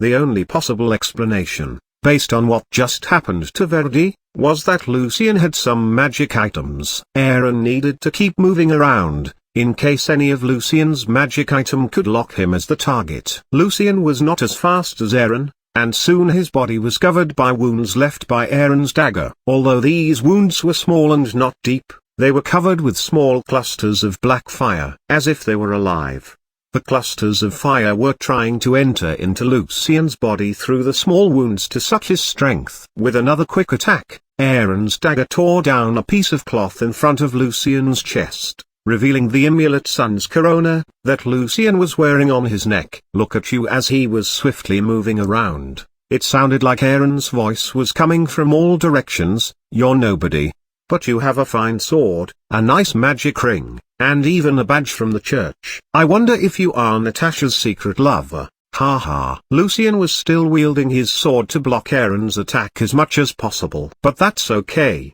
said Aaron. Soon, they will all be mine. As Aaron was talking, he was trying to recall and calculate how many times Lucian had activated his magic items. Then, Aaron's attack became fiercer and fiercer, since he wanted to force Lucian into using the two items in case there was still any power left in them. Lucian seemed to be pretty weak, and all he could do was stand there and wield his sword. For a couple of times, he could not even stand on his feet, since the black fire was eating up his strength. After testing Lucian by pushing him into his limit countless times, Aaron believed that the young man had already used all the power in his magic items for that night. Before Aaron launched his new round of attacks, Lucian's legs were already too weak to support his weight. With a twist in his ankles, Lucian fell over in front of the strange-shaped stone. Aaron almost felt amused by this scene. Are you kidding me? Jumping toward me from the tree was all that you had prepared. Very touching. You want to die for your beloved princess. Lifting his dagger again, this time Aaron targeted Lucian's back neck. Suddenly, a thin, arc-shaped shield appeared above Lucian and stopped Aaron's dagger. Neither of his magic items was shining. It was Lucian's own power. A sorcerer? Lots of memories and thoughts flashed across Aaron's mind. His eyes suddenly opened wide. "You're Professor, am I?" Lucian turned around and a mysterious smile appeared on Lucian's face. At the same time, Lucian pulled out his right hand from the dirt, in which there was a dark red bracelet. Before Aaron managed to turn himself into a shadow and back away from Lucian, a powerful fireball suddenly burst out from the bracelet and pushed Aaron backward fiercely. "Farewell, Mr. Aaron." Lucian nodded, smiling. Level 3 high-rank magic item, Fireweaver bracelet, previously owned by Firewolf, which was enchanted with 2 magic spells, Flamed Shield, a second circle spell, twice a day, and Fireball, third circle spell, twice a day. The fireball covering Aaron's upper body blazed. When Aaron's body hit the ground a second later, only the lower part was left. When Lucian stood up holding the bracelet, he heard Natasha's familiar voice, "Professor?" Turning around, Lucian saw Natasha standing on the other side with thunder in her hand, looking rather shocked. Chapter 134, The Ring. This chapter is updated by Novels PL. This idea occurred to Lucian when the surroundings in the Black Forest became more and more familiar to him. He remembered that, after he found Firewolf dead, he buried his 2 magic items there.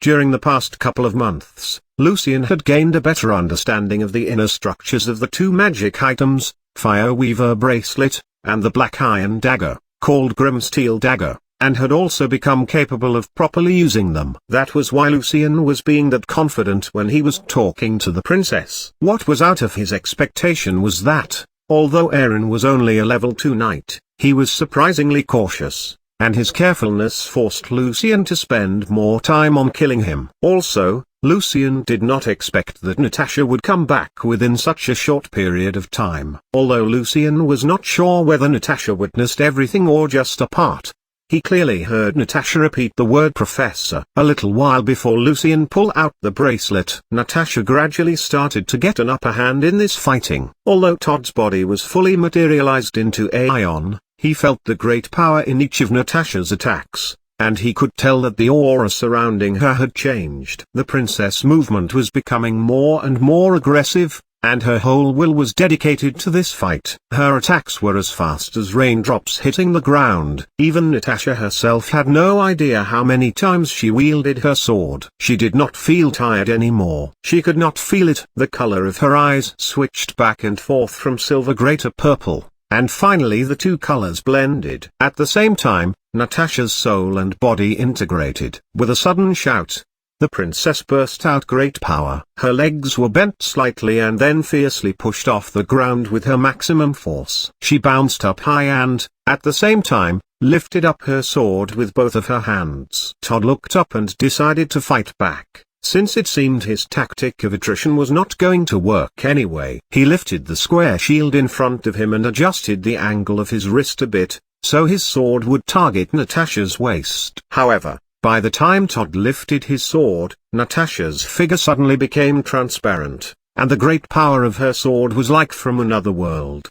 which directly hacked his shield into 2 halves. As a matter of fact, what was hacked into halves was more than Todd's iron shield, but also his own body. The iron shield did not manage to reduce the great momentum of the sword at all.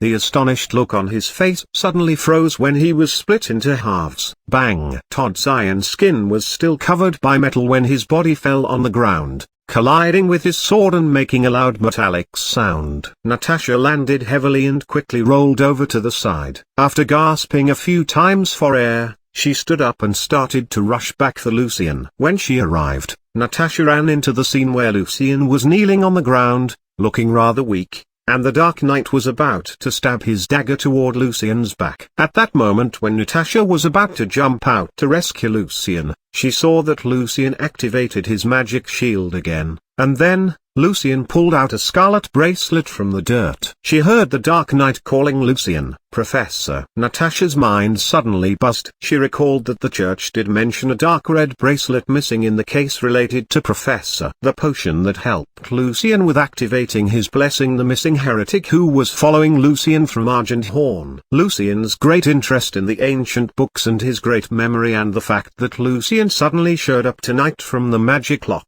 "Professor?" Natasha could not find any excuse to lie to herself. Lucian could tell the mixed emotions in Natasha's beautiful eyes, in which there was astonishment, pain, sadness and anger. Grabbing the bracelet tightly in his hand, Lucian was ready to activate it at any time, although he clearly knew that, facing a level 5 Grand Knight, these spells would not really work. At the same time, there was a voice in Lucian's mind telling him that he might still be able to lie to the princess again, to make another garbled story. When Lucian was about to talk, Natasha said to him first, in a deep and low voice, "Go to home." Then, Lucian did not really get it, and he noticed that the color of Natasha's eyes had changed. Instead of dreamlike purple or silver gray, now her eyes looked purplish gray, which was a mysterious but also pure color. "You should go to home. The headquarter of the Congress of Magic is there. If you want to become a great sorcerer like Sylvia,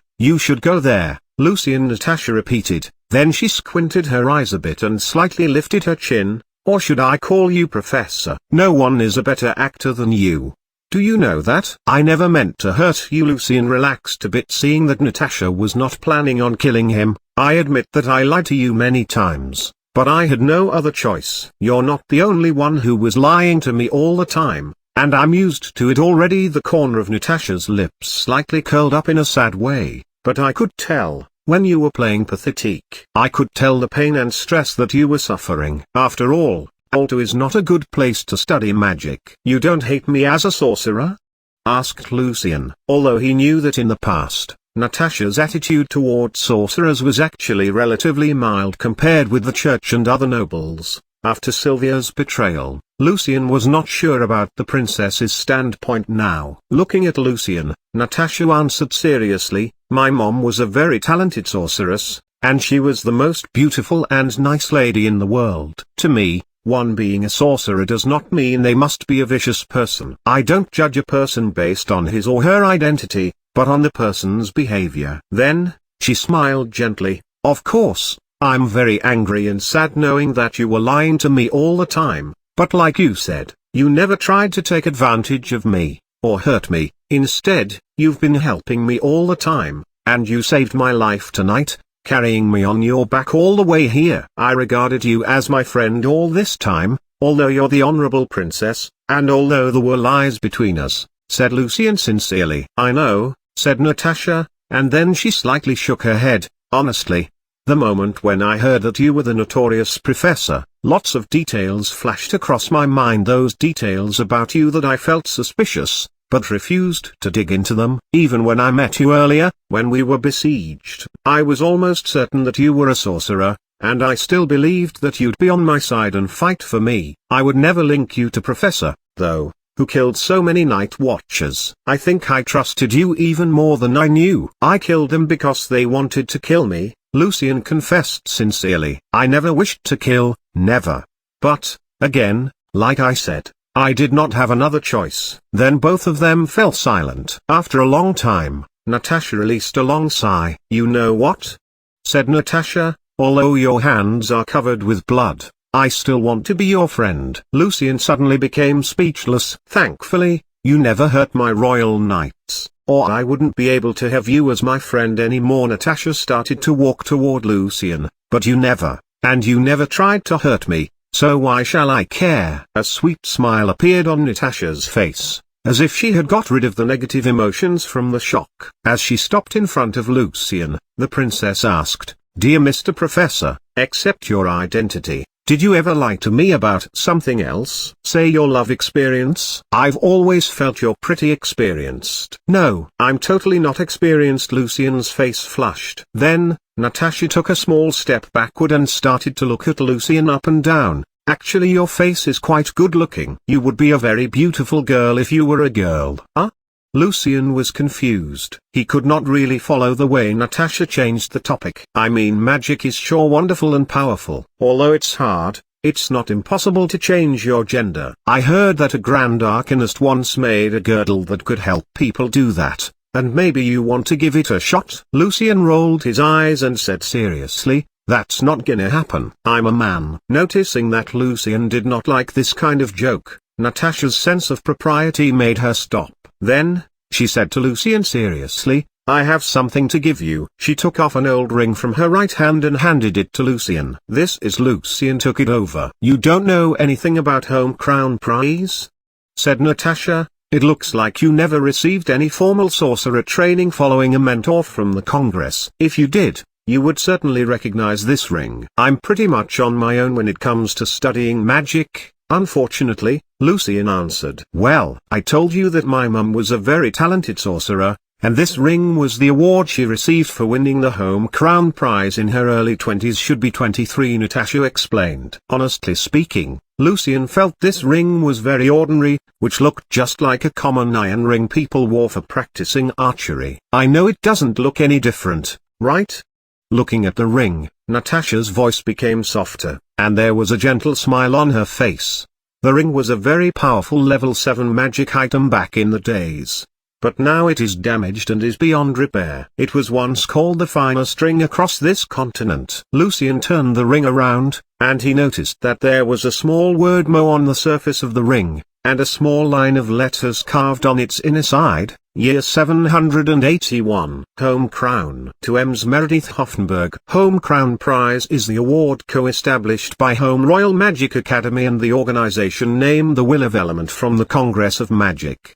The purpose of setting up Home Crown Prize is to acknowledge the great contribution made by the great sorcerers and sorceresses in the Element School. So, your mom won the prize at the age of 23? That's brilliant. Lucian gently rubbed the ring with respect. She was really a genius, said Natasha with great pride. She was awarded the prize for her finding of a metallic element which is lighter than water by introducing electromagnetics to the field of element study. She named the metallic element Mo, and so the ring was also named Mo. I never realized that you had this profound knowledge of the world of magic, said Lucian. You never mentioned. We are in Alto, and I'm the princess. I can't mention anything about it. Besides, what I just introduced was not profound at all. When you get to home, you'll see a completely different world, said Natasha. Since the prize was set up, within the past 270 years or so, only 24 sorcerers and sorceresses were qualified for this prize. Now I'm giving this unique ring to you as a keepsake, and also a proof of your identity when you get to the Congress. Chapter 135. Life is more than just magic. The end of the first volume. This chapter is updated by Novels PL. Holding the ring in his hand, Lucian said to Natasha sincerely, "Thank you, Natasha. Your mother was a real genius. I hope one day I will be able to make such a contribution as well." Yes, she was, and I believe you will as well. Looking at the distance, Natasha was immersed in the memory of her mother. When my mom won the award, she was only a junior rank mage. But later she left the best place for studying magic and came to the city, a city which was notorious for its way of treating sorcerers and sorceresses, all for her love for the Grand Duke. Your parents' love story is probably the most romantic story across this continent. Lucian smiled. My mum was clearly aware of what she wanted. Natasha nodded. After she tried many times to use different potions to awaken her blessing, but failed because of her fragile health, she found her own path in the world of magic, which matched her perfectly well. Each person has his or her own value. Admiring the Grand Duchess very much, Lucian asked out of curiosity,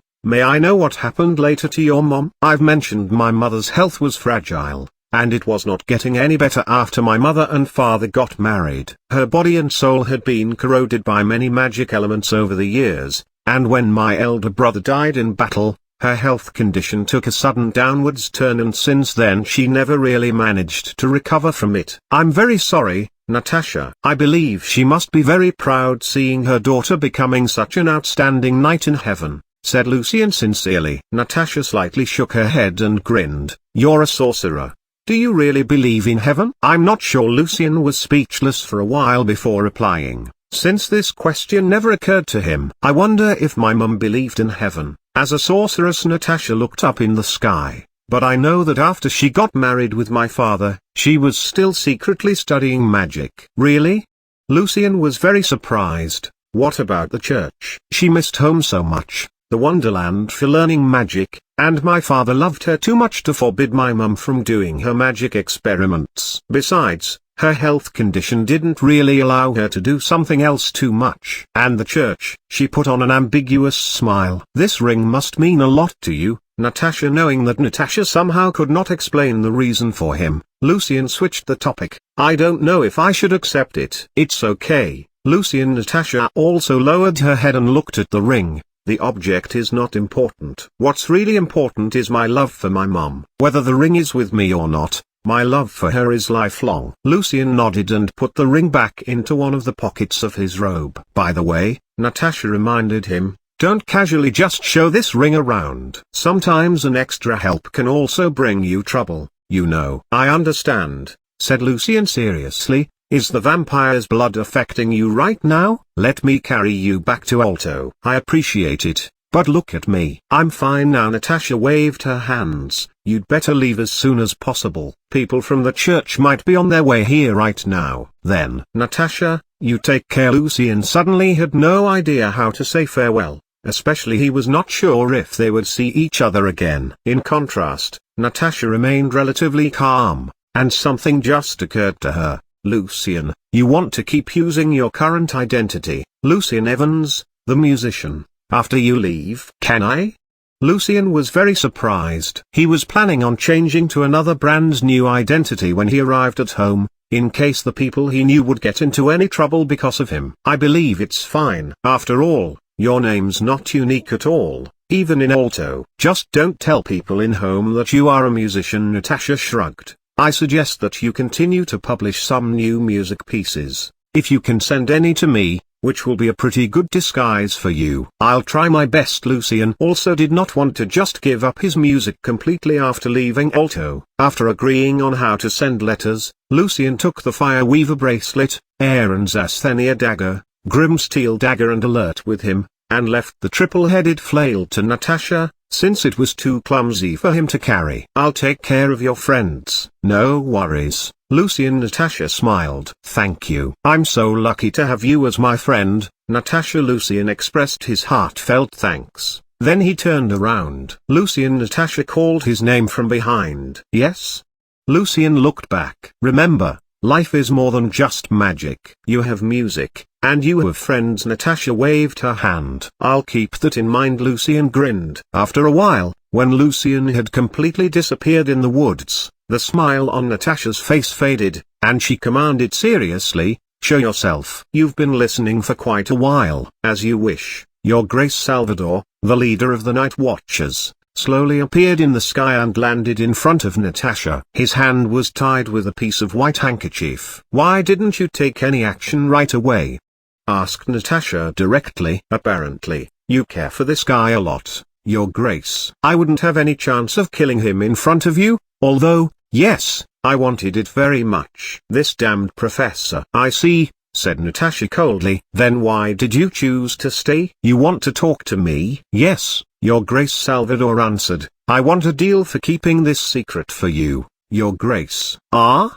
Natasha was almost amused. You don't want to take revenge for the dead Night Watchers anymore? I thought you were pretty determined. I was and I still am, said Salvador calmly. But I cannot miss this chance, the chance of climbing up towards a higher status in the church, and cooperating with the princess. I already gave up so many things and now I'm walking in the darkness all because. Not interested. Natasha cut him off directly. All right. Salvador paused a bit. Let's get to the main point. To be more specific, I want. Before the next word jumped out from Salvador's mouth, Natasha rushed and hacked her sword directly toward him, without any hesitation. In the next second, Salvador was split into two halves by the sword. No one dare threaten me, said Natasha coldly. There was no blood coming out of Salvador's body, and his body was dissolving into small shining pieces in the air. Before his body completely disappeared, his last remaining awareness turned into his voice.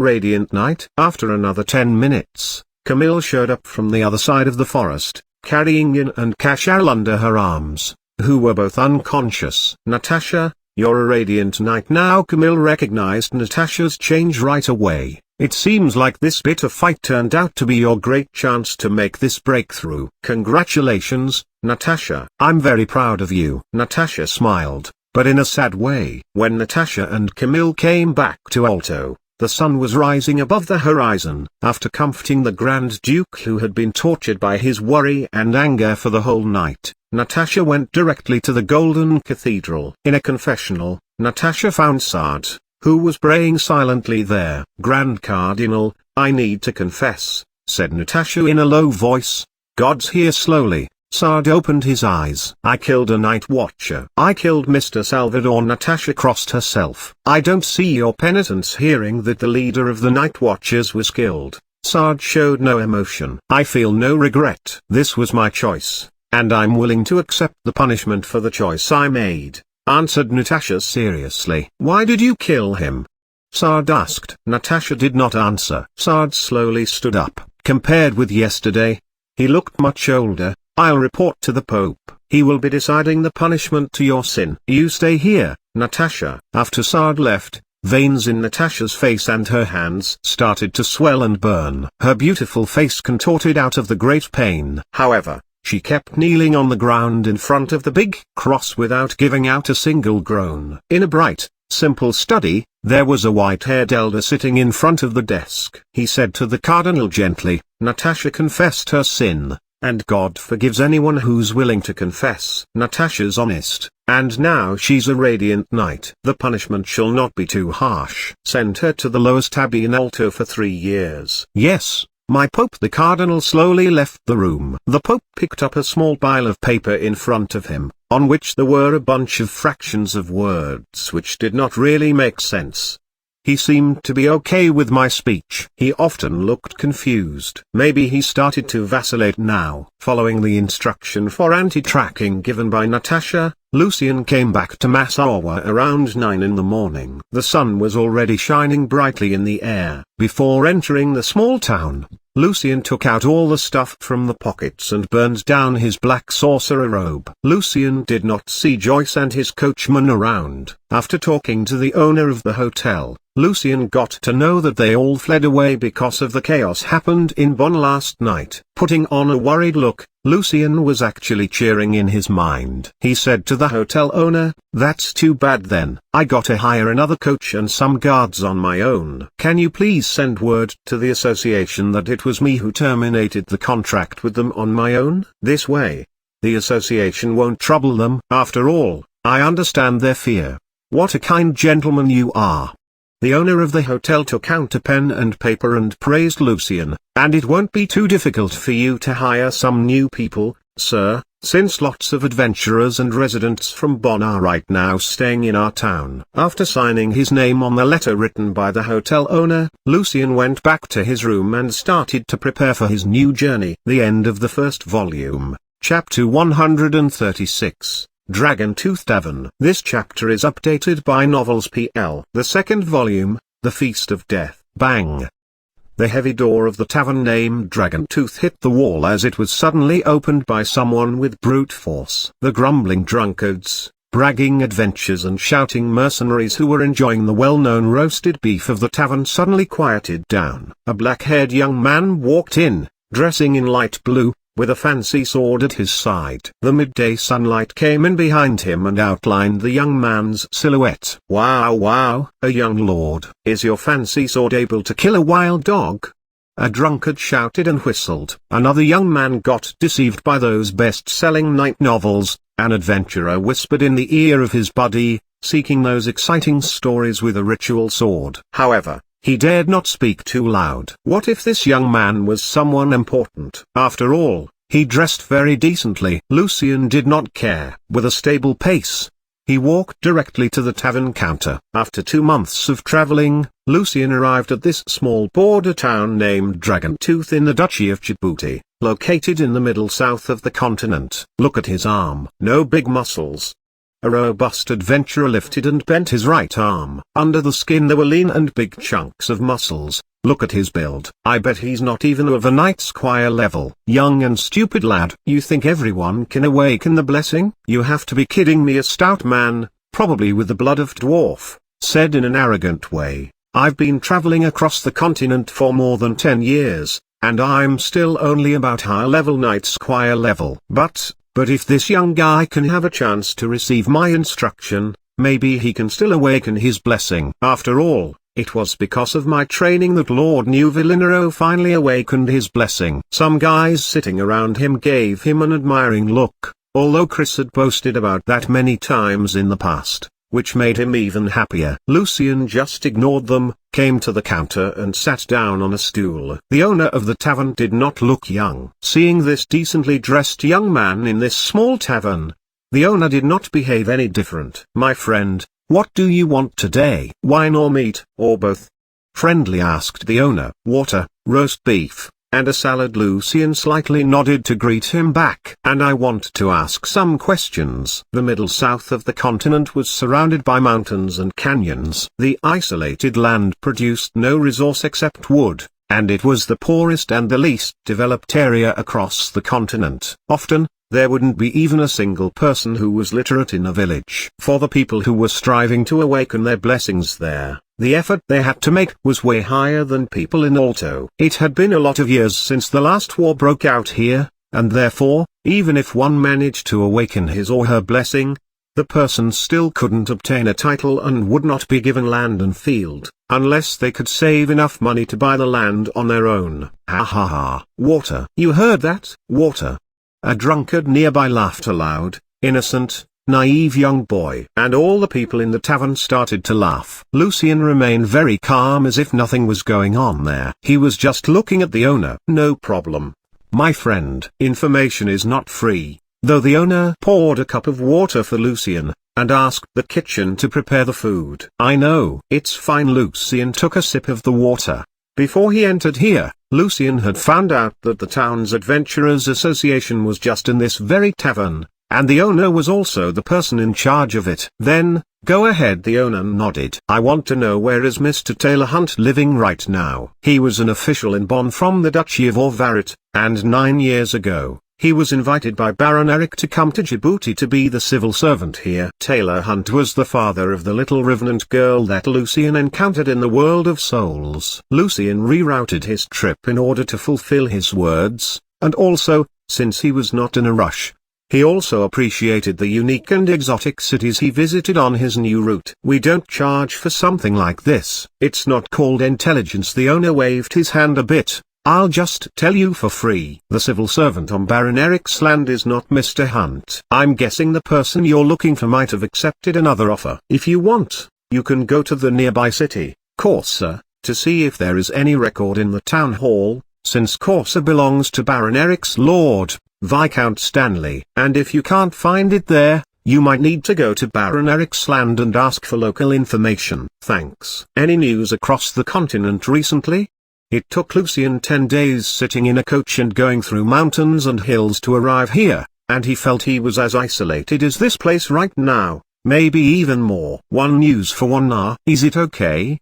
The owner smiled. 10, please." Lucian directly took out a thail and placed it on the counter. The adventurers and mercenaries were very surprised, and their eyes were staring at the shining coin. After all, they had to spend 2 to 3 months to make one single thail, and this young nobleman was just using it for buying some random news. A few of them were even considering if they should just rob this young man.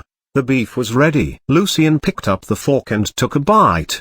The meat was juicy and tender, which was surprisingly as good as the dishes produced in those fancy restaurants in Alto. The tavern owner pulled out a piece of crumpled paper and read it slowly to Lucian. 2 months ago. Alto. The owner paused a bit and looked at Lucian. A small town in Alto, Bonn, was attacked by a necromancer. The famous musician, known as the most beautiful musician, Sylvia, as well as her father, died in the battle in which the princess of the duchy, Natasha, finally beat the evil necromancer with all her effort. Unfortunately, the princess was severely injured from the fight and now she is recuperating in an abbey. It is said that Natasha also made a breakthrough in this fight and has become more radiant knight. Lucian did not show any difference after hearing the news, although his heart was cheering for Natasha's achievement. No wonder the side effect of the vampire's blood did not affect her immediately in the forest. If moving from a squire level to a level 1 knight was challenging,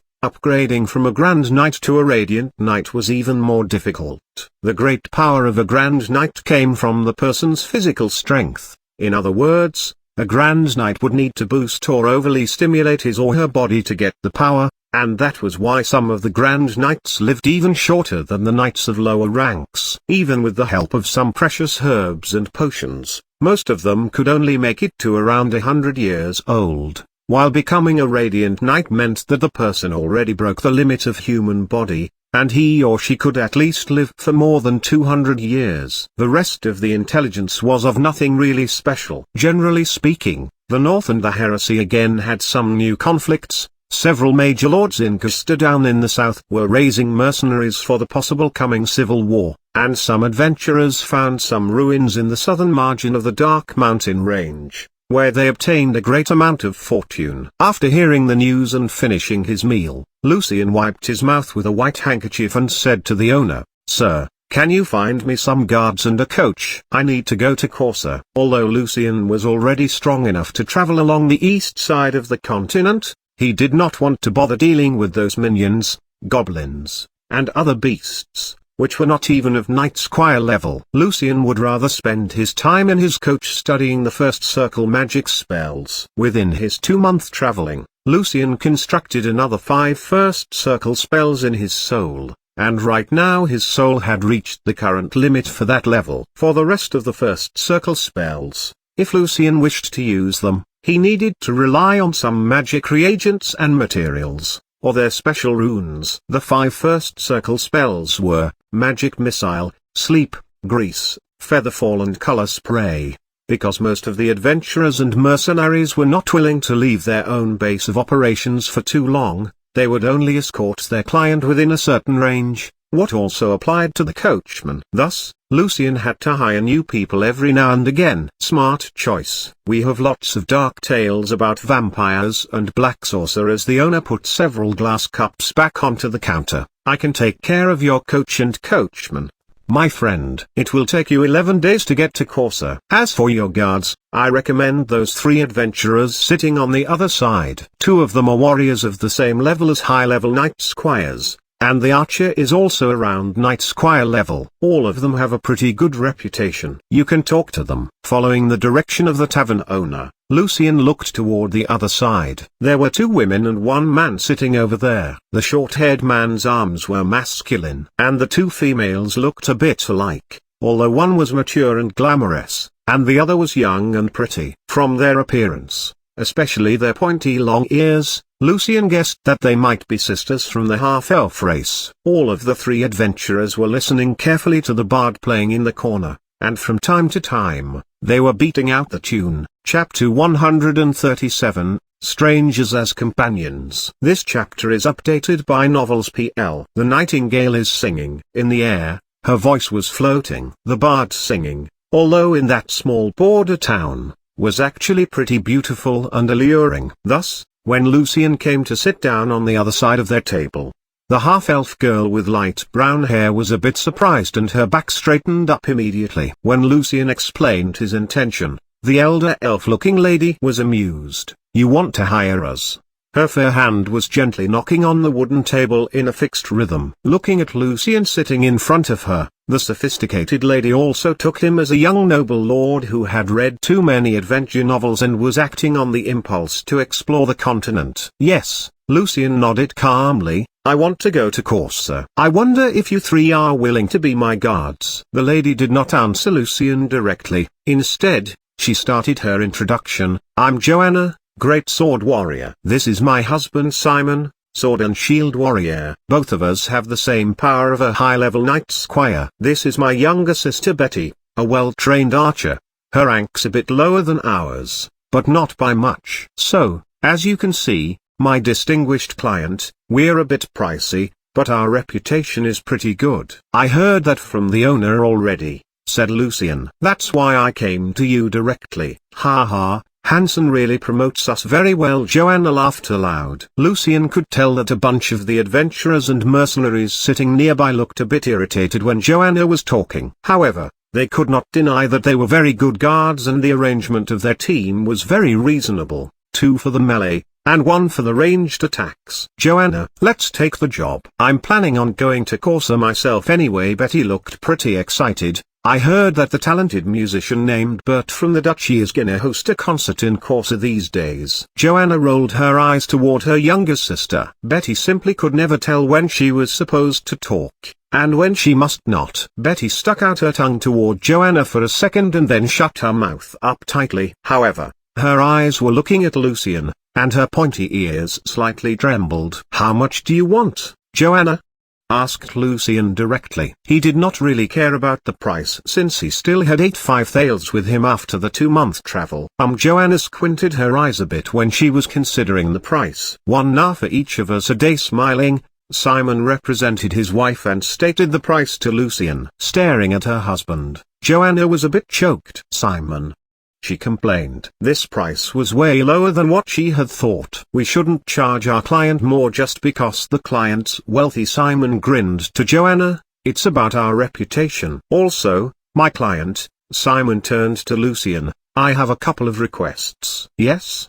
Lucian nodded. "You need to pay us on a daily basis." Simon paused a bit, glanced at Betty, and continued, "And give Betty's pay to me. She has no idea how to save, and we're saving for her future night training in her name." In some of the countries in the south-central part of the continent, night training was not free, as it was in Alto. Many nobles struggling with their financial problems actually were making money out of it, giving night training, which was not necessarily a bad thing altogether, since more commoners could get a chance at being a night squire or even reaching a higher social status. Betty pouted out of dissatisfaction, but she could not deny what Simon just said. "No problem," agreed Lucian. "Let's get the contract done then." All the adventurers and mercenaries registered with the Adventurers Association needed to sign a contract with their clients, handing Hansen his own identification and documents. Lucian took a glance at the content and then signed the contract provided by the tavern owner. "Thank you, Sir." Lucian politely nodded toward Hansen. The moment Hansen looked at Lucian's identification, he became very surprised, but he instantly hid the different look on his face. "My pleasure, Mr. Evans." Hansen then carefully checked Lucian's documents. The fact that he had a great musician here visiting his tavern was definitely something he could brag in the future in front of his guests and offsprings. Joanna accepted the 3 na paid in advance and then left her fingerprint on the paper. "You're very generous, sir." Joanna smiled sweetly. "Can I call you Mr. Evans?" In contrast, Lucian's 3 guards weren't really hyped up due to Lucian's identity, since all of them were illiterate. "Sure." Lucian nodded slightly. "Another Mr. Evans." Betty grinned. "You know there's a talented, young and handsome musician in Alto whose surname is Evans as well. I heard that he's traveling across the continent for his music right now. I wonder if he would come here to Djibouti." "Dream on." "A great musician visiting this remote and poor country?" Joanna said directly to her, "Just get your feet on the ground and awaken your blessing. When you join the Violet Knights, we can all move to Alto." Lucian laughed. "How do you know this Mr. Evans is good looking, Miss Betty?" "All the bards say that," answered Betty cheerfully. Outside the tavern, when Lucian was about to get on the coach, a young man quickly walked toward him. "Wait. Please wait." The young man was waving his hand. The man in a white robe was in his 20s. He had blonde hair, and on his angular face there was a pair of blue eyes. "Hi, Mr. Evans. Can I join you folks?" He grinned. "I'm also heading for Corsa, and I'm willing to afford 1/3 of the guard's pay." It was not the first time someone else wanted to join Lucian, and he was always very cautious about this. "You don't look short of money." "Why you want to join me?" asked Lucian directly. Joanna, Simon and Betty did not care. They would not make any extra either way. "Hansen told me that you just got the best guards in the tavern." The young man shrugged. "As for the rest of the adventurers and mercenaries, they looked more like robbers to me." "That's really true." Betty laughed. The young man took out his identification and documents and handed them to Lucian. "The Musicians Association." Bert was reading the document silently. Lucian learned that the young man was also a musician, and thus he lowered his guard a bit. "Why are you heading for Corsa, then?" Lucian, however, knew that one could never be too cautious on this continent. "I'm visiting the Musicians Association there," Bert answered, "to to study. All right, Lucian gave the documents back to him. Mr. Wise, welcome. We're companions now. One thing I need to remind you is that I'm sort of bothered by psychasthenia, so please be as quiet as possible. I need sleep. For sure. Wise nodded. Are you a musician, Mr. Wise? Betty, on the other side, got excited. I'm still learning. Wise remained rather polite. That's great. Do you know for Sylvia? How do you feel about it? Betty's eyes were shining with excitement. She kept talking and talking until the coach started to leave. Wise got on the coach and smiled to Lucian. Very passionate girl. I actually don't really know much about music, though. Me neither. Lucian also smiled, and then he closed his eyes, ready to start to analyze his magic structures. However, at this time, another traveler asked to join them. This was an ordinary lady holding a baby in her arms. Nice to meet you, Mr. Evans. My name's Lena, and I'm heading for the town named Fog, located between Dragontooth and Corsair, the lady said to Lucian gently. Can I join you? I can afford my own expense. Seeing that the lady was with a baby, Lucian agreed. The coach was quite spacious anyway. Then, the coach finally started moving. Simon was in the front, and the coach was followed by Joanna and Betty on each side. As soon as they left the town, a short but stout man caught up with them. Chris, why are you here? Asked Joanna, completely alert. I'm also going back to Corsair. That's it, answered Chris aloud. When you guys save enough money, you can send Betty to me for night training. You know, I've trained a knight before. As Chris was bragging, his eyes were peeking at the coach. However, the people in the coach remained very silent. In the hot sunlight, the coach was smoothly heading for Corsair, raising a trail of dust after it. Chapter 138, A Farce at Night. This chapter is updated by Novels PL. The weather in the second half of the month of Passion, June, was already very hot. Beads of sweat kept rolling down Joanna's and Betty's faces while they were safeguarding each side of the coach. Not to mention Simon, whose shirt inside the armor was completely wet. Nevertheless, no one ever made a single complaint. Simon, walking ahead of the coach, had already driven away several beasts rushing down from the mountains. This was obviously his responsibility as a guard, but the fact that he beat off the vicious beasts without startling the horses definitely impressed Lucian. In contrast, Chris, who was bragging about being a real man all the time, was now dragging his feet on the ground with his body slouching from the heat. Inside of the coach, since Lucian kept his eyes closed all the time, and Lena was not talkative at all, so Mr. Wise had no one to talk to. Finally, he took out a pile of music sheets from his suitcase to kill his time. The only sounds were made by the baby, who cried from time to time, and then Lena would apologize and try to pacify the baby. At around 7 in the evening, it was getting darker. After talking to Lucian, Simon started to look for a camping site where they could spend the night. Experienced as Simon was, he soon settled on a spot on the lee side of a small hill. Surrounding the coach, Lucian's 3 guards quickly built up 3 tents. One for the 3 ladies, one for Simon and the coachman, and one for Mr. Wise. The coach, of course, was saved for Lucian. Watching the busy guards walking around and carrying things, Lucian deeply felt the importance of money. If, in the future, he planned to travel on his own, Lucian had better become a middle-ranked mage and learn the 3rd circle spell Sorcerer's Cabin first. The campfire was lit up, and the smell of food was wafting in the air. While Joanna and Betty were heading for the nearby brook to take a bath, Simon and Mr. Wise sat down around the campfire and started to chat casually. It is said that, early in the Dark Era, the land here once belonged to a black sorcerer. After hearing the talk between Simon and Wise about the tale of vampire and black sorcerer in this country, Lucian joined them to listen, and then he was killed by the church. Lucian still remembered what he read in Natasha's study. Simon, surprisingly, was actually pretty talkative. People just love exchanging mysterious and scary things. You know,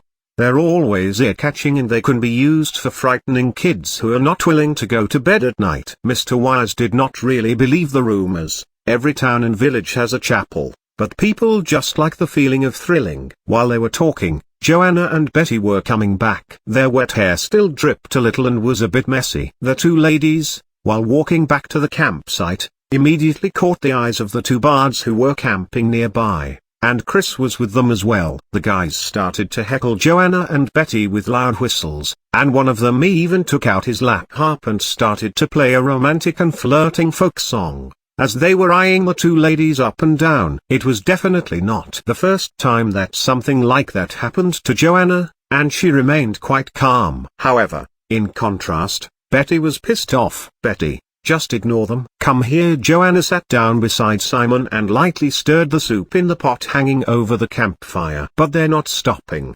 Betty's face flushed, and she glared at the bards with anger, which led to another round of guffaw. "I'll go." Simon stood up and walked toward the other campsite. When Simon came in front of the two bards, Chris said to him, "Simon, what's wrong with my friends singing and playing music here?" Casting a side glance at Simon, Chris said to him, "They're my friends. You'd better leave us alone." As he was talking, Chris was wiping his great sword in a pretended casual way. Simon was a good guard. Knowing that he was still with a commission, Simon knew he should avoid extra trouble at that moment. "Chris, you'd better watch out next time," Simon said to him in his low voice. On the other side, Joanna was trying to comfort her younger sister, Betty. "They're just the same as the bastards we met in the tavern before." Betty, however, rose her pitch high and shouted at the bards, "Awful music. They call themselves a bard, but I don't know how they can make a living with this awful playing." Betty's voice was crispy. Then she paused a bit, as if she was trying to figure out a way to make her point more persuasive. "Mr. Wise, the gentleman with us, he can play way better than them." When she realized that she was not supposed to involve her employer in it, Betty looked at Wise with an apologetic face. Mr. Wise, however, did not really mind. He nodded gently to show his understanding. "Oh, really? A random guy can play music better than me?" The two bards stood up and walked closer to them. One of them said, "If what you said is true, I'll apologize to you. But if it's not, you have to give me some of your personal goods." For example, he looked straight at her body and laughed. Betty's face flushed again. She looked at Wise again for help. However, he was still sitting there, showing no intention to fight for her at all. Betty felt rather regretful for her own words. Wise might have no idea how to actually play. After all, he mentioned that he was just heading for Corsa to study music. Then, Betty almost burst into tears. Lucian looked at Simon on the other side and nodded, giving him a hint with his eyes. Then, Simon's right hand slowly reached to his sword at his hips. At this time, Wise stood up and smiled. "Although I'm still learning music and learning how to play, I would like to do Miss Betty this favor." "I'm not gonna lend you my musical instrument," one of the bards said to him coldly. Wise walked directly back to his tent and took out his own lap harp from this suitcase. When he started to play, the beautiful melody instantly caught everyone's ear and heart. Wise's song was full of feelings and every single detail was handled very well. When his playing ended, Betty was the first one who started to applause. As she was clapping her hands joyfully, her eyes first worshipped Mr. Wise and then shifted to the two bards. The face of the bard who made the bet with Betty turned grim. He wished he had picked on the black-haired young man who remained silent over the other side, instead of the one known as Wise. "I apologize." Then after a short while, the bard kept his words and returned to his own campsite with his companion, where Chris was still sitting, looking rather upset. After seeing Mr. Wise's talent, both Joanna and Simon became more enthusiastic about talking to the young man, not to mention Betty. "Mr. Wise, can you play Mr. Evans's canon in D major with your harp?" Betty's face was glowing with anticipation. Wise gently nodded and started to play the music piece recomposed by Lucian, which reminded Lucian of his friends in Alto. He decided to send them a letter through the Musicians Association when he arrived in Corsa. In those 2 months, Lucian only sent them one letter. When Wise's playing ended, dinner was ready. Betty said to Wise directly, "Mr. Wise, if I had not fallen in love with Lucian Evans' music, I would become your music follower." "I think you're even better than some of the musicians in Corsa," Joanna agreed. There was an even bigger smile on Wise's face. After all, Wise regarded the comparison between him and that talented and famous musician as a great honor. When Wise went past Lucian, he still showed a humble smile. "You were being really modest, Mr. Wise, Lucian said to him, also with a smile, you played very well. Deep into the night, almost all of them were sound asleep, except for two people. The campfire stretched the shadow of a short sneaky figure that approached, making the cast darkness tremble on the background, in the rhythm of the flickering flame in the middle of the camp. Suddenly, the shadow stopped, as if it was waiting for something. The very moment Betty yawned, the shadowy figure immediately jumped to the back side of the coach. It secretly opened the window and swiftly sneaked into it. It was Chris, who always bragged about being a real man. He carefully closed the coach window and stood up. A complacent smile appeared on his face. Everyone thought he was a great sword warrior, whereas in fact Chris was an experienced thief, and his short figure helped him a lot at that matter. Simon, Joanna, and Betty, what will happen if your employer's fancy sword is missing? Thought Chris silently in his mind. I bet he's gonna be really upset. As he turned around and looked for Lucian's sword, Chris was also excited. He knew that the fancy sword was definitely worth a lot. After selling it, he maybe would have enough money to buy a lord title. That was what people called kill two birds with one stone. However, within the next second, Chris found out that both Lucian and his sword were missing. What happened? He had no idea. When Chris was about to leave the coach, the fancy sword that he was looking for was pressed against his throat. Chris shuddered and immediately kneeled down. My lord, please forgive me. Chris realized that Lucian actually had the level of a real knight, or he would not be able to discover his plot. Right or left? Asked Lucian calmly. What? Chris was sweating. Right hand or left hand? Which one do you want me to chop off? Lucian repeated. My lord, please forgive me. Chris burst out a cry. I have information to tell you. Chapter 139, The Invitation. This chapter is updated by Novels PL. What do you have that could interest me? Said Lucian gently with a smile. My lord, if you're interested in my information, I beg you pardon me, please. Chris almost burst into tears. That depends on how valuable your information is. Lucian held his sword firmly. I got an invitation the other day, stammered Chris. You got? Lucian tilted his head a bit. I stole the invitation.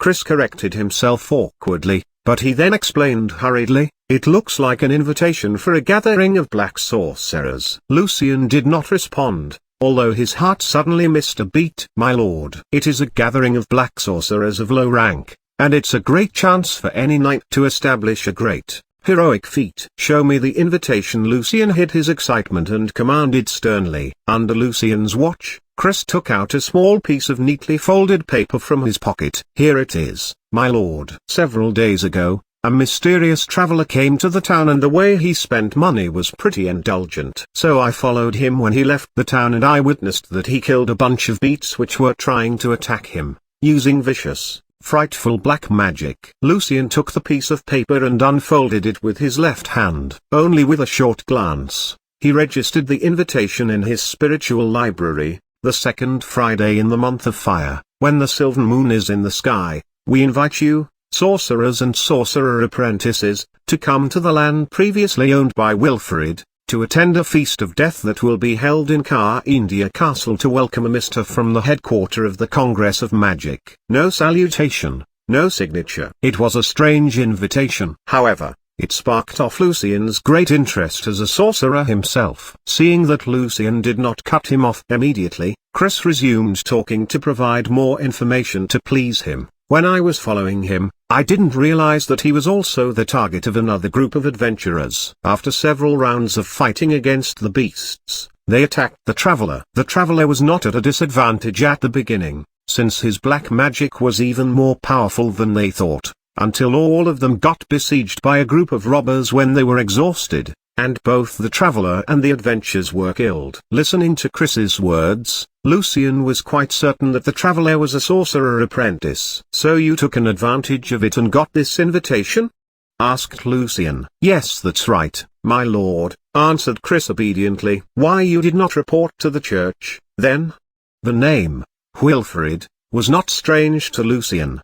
Wilfred was one of the several legendary level necromancers in history. However, He was killed in the siege of the church performed by the major cardinals, and even his magic tower built in a demiplane was destroyed. And do you know anything about India Castle? I'm rogue walking in darkness and shadow. If the church found out, I would be sentenced to death on the gallows, Chris honestly answered. And I know nothing about this castle. In fact, I mentioned the name of the castle to people a couple of times in Corsa in the Adventurers Association and the Rogue Guild, but no one ever heard of this place before. My guess is that it's a code among the black sorcerers. Well, that's how we rogues do it. Lucian was a bit disappointed, since there was just too few clues for him to locate a place in a country which was totally strange to him. I see. Did you ever tell this to anyone else? A gentle smile appeared on Lucian's face. Never. I was still looking for a buyer. Chris gave a sigh of relief. It seemed his hands were safe now. Serving you is my pleasure, my lord. Lucian nodded. Good job. Then, Lucian directly stabbed the sword at Chris's throat without any hesitance. Chris's eyes opened wide, but he could not make a sound. His blood bubbled from his mouth and throat. Lucian calmly pulled the sword back. You know too much. Although Lucian did not think he would be able to find the so-called India Castle, he did not want to leave any risk here for himself, just in case, especially because he did not trust Chris at all. Who knew whether this rogue would sell this information to someone else afterwards? Although in the beginning he felt bad, Lucian had to admit that now he felt way less guilty about killing someone who could be a great danger to himself, as long as the person was not his friend or not innocent. Chris's body hit the wood floor of the coach and made a thud. A small cluster of flame appeared on Lucian's fingertip and quickly burned the piece of paper completely down. Then, without hesitation, Lucian opened the window of the coach and called Betty's name gently. Betty, can you come over here? Although his voice was low, Betty was still taken aback. Mr. Evans, you scared me a bit.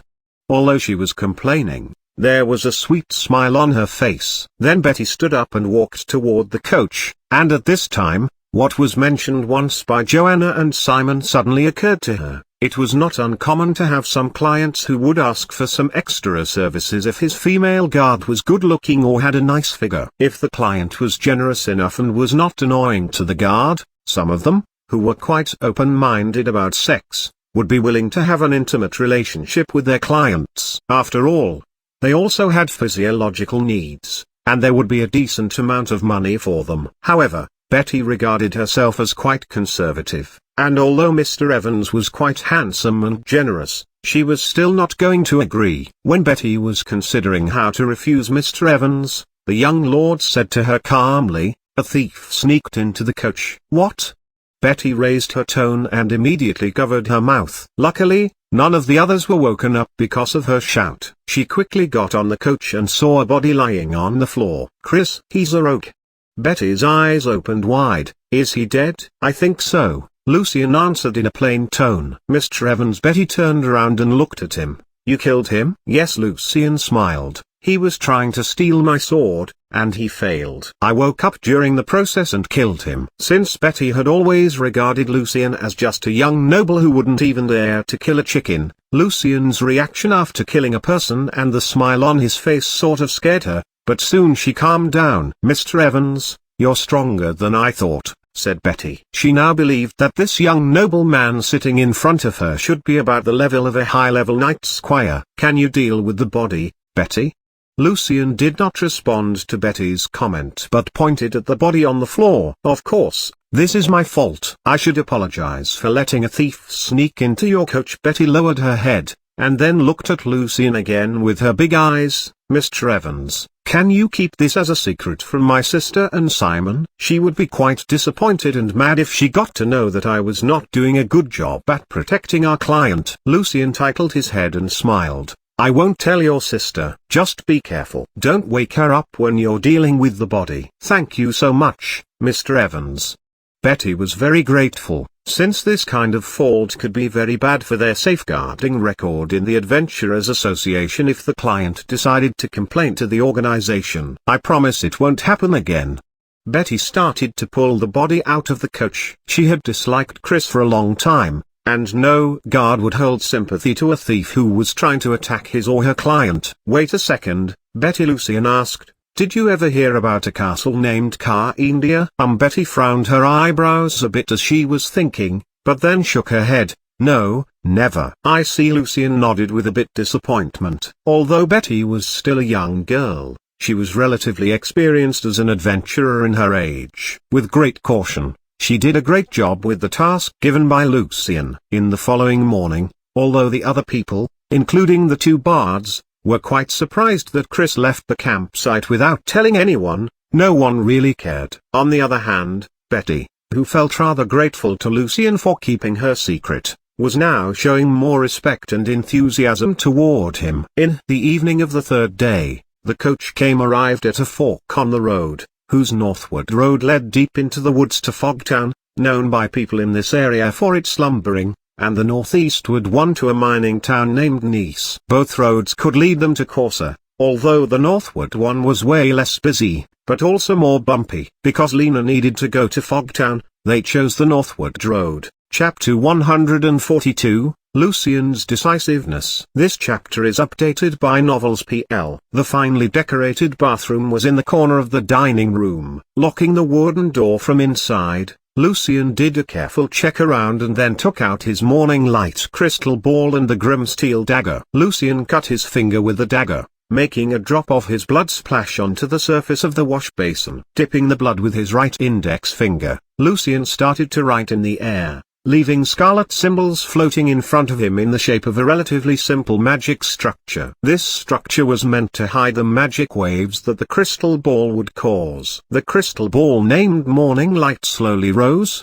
and the strange symbols soon covered it. Lucian reached his hands out close to the crystal ball and started to murmur a mantra. The center of the crystal ball became darker, and stars showed up all over it, as if there was a starry sky within. This was one of the most unique spells in the school of astrology, horoscope. After finding the crystal ball, based on the astrology knowledge he had as an apprentice, and also due to his previous understanding of astrophysics, Lucian soon learned primary horoscope. That made Lucian feel even more curious about destiny. Staring at a shooting star in the crystal ball, Lucian frowned. My host star of destiny is dimmer than before, which means that I'm still in potential danger. And the great danger is coming. It's threatening my star. That was all the information that Lucian could collect from the crystal ball with his horoscope level. For more specific information, Lucian needed a higher level of knowledge, as well as the power to cast it. Even with a higher level of horoscope,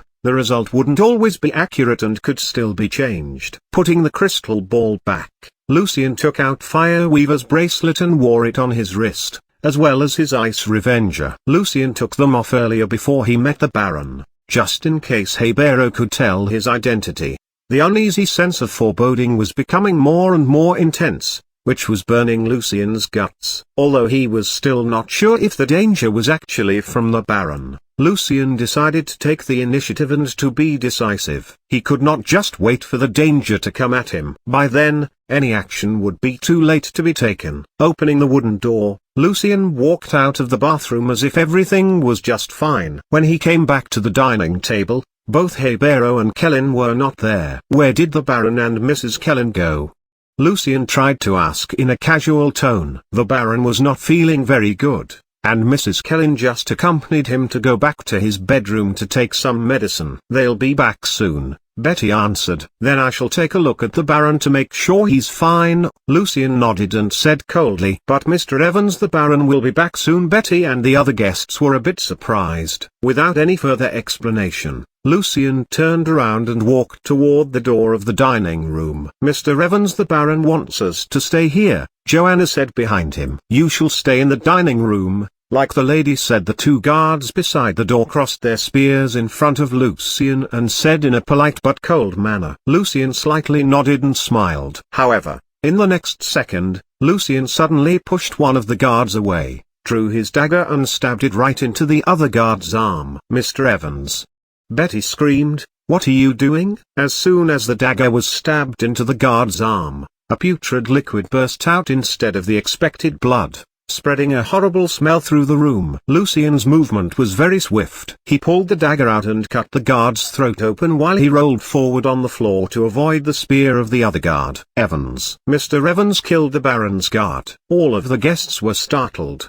But soon they found that Mr. Evans was covered with a layer of white light. After Lucian managed to kill the other guard, the two bodies started to rot in a visible speed as if they were dead since long ago. "This is Simon," murmured subconsciously. Lucian took back his alert and answered calmly, "This is a husk." And then he turned to Mars. "Mr. Mars, do you know where the Baron's bedroom is?" Mars was already shaking all over from what he just witnessed. He was not able to respond to Lucian properly until Joanna suddenly patted him on his back. As soon as Mars uttered where the Baron's bedroom was, Lucian quickly made the arrangement. "Simon, you deal with the guards from the upper floor. Make sure you take care of Mr. Wise and Mr. Mars. Betty and Joanna, you watch the stair on the other side." After seeing that they nodded subconsciously, Lucian quickly rushed out of the door and disappeared into the shadows. "Mr. Evans, he has the power of a knight?"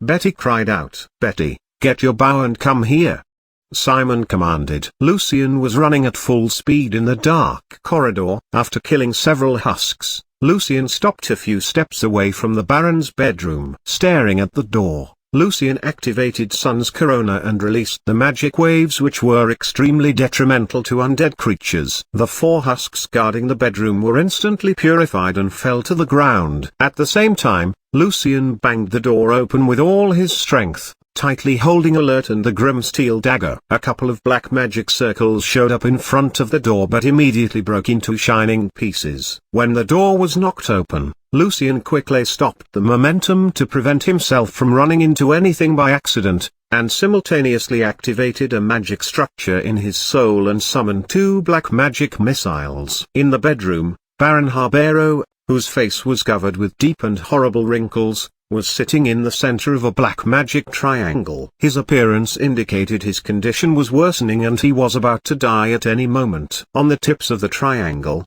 3 figures were tied up by black, half-transparent tentacles. A baby, a 7 or 8 years old kid, and a teenager of 13 or 14. There was white light coming out of their bodies, as if the tentacles were sucking up their vital energy. The light was being infused into a white eyeball that had no pupil. Kellen stood beside the Baron, enchanting some kind of weird spell. Being driven by her spell, there were 2 lines of tears of blood coming out of the eyeball and falling into the silver cup in Habero's hand. However, to the Baron's great surprise, the 2 magic missiles flew right toward his silver cup. Chapter 143, The Hunts. This chapter is updated by Novels PL. Completely out of the Baron's expectation, the silver cup in his hand was shattered by the magic missiles, and the broken pieces fell onto the thick carpet. The Baron and Kellen were totally startled. They did not understand what was going on there. Seizing the chance,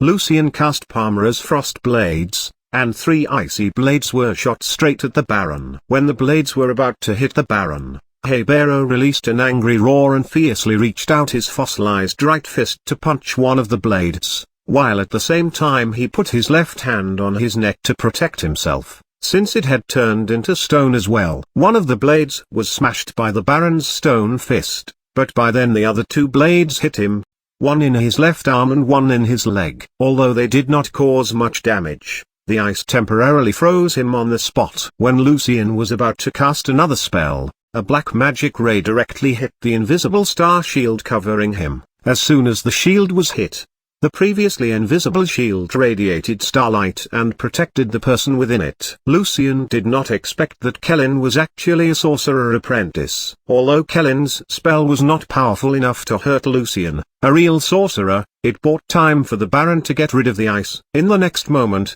the layer of ice covering Habero collapsed, and then the stone man rushed straight at Lucian. Although Habero wanted to get his sword on the desk to the side, he decided to launch the attack immediately, in order to leave the sorcerer no time to cast any spell. Habero's dusty and fossilized fist hit Lucian's star shield bitterly, and the shield cracked.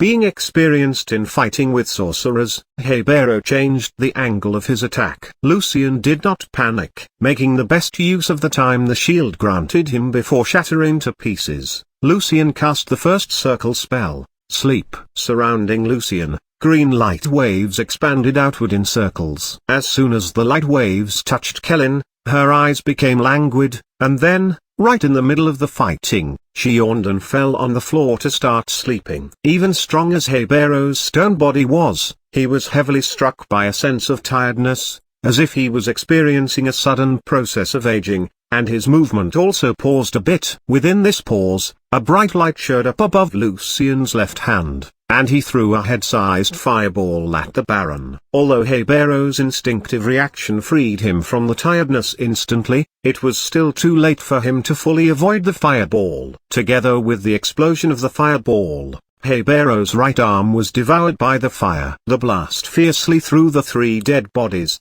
the baby, the young boy and the teenager, away to the other side of the room. Some kind of mix of festered and stinky blood came out of the Baron's stone body, and what was even more shocking was that Hebero's face started to age very fast. Completely mad, Hebero screamed and rushed at Lucian again, with his remaining limbs. Using alert to block the Baron's attack, Lucian could see that even his sword was surrounded by stone dust, as if the sword would turn into stone soon. Before Hebero's power did any real damage to the sword, Lucian activated Sun's Corona. A beam of holy light was summoned and directly struck the Baron. Holy light!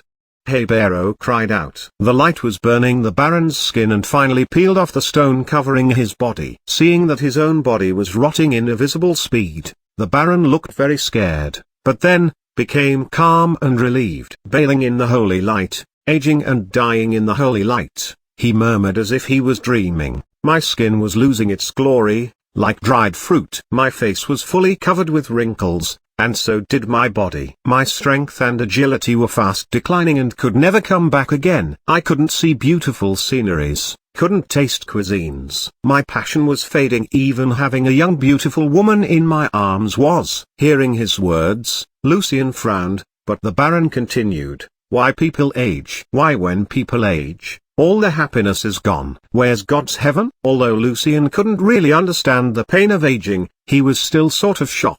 And he was sort of grateful that he chose the sorcerer path, so he could still have a chance to live longer than common people. After someone became a senior rank mage, he or she could make it over 200 years old, and a sorcerer or sorceress could still turn to magic rituals and potions to further prolong their lifespan, such as lich conversion, although many of them died during the process. Even middle or junior mage could also find assorted ways to live longer. The Baron's eyes slowly closed. His sinful life finally ended. Lucian felt rather lucky that he decisively made up his mind and took action in time, since if the Baron had completed his ritual and recovered his power of a level 2 knight, that would probably be the end of Lucian. However, after killing the Baron, the uneasy sense of foreboding was still lingering above Lucian's mind. What he felt mostly suspicious was the reason why, even toward the end of the fight, Hebero never cast any necromantic spell. Lucian's brows frowned,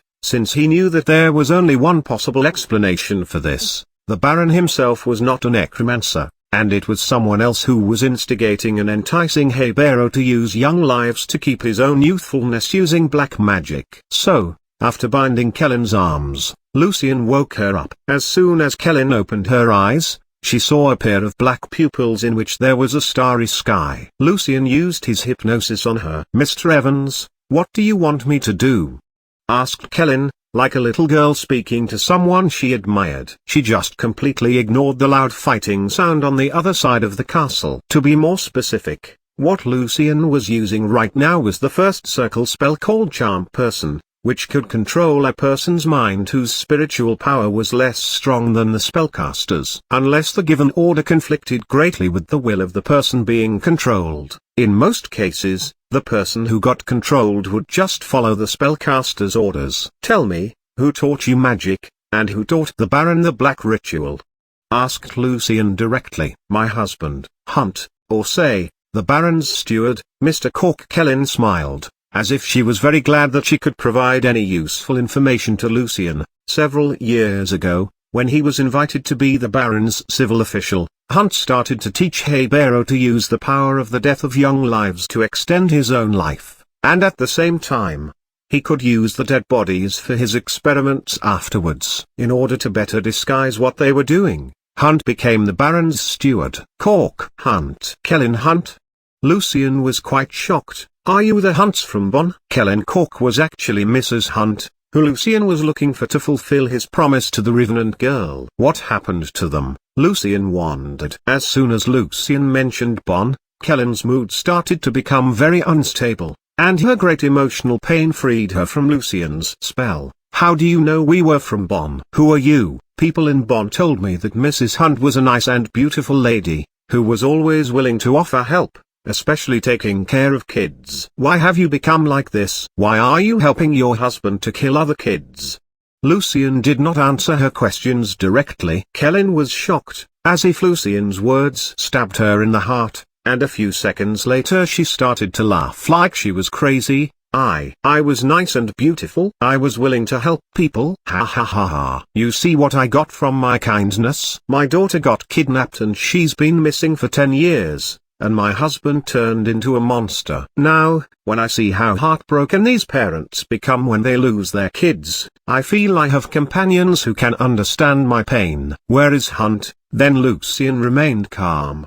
He's doing an experiment in the cemetery. Kellen sneered. Hunt was too busy, and your sword made the Baron decide to be more careful with you, or we'd just have killed you, instead of preparing some stupid dinner experiment. Hearing that, Lucian had a really bad feeling about it. Hunt's a monster now. He is still as mysterious and powerful as he was, but he's no longer a considerate man, as he once was in Bonn. Kellen murmured, as if she was talking to herself. Mysterious and powerful. Lucian suddenly realized that he made a wrong assumption before. He had thought that Hunt turned into a necromancer when he arrived in this land, which was known for the past prevalence of necromancers. However, it seemed like Hunt was already a necromancer when he was in Bonn. Knock, knock, knock. Something was gently knocking at the window. When Lucian looked back, what he saw shocked him. There was a grey owl standing outside of the bedroom window, or, to be more specific, it was a dead owl, since its whole body was basically rotten and its white bones were exposed to the air. As Lucian was staring at it,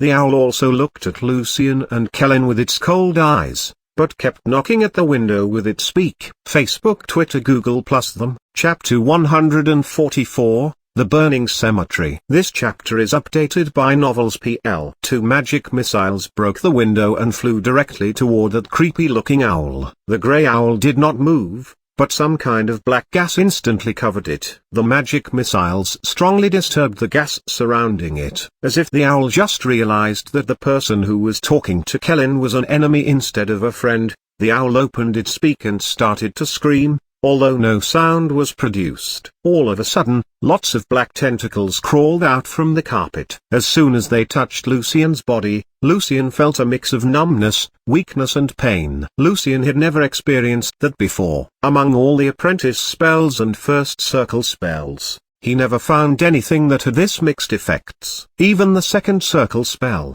Ghoul Touch, could only numb and hurt people at the same time to some extent. So Lucian guessed that it was a special necromantic magic. Remaining calm, Lucian activated the bracelet and easily got rid of the tentacles with the spell enchanted within, Flamed Shield. Being surrounded by the flame to defend himself from the countless black tentacles, Lucian saw that they were accumulating by the door, making it impossible for him to escape. Changing his mind, he turned himself into a streak of moonlight and rushed at the grey owl with his sword.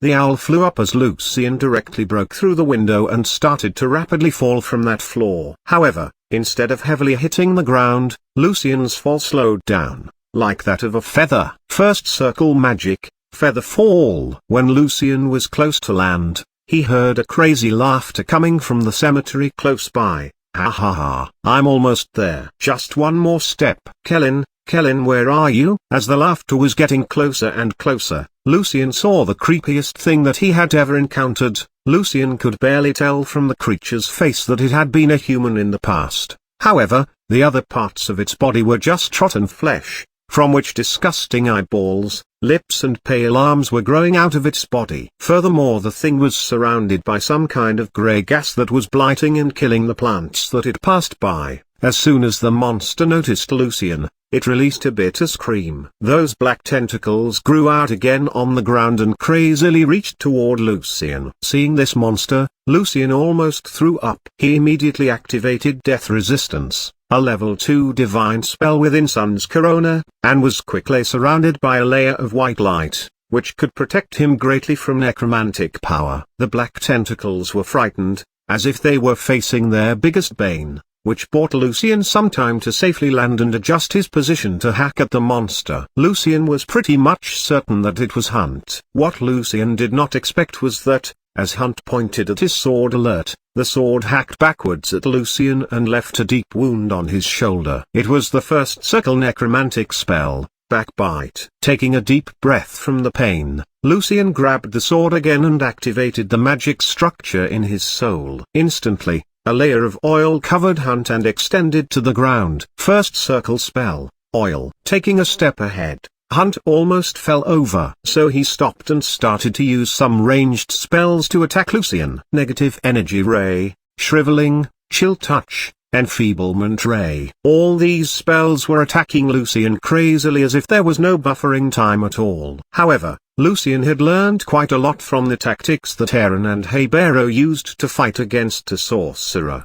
He kept moving around, leaving no chance for Hunt to target him. Although a few times he failed to fully avoid them, the level 2 spell Death Resistance could still protect him to some degree. Hunt had completely turned into a monster that did not reason much during a fight. As he was casting the spells one by one without much interval, the eyeballs, lips and arms started to fall from his rotten flesh. The monster got furious. As Hunt released a deafening scream, black waves burst out surrounding him. Third circle necromantic spell, and also an area spell, negative energy explosion. Lucian had nowhere to hide from the black waves, so he had no choice but to use the last chance of activating flamed shield in Fireweaver's bracelet to resist. Although the flame was as bright as the sun, it was soon eliminated by the black waves. Thanks to Lucian's another layer of protection, Death Resistance, inside of the shield of flame, Lucian barely survived that ranged attack. After casting this powerful spell,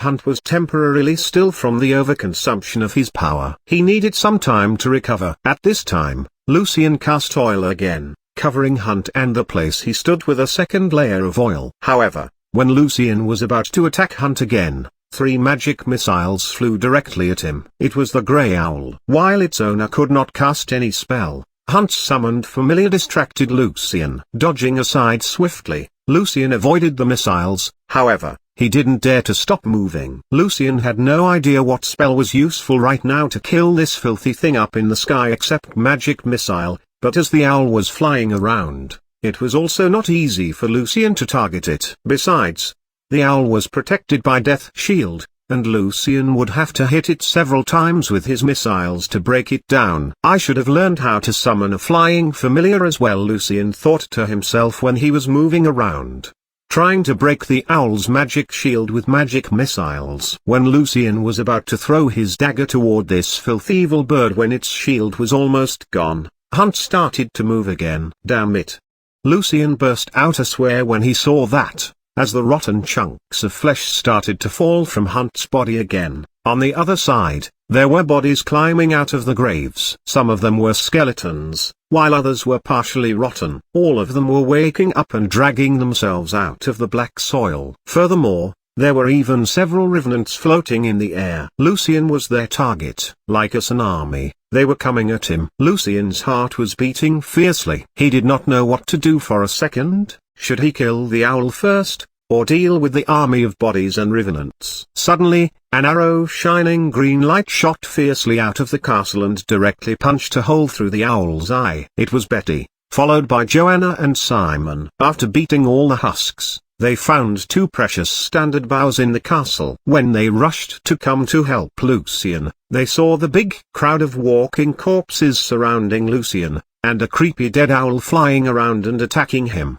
The owl started to scream, and it switched its target to Betty. At the same time, Joanna shot another arrow that went directly through the owl's other eye. With the owl no longer interrupting him, Lucian cast oil for the third time and activated Sun's corona to face the approaching corpses. White holy light burst out from Lucian's body and extended in all directions. The light was so bright that half of the night sky was lit up. Like mighty surging waves, the holy light overwhelmed the skeletons, the rotten bodies, and the revenants. Being washed out by the white light, they started to collapse, turning into piles of bones and flesh. The scene was literally shocking. Mr. Evans. Mr. Evans is a saint knight.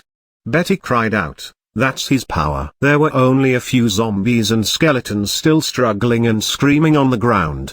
But Hunt had already recovered some of his power. The monster opened his mouth again and was ready to cast another negative energy explosion. However, that was too late for Hunt. Hunt.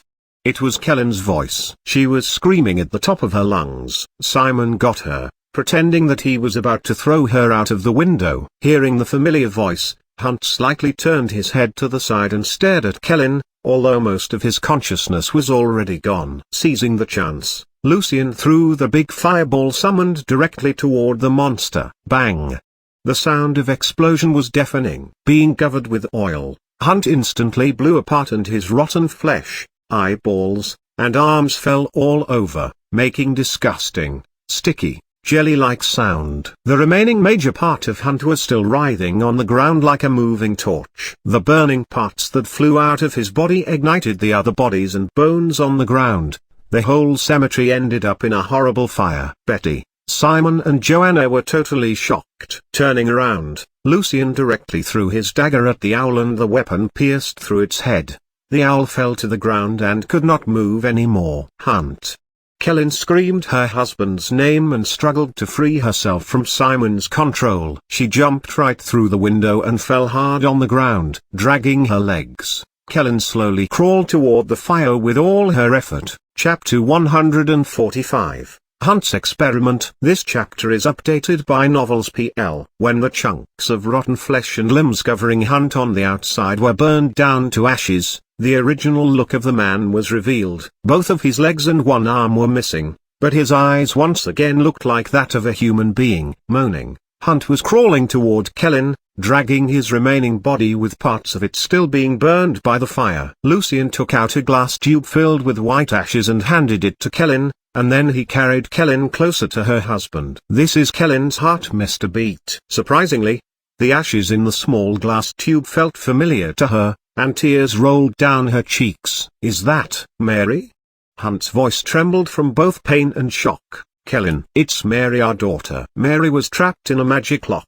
Before she died, she asked me to take her home, Lucian explained shortly. He did not mention how Mary spent the last days of her life in the world of souls, where there was no food, no color and no life at all. That was too much for the parents. Hunt's lips moved a bit, but made no sound. Then, he burst into tears. The magic lock, Hunt cried with pain, not from his body, but his heart. I knew it was the magic lock. It consumed more than 20 years of my life, and also took Mary away from me. Lucian remained silent. He had the feeling that Hunt knew something about Mary's disappearance, and his guess turned out to be correct. Kellen choked with sobs. Pulling the cork out of the tube, she scattered Mary's ashes on her chest and pulled the rest of it in her mouth. Then she hugged her husband tightly. The fire on Hunt's body was now burning her as well. Mr. Evans, thank you. At least we can reunite before we die, said Kellen. Then she hugged Hunt's head in her arms and kissed his forehead with her lips covered with Mary's ashes. Looking at the couple in the fire, Lucian's mood was heavy. He did not know what to say. We should have taken Mary with us. We shouldn't have stayed in Bonn. We should have come back to Djibouti, my hometown. Hunt hugged Kellen, clearly dying. I've always loved you, all the time, Kellen said to him. I love you and our daughter, no matter where we are, she added in a low voice. Me too. Hunt's consciousness was fading. I wish I've never learned Ma. He did not manage to finish his sentence expressing his regret. Kellen closed her eyes and hugged him tight, and then ended her own life with a small dagger in her dress. When the two bodies were almost burned into ashes by the fire, a cold wind blew away the smoke. Gleams of white light appeared in the sky, and the light joined together. The figure of the little girl, Mary, appeared in the night sky, and she was still sweet and cute. Hunt and Kellen were standing behind her, although their figures were quite blurry. Mary's lips were moving silently, and only Lucian could hear her voice. "Thank you. Thank you for taking me home. Finally, I found my mum and dad." Then, their figures turned into gleams of light again and disappeared in the wind. At the same time, some light lingered around Lucian's left hand and a white tear-shaped mark on it was left on his skin. Lucian still had the protection from death resistance, but he was still surrounded by the rotten gas left by the countless bodies in the area that were affecting him. However, when the mark appeared on Lucian's hand, he immediately felt refreshed. It was a gift from the family, a constant protection for Lucian to stay away from the detrimental effects brought by the undead, to some extent. In order to find some more information about necromantic spells, Lucian decided to find Hunt's necromantic lab, which, according to Kellen's words, should be right in the cemetery. "You deal with the rest of the husks in the castle." Lucian turned around and said to Betty, Joanna and Simon upstairs loudly, "I need to make sure there's nothing evil left in the necromancer's lab." "Yes, Mr. Evans." The three of them answered together, as they all regarded Lucian as a powerful saint knight who was responsible for eliminating evil sorcerers across the continent. Although Lucian was quite sure that none of them could tell the difference between sorcerer spells and divine power, he decided to make sure of it by checking his three guards' mind later using charm person. He could never be too careful when hiding his identity. In the burning cemetery, the door of the lab was open. It seemed that, when his experiment succeeded, Hunt immediately ran outside of the lab to inform Kellen of this good news. Although Lucian was relatively prepared to what he may see inside, when he actually entered the lab, he was still on the verge of throwing up, since the whole lab was like a small slaughterhouse. Many human bodies lay around the place, while most of them were babies, young kids and teenagers. The bodies were cut into chunks and the organs were placed in categories on the lab operation table. Hunt's desk was beside the operation table, on which an upside-down tree was carved, and that was one of the most well-known symbols of the school of necromancy, reversed tree of life. There were 10 circles on the top of the 10 branches of the tree, but there was nothing in the circles. Something that Lucian thought was a rectangular box at his first glance turned out to be a small coffin. After a careful check, Lucian opened the coffin. To his great surprise, it was Mary who was in it. The Mary inside of the coffin looked around 7 or 8 years old, and her cheeks slightly flushed as if she was just sleeping. Lucian gently touched her face. It was soft and supple. Being certain that Mary's real body had been burned to ashes by him, Lucian realized what Hunt's experiment was. The purpose of Hunt collecting the bodies of babies and young kids was for making a human body, but clearly he failed. Rummaging around, Lucian found 2 books in the corner. One looked like a notes, and the other was pretty thick, on which there were words, "Book of Necromancy." Quickly leafing through both the book and the notes, Lucian first made a copy of them in his spiritual library, and then started to read Hunt's notes carefully. According to the info on the Magic Tower, Bonn, this small town in Orvarit, is part of a mysterious magic ruin which is protected by a magic lock, and it is possibly related to the whereabouts of the several legendary archmages. One of them was the well-known necromancer Wilfrid's close friend, the Prophet, Waldo K. Maskelyne, and I bet there are lots of magic items and treasures. Bonn is even more beautiful than I thought. Residents here are friendly and traditional, and the girl named Kellen, she is gorgeous. Why, I just can't find the magic lock. What kind of magic lock is it? I wonder if it is one that was designed by Maskelyne in person. I can't find any clue, even from the background of the missing town residents. Maybe it's time for me to give up. But I also don't want to tear her away from Bonn. Maybe I shall tell her my true identity. I have a baby girl now, and I'm a dad now. Kellen, and I want to name her Mary. I don't really care about necromantic spells. The experiment jointly conducted by Maskelyne and Wilfrid, or the magic lock and all those kinds of things anymore. Nothing's more important than my wife and my little girl. Mary's been missing for 3 days. I'm sure that I've killed all the wild beasts in this area. I have no idea where my girl could have gone. I don't know whether it was because of the magic lock. Impossible. After so many years. That's ridiculous. My dear Mary, where are you? We miss you so much. Please come back. Dad is begging you. Kellen is crying every day. I think we need a new environment to live. And I need a better environment for studying necromantic power again to see if we can find Mary. If anything bad really happened to her, I shall try to bring her back to life. The Baron in Fogtown finally killed his own son to prolong his own life. Now both of us get what we want. He can keep his youthfulness for another several years. And I can start my experiment now. Why my body start to smell like a corpse? Is this the revenge from the dead? I can hear that bitter crying all the time. I need to hurry. When I become a middle-rank necromancer, the pain in the body will never bother me anymore. I can't make it. Third circle necromancer is a target that I can never reach. I can't let my body rot away like this. Maybe I shall try the ritual written in the book named Body Sewing. And I shall start to make Mary's body as well. Making Mary's body is really costly, and I've spent all my money. Although I don't want to, I have to pledge my only magic item to continue the experiment. Anyway, if I can successfully turn myself into a sewed body, I will be able to use the third circle magic spells directly. I won't need the item anymore. He sent me an invitation, talking about some feast of death, the Congress of Magic. Maybe I should go if my ritual turns out to be successful. But where's India Castle? I need to write a letter to ask. The Baron is getting greedier and greedier. Now he's not only targeting at the kids on his territory, but also seeking for a fresh body of an underage knight to replace his own body. What he's thinking, he thinks it's that easy to find an underage knight? Nonsense. When my experiment is complete, I'll take Kellen and Mary away from Fogtown, before what the Baron's doing attracts the attention of the church.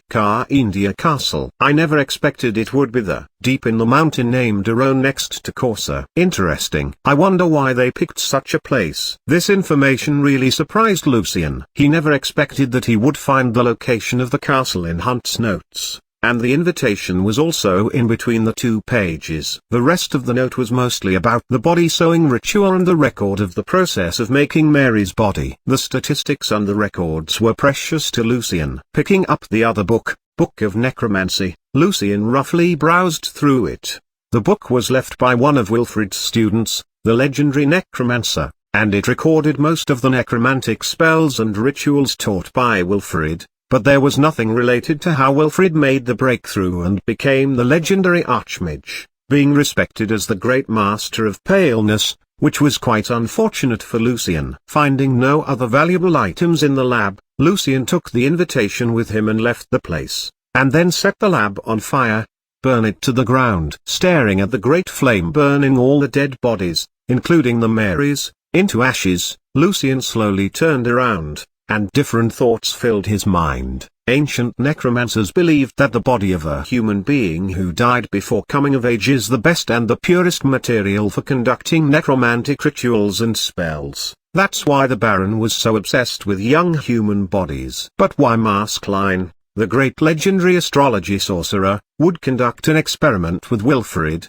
the great master of paleness, from the school of necromancy, and it seems to be a mysterious and significant one. Chapter 146. After the fight. This chapter is updated by Novels PL. As soon as Lucian went back to the Baron's castle, in a corridor he saw Joanna walking toward him with a great sword in her hands. Lord Evans, Joanna showed her deep respect to him. All the husks here have been eliminated. In fact, she was to some extent upset with Lucian for involving them in this dangerous fighting without even telling them what they should expect. Actually, even Lucian himself did not expect a bitter fight like this. Lucian nodded to Joanna and asked her calmly, "Anyone else still alive in the castle except Mars? Is everyone all right?" Joanna would not easily reveal her dissatisfaction toward Lucian, but she answered seriously, "Except Mr. Mars, there's no one alive in the castle.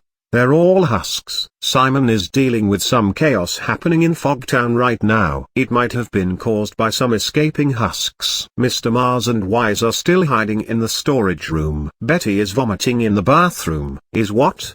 Lucian's left hand grabbed a handful of casting reagent. Joanna put a look of disgust on her face. We found something in the kitchen, looking like the dinner we were about to enjoy. There were rotten flesh, eyeballs, tongues, fingers all covered with maggots. As she was speaking, she almost threw up as well. Lucian nodded. It seemed that the Baron was about to serve them food with ptomaine to make them sick first before revealing his real intention. Under the disguise of magic, common people could not tell what that food really was, but when the spellcasters died, the camouflage was gone as well. I see. Thank you, Joanna. Lucian took a step forward to Joanna and said to her in a low voice, please don't call me a lord. I do not have any title. Joanna looked up subconsciously and directly caught Lucian's charming eyes. Instantly, Joanna fell into a dream where there were countless shining stars. Yes, Mr. Evans, Joanna answered obediently. Lucian checked her memory about the fight they just had and found nothing that could potentially reveal his identity,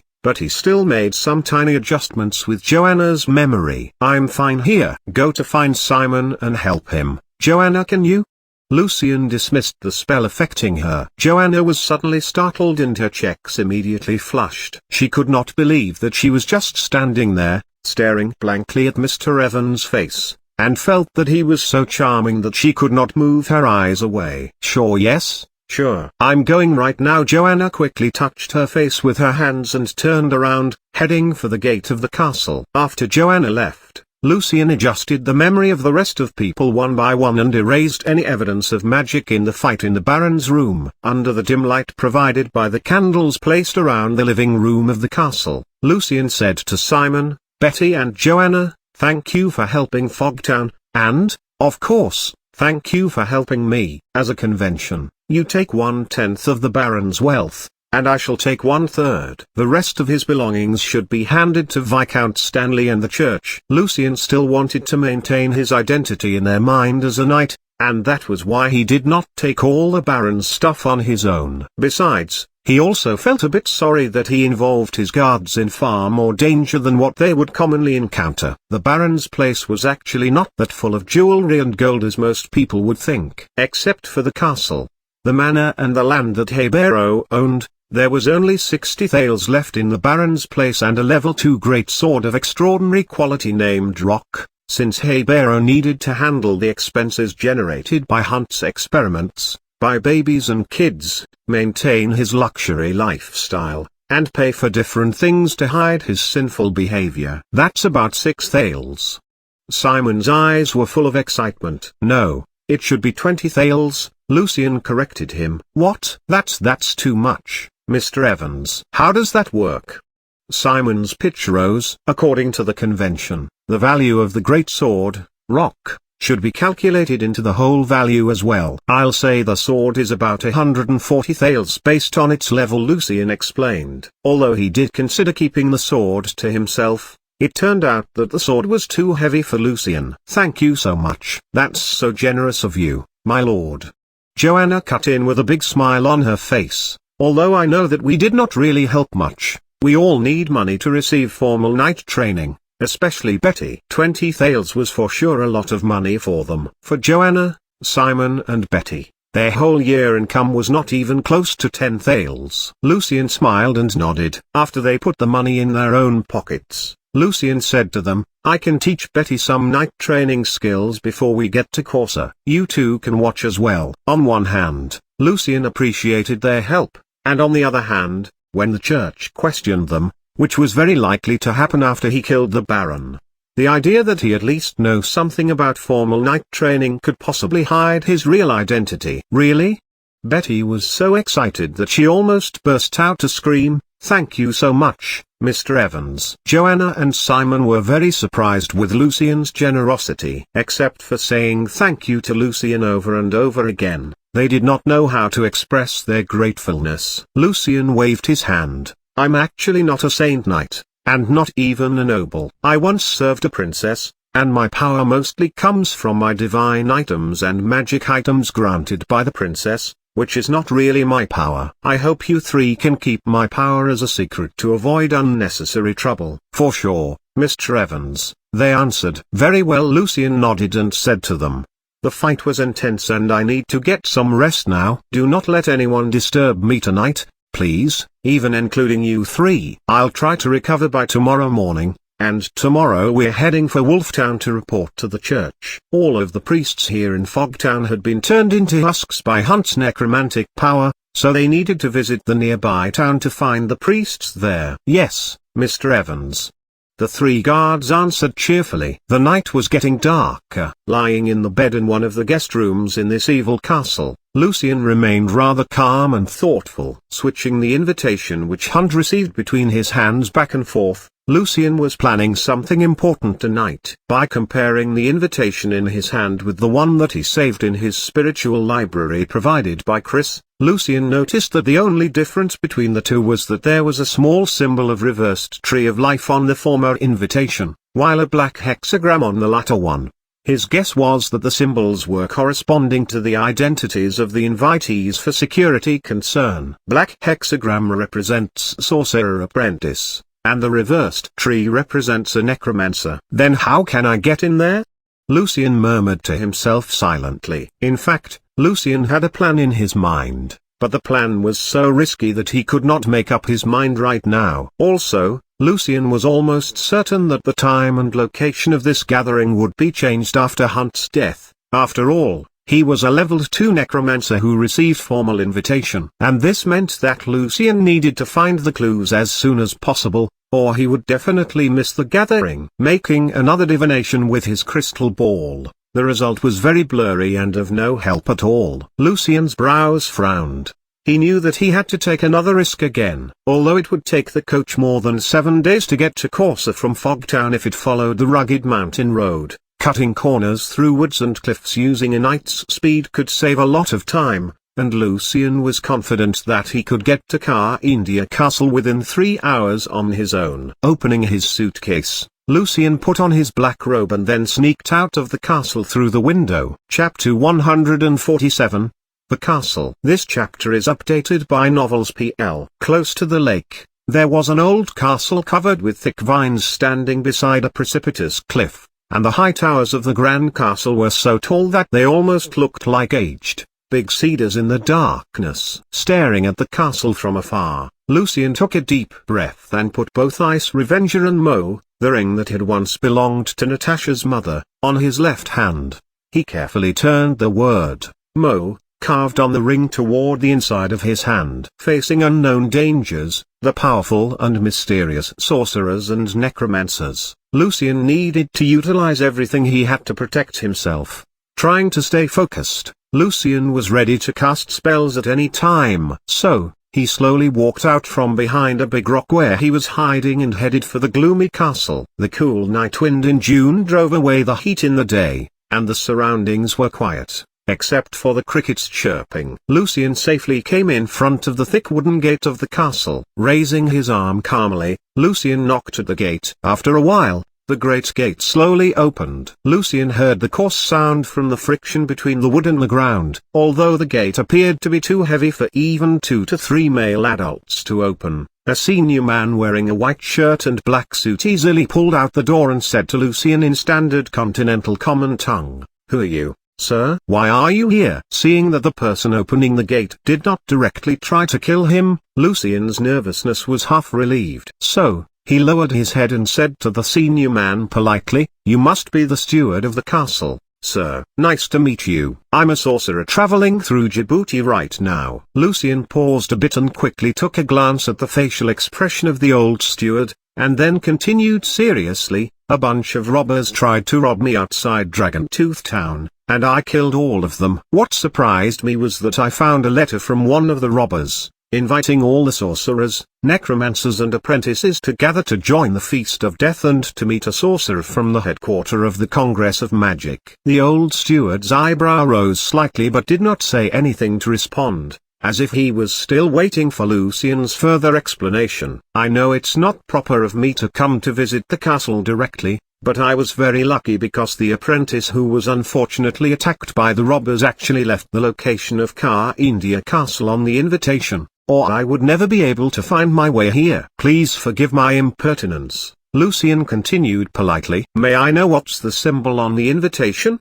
The old steward remained polite, as if he was just talking to some random traveler instead of an evil sorcerer. Although Lucian knew that the old steward might not be able to see his face under the hood, he maintained his smile, a black hexagram. The old steward nodded slightly. I shall report to my lord. Guest. Holding a white candlestick, the old man turned around and disappeared gradually in the darkness. Lucian kept politely waiting at where he was, without moving a single step. After a while, when the old steward came back, he nodded to Lucian. Very well. You're very polite, guest. You know what is respect. Lucian laid his left hand on his chest and bowed slightly. Thank you for forgiving my precipitance, sir. Viscount Car India wants to meet you in the study. Follow me, please, the steward reminded Lucian. Follow me close, guest. Do not get lost in the darkness. It's dangerous. Then, he turned around again to show Lucian the way. Following the old steward, Lucian was sweating from nervousness.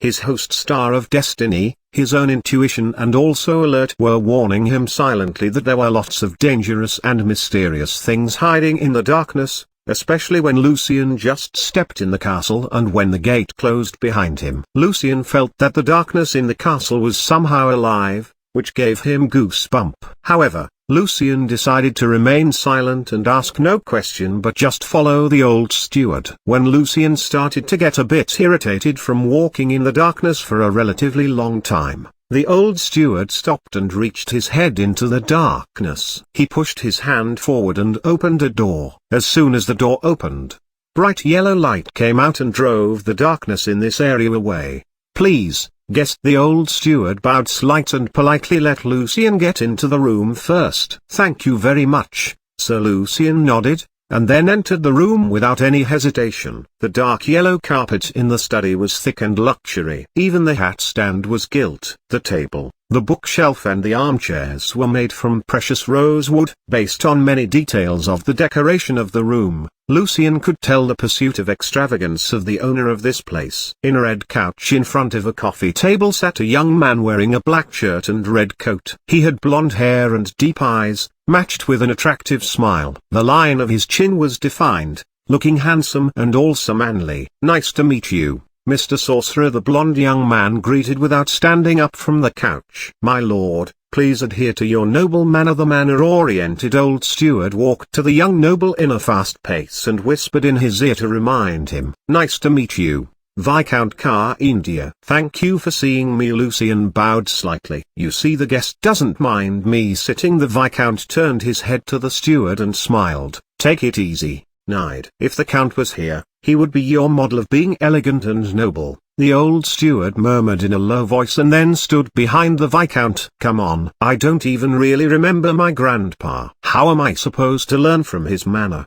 The Viscount rubbed his forehead a bit. Then he pointed at the couch beside him and said to Lucian, please have a seat. Nide told me your intention of coming here, but I have to make sure that you're not a spy from the church. The church has a bunch of sorcerers who surrendered to them. Even while he was talking about Lucian's possible identity as a spy from the church, the Viscount still looked rather relaxed. The church would never have me as their spy. Lucian gave the Viscount his answer, which was already prepared earlier. I have a pseudonym, Professor. Professor? You're the professor ranking no 359 on the cleansing list? Car India stood straight and asked him seriously. The Viscount knew clearly that all the names on the list represented powerful beings. Grand Arcanists, legendary archmages, the Grand Cardinals in the north, ancient dragons, the ancestors of vampire, the Prince of Werewolf, royal family of Kyoto, and the leaders of heresies were all included. The reason that he noticed Professor on the list was that this mysterious sorcerer was the only one whose power was below that of a radiant knight. Lucian gave a sigh of relief in his mind, feeling lucky that the Viscount actually knew his alias, which also made sense because, as a noble, he should have access to this list. Yes, I'm the professor. Lucian nodded. I'm back now, from Alto. How do you prove it? India had a cunning smile on his face. Even I am not on the list. Your power must be very impressive. How do you want me to prove my power? Breaking one or two of your vases in this room? Sitting in the couch, Lucian asked in a joking way. I'd rather not. The Viscount laughed. I heard that you created an unique magic that can directly destroy a house. And I know that, even in the headquarters of the Congress of Magic, there was no similar spell registered. I can show it to you. Lucian shrugged and pointed at the castle's floor. But here? Up to you. The Viscount sat back in the couch with his eyes slightly squinting. Lucian walked to the wall and laid both of his hands on it. After spending a bit time on calculating the possible range of vibration frequency of the castle, Lucian sent some magic waves to the wall and felt the feedback of the waves to get the more accurate information about the frequency of vibration of this whole place to adjust the speed of the waves he sent. Soon, the old castle started to shake. Although the shaking was obviously easy to notice, it was far from destroying the whole place. Lucian was guessing that this old castle was protected by many powerful magic circles, so the professor's oscillation hand could not really do damage to it. Before Lucian felt really embarrassed, the Viscount clapped his hands behind him. Enough, enough, Professor. Right now I cannot really afford a new castle like this. Seizing the chance, Lucian removed his hands from the wall and turned around. So I'll take it as a pass. Of course. India let Lucian go back to sit. You already know the time and the location of our gathering, Professor. I can ask Nide to make another invitation for you. That'll be great. Lucian nodded. What if there's any change with regard to the time or location? How can I be informed? While Nide, who was standing behind the Viscount, walked toward the desk to make a new invitation, Viscount India said to Lucian, we have 2 secret sites in Corsa for sorcerers to leave coded marks and messages to exchange information. Any information regarding the changes of this gathering will be available there. After introducing the location of the 2 sites and the meaning of the codes to Lucian, Viscount India smiled to him. I'm looking forward to your presence, Professor. And if you could come one day earlier, although I know you must be very busy, you can have more time to exchange ideas and thoughts with Mr. Felipe, from the headquarters of the Congress of Magic. After all, both of you are young folks. Young people should be given more time to gather and to make joint progress. We young folks?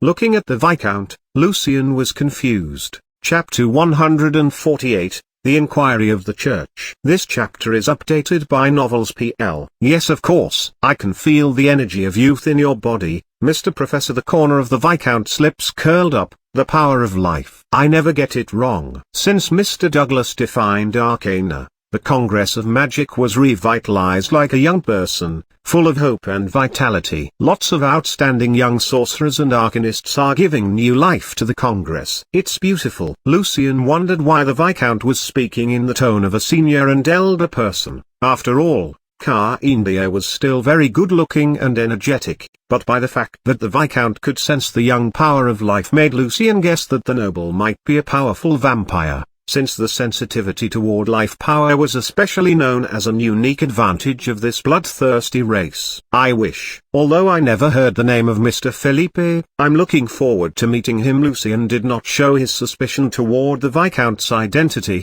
but remained rather conservative and careful. Unfortunately, I have some of my own business to deal with on the day before the gathering, so I'm afraid I won't be able to meet Mr. Felipe in advance. Lucian was not sure about Felipe's attitude toward him as professor, so he would rather get some more practical information from the gathering, such as getting to know who was the liaison of the Congress of Magic in Sturk. Well, that's too bad, but I'm sure that you will definitely enjoy the gathering. The Viscount handed him the invitation. Here's yours, Mr. Professor. Lucian took a quick glance at the invitation and noticed that his own symbol on it was a black top hat. I appreciate it. Lucian stood up and bowed slightly. I think it's time for me to leave now. It's pretty late. Forgive me for coming over at such a late hour. No worries. My day has actually just started. The Viscount waved his hand casually. After Lucian left, the old steward, Nide, asked his lord with a confused look. "My lord, why you allowed him to join the gathering?" "Forgive me. I mean, can we really be certain that he's the professor just based on that one single strange spell?" "The spell was just part of it." Viscount Car India stood beside the window and stared at the shining lake under the moonlight. "What made me certain about his identity was the ring he was wearing." "The ring?" asked Knight, the plain-looking one on his left hand. The Viscount had a faint smile on his face. Although the ring already lost its power and no one could tell its original look, I know the material of the ring. It was made by the alloy consisting of the 7 elements. Only Home Royal Magic Academy and the Will of Elements can produce that alloy. So, this Mr. Professor should be on their side, according to my guess. Then it's even more confusing to me that you, my lord, allowed him to attend the gathering. The old steward looked surprised. The Will of Elements and the Hand of Paleness are just for fun. And somehow he smelled a bit familiar to me. The Viscount frowned his brows a bit and then turned to another direction. "What do you feel about the spell Professor just showed, Amos?" A low and hollow voice with echo responded from nowhere in particular, something like sound waves. "Not sure." He kept adjusting the frequency of vibration, and the vibration was quite unique. "It made me feel a bit itchy." Using the methods evading possible pursuers taught by Natasha, Lucian spent 30 minutes more to get back to the castle and sneaked into it successfully using the first circle spell, Light of Darkness. It was a spell which could create a special zone of darkness. People inside the dark zone could see the outside very well, while people outside could not tell what was in the darkness. In the guest room, Lucian took off the ring given by Natasha and hid it safely. Then, he burned down Hunt's invitation before going to bed. In the morning of the following day, they left the castle, heading for Corsa. Sitting beside the window of the coach, Lucian was introducing some of the methods of formal night training, which mostly came from John's sharing and Natasha's teaching. Unlike what Betty imaged with night training, the procedures were actually quite boring and painstaking, and even Joanna and Simon, who were also listening to Lucian's instruction, felt hard to handle it. However, out of their admiration for Mr. Evans' great power, they knew that they should stick to the training. In the early evening, they were already very close to Wolftown. "When we report to the church," Simon said to Lucian a bit emotionally, "the legend of Baron Haybearer will fall. I know it must be very disappointing for those people who view the Baron as an idol, but those young lives who died because of him deserve justice," said Lucian. 3 hours later, in the confessionary of the local church, after checking all of Lucian's documents, Arnold, a level 3 bishop from Corsa, smiled to Lucian. "It's hard to imagine that the talented musician, Lucian Evans, is also a powerful knight. Very surprising." Before that, he even asked Lucian to play Pathetique to prove himself. Now, the bishop had no suspicion toward Lucian at all. "My blessing came from the potion that the princess rewarded me, but I don't have any noble title." Lucian slightly shook his head. "And I don't think I could even have survived this time against the Baron and the Necromancer if I did not have the sword and the powerful items given by the princess, not to mention killing them." "The princess's generosity makes all people feel jealous," Arnold said in a meaningful way. 2 magic items, 1 divine item, 2 extraordinary quality weapons. Those things could almost compete with the collection of Viscount Stanley. The bishop was almost certain that the rumor was true. Lucian Evans, the young talented musician, was the secret lover of the princess of the Duchy of Orvaret. As soon as the pastors in Wolftown heard Lucian and his guards report on what happened in Baron Haybearer's castle, they were completely shocked and immediately sent their message birds to inform the cathedral in Corsa. Then, by using some kind of divine portal, the level 3 bishop, Arnold, together with his 2 pastors and 4 night watchers, came to Wolftown to meet, or, in other words, to inquire about the Baron's case. The inquiry went separately, and Arnold was the one responsible for questioning Lucian. Lucian's words, after his careful design, were not suspicious to the bishop, and what Lucian said was also verified by his safeguards. Now, the last part of the bishop's work was to write a report on how Lucian killed the Baron and the Necromancer to the Cardinal of the Duchy of Djibouti. "Mr. Evans, can I take a look at your magic and divine items that helped you kill the Baron and the Necromancer?" asked Arnold. "Sure," answered Lucian. He reached out his left hand and introduced to the bishop, This is the ring that can shoot frost blades. And this is the bracelet. It is where the fireballs and the fire shield came from. Before that, Lucian dyed his bracelet and the ring with some kind of special plant, just in case that the church would recognize them. Seeing that Lucian was not going to take off the ring and the bracelet, the bishop also did not bother asking. Arnold just checked the two items from a distance with his waves of faith, which was basically the same thing as spiritual power, to see if the power inside was according to Lucian's words. Then Lucian took out the amulet hiding beneath his shirt. Early stage of the War of Dawn should be the style from that period of time. Arnold's eyes lit up a bit instantly when he saw the amulet. I guess only families with long history like the Violet family are able to possess them. Lucian's eyes squinted a bit from his confusion about the relationship between Maskelyne and the church. But he knew that this was definitely not a proper time for investigating it. He put on a casual smile and put Alert and Asthenia dagger on the table. Alert, rewarded by the princess. And the dagger was from a level 2 Dark Knight killed by the princess. I see the coat of arms on the sword. Yes, Arnold nodded. He checked them again and then said to Lucian, well, I think we're all set here. I sense that the Night Watchers are back, and after our verification, you'll be good to go, Mr. Evans. Lucian waited patiently in the room for the bishop. 10 minutes later, the bishop came back with smile. No problem. Everything's clear now, Mr. Evans, although it's quite a pity that the necromancer's lab had been burned down by your fireballs during the fight, or we could find more information. Lucian nodded to be polite, but did not say anything. And this is a reward from the church. If it had not been for your brave fight, Mr. Evans, more innocent lives in Fogtown would suffer. You're a great contributor to the purity of the church. And you're good to go now, Mr. Evans. The bishop handed Lucian a cross-shaped brooch, which was not a real divine item, but just a common gift for acknowledging Lucian's merit. Lucian was almost amused. The church was giving a reward to a sorcerer who was on their cleansing list. How ironic was that? In the basement of the abbey in Alto, there was no light and no sound. Camille opened the door of the basement slowly without making any noise and entered the room. When she saw the princess, who was dressing pure black, kneeling on the floor and praying silently, Camille almost burst out tears. The princess looked emaciated. Her practice here was to immerse herself in extreme darkness and silence in order to strengthen her will. What can I do for you, Your Grace? Camille took a deep breath and walked to Natasha. Slowly raising her head, Natasha smiled. Did you bring paper and quill, Auntie Camille? Yes, as you wish. Camille handed the materials to the princess. Writing something on the paper with effort, it took Natasha quite a bit of time to finish the letter. Then, she carefully folded the paper and gave it back to Camille. Please, bring it to Mr. Othello. In the afternoon, 7 days later, in Corsa. We need to head for the Musicians' Association now. Wise and Mars said to Lucian and his guards, you're welcome to visit us any time you want, Mr. Evans. Can I go with you?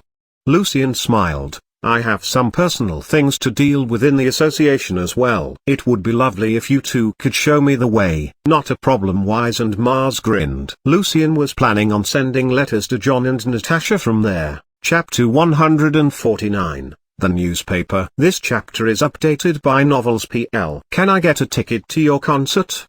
Betty also asked Wise with excitement. Sure. Not a problem, Betty. Thanks to the protection from all of you, I can still hold the concert. Wise smiled. Even if you had not asked, I would still invite all of you. Then, Wise turned to Lucian politely. May I ask why you're going to the association, Mr. Evans? I mean, if there's anything I can help you with, please feel free to ask. Yes, please. Mars also nodded to Lucian out of gratitude, thinking of the fact that he spent quite a long time with those filthy husks and the evil Baron in the castle. Sweat would still run from his forehead. Thus, he was very grateful to Lucian, who saved his life. Betty, Simon and Joanna, while being quite excited about Wise's invitation, also felt a bit surprised that this resourceful Mr. Evans even had some connection in the Musicians' Association. Thank you, Mr. Wise, and thank you, Mr. Mars. Lucian slightly shook his head politely. I'm not heading for the association for anything special,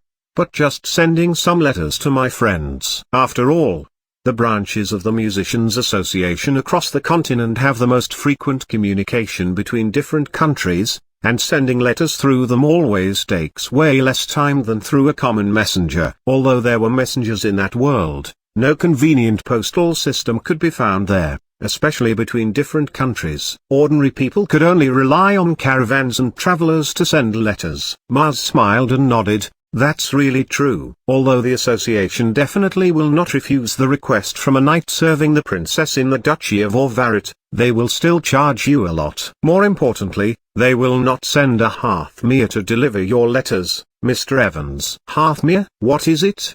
Asked Lucian. He had never heard the name before. Hearthmere is a special kind of eagle originated in Djibouti. Those huge, powerful creatures, after training, are the best delivery birds, known for their great sense of direction. It only takes them 10 days to do a round trip between Corsa and Alto. And that's why the Musicians Association in Djibouti can always receive the latest music criticism and symphony news every month, around the 5th to the 7th day, explained Mars, the old musician. If you don't mind, I can ask someone I know to help you get your letters sent by the Eagles, Mr. Evans. Thanks a lot, and sure, I'd love to, Mr. Mars. I'm just sending my letters to Alto. Lucian nodded. He felt sorry that he would miss the latest newspapers to possibly gather some information of Natasha and Victor, since he would not stay in Corsa until the newspapers arrived.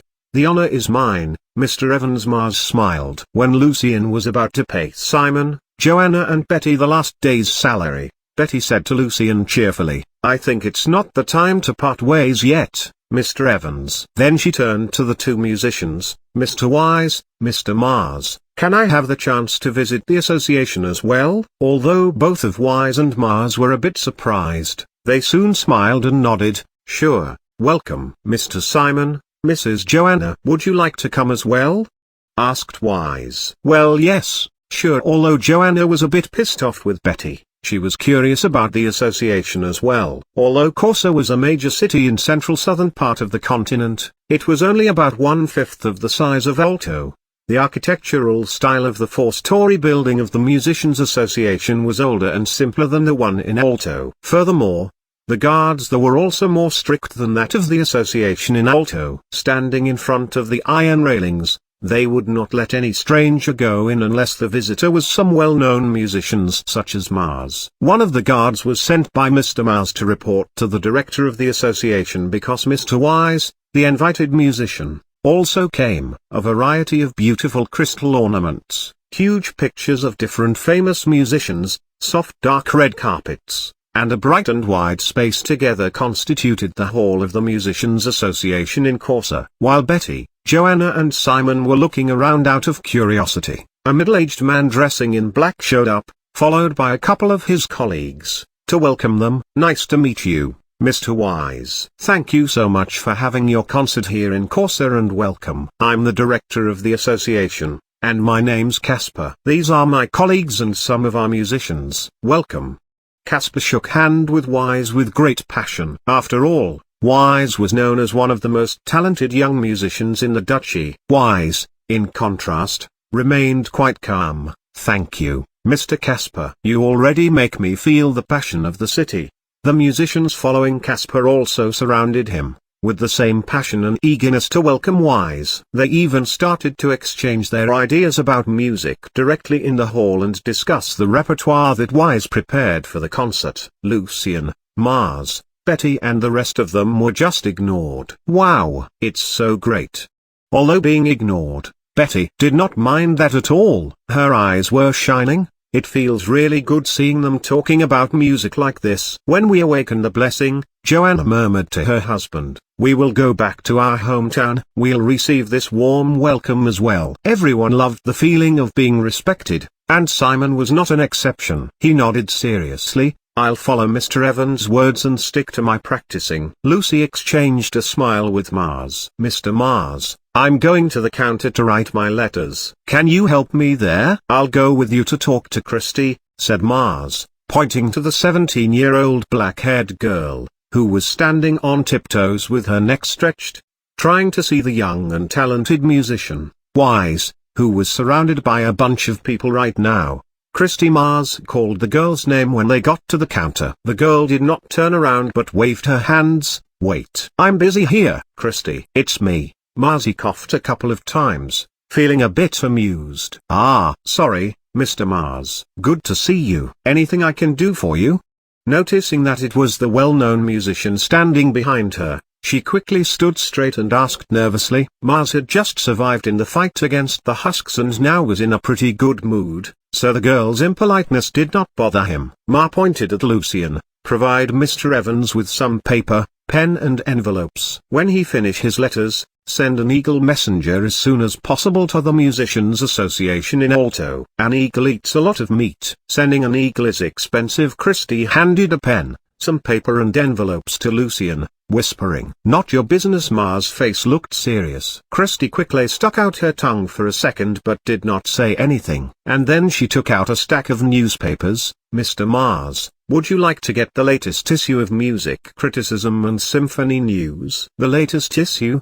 Lucian, who was just about to write his letters, raised his head and asked together with Mars. Christy nodded. This month's issue was published earlier, and they just arrived at Corsa yesterday. Can I get one for each as well? Lucian took out a thail. On the other side, Wise also noticed their conversation and walked to them with the local musicians. "Beautiful lady, can I get the newspapers as well?" "And I'll buy the newspapers for Mr. Mars and Evans." Although Betty, Joanna and Simon were not literate, hearing the name of the two most famous newspapers, they also came close to the counter out of curiosity. "No problem, Mr. Wise," said Christy. She handed the newspapers to Wise, flushing, and then to Mars and Lucian. Wise took a quick glance at the newspaper and amazedly said, "Mr. Lucian Evans composed another piece of piano sonata." "Yes, I read about it yesterday." Casper nodded and praised. Although only the first movement was published, it was as beautiful as a sweet dream. Lucian was very confused. When did he just produce a new piece of piano sonata? Why, he himself had no idea about that. Turning the latest music criticism to the second page, Wise started to read the music score and hum the melody in his soft and gentle voice. Immediately when he heard the familiar melody, Lucian recognized the first movement of Moonlight Sonata,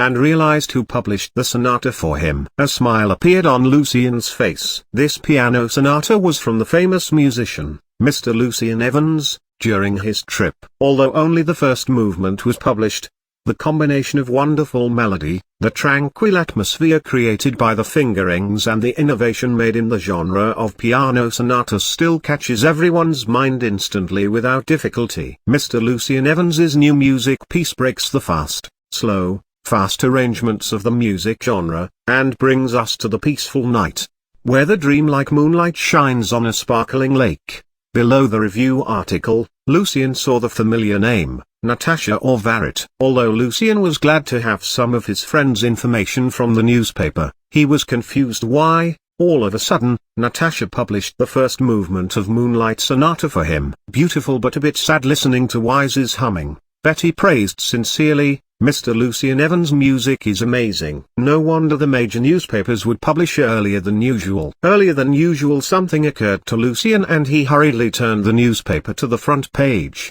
and he saw that the published date of the newspaper at the top was printed red words, that were a bit bigger as well, June 26th. 816. Lucian grinned. It was the princess's way of saying happy birthday and happy coming of age. Chapter 150. The Letters. This chapter is updated by Novels PL. Lucian's chuckle did not attract anyone's attention, because they had begun to eagerly discuss the famous musician Lucian Evans' new sonata. "Mr. Wise, it looks like you are very fond of the first movement of Moonlight, and I suggest that we go to the piano room to try to play it. After all, we've been standing in the hall for quite a long time." Casper invited Wise to go upstairs. Wise nodded and laughed. "That's very considerate." Following Wise and Casper, the musicians and instrumentalists immediately left for the piano room on the second floor. Betty said to Lucian, "This is a rare opportunity. Mr. Evans, let's go upstairs together." "Yes, Mr. Evans,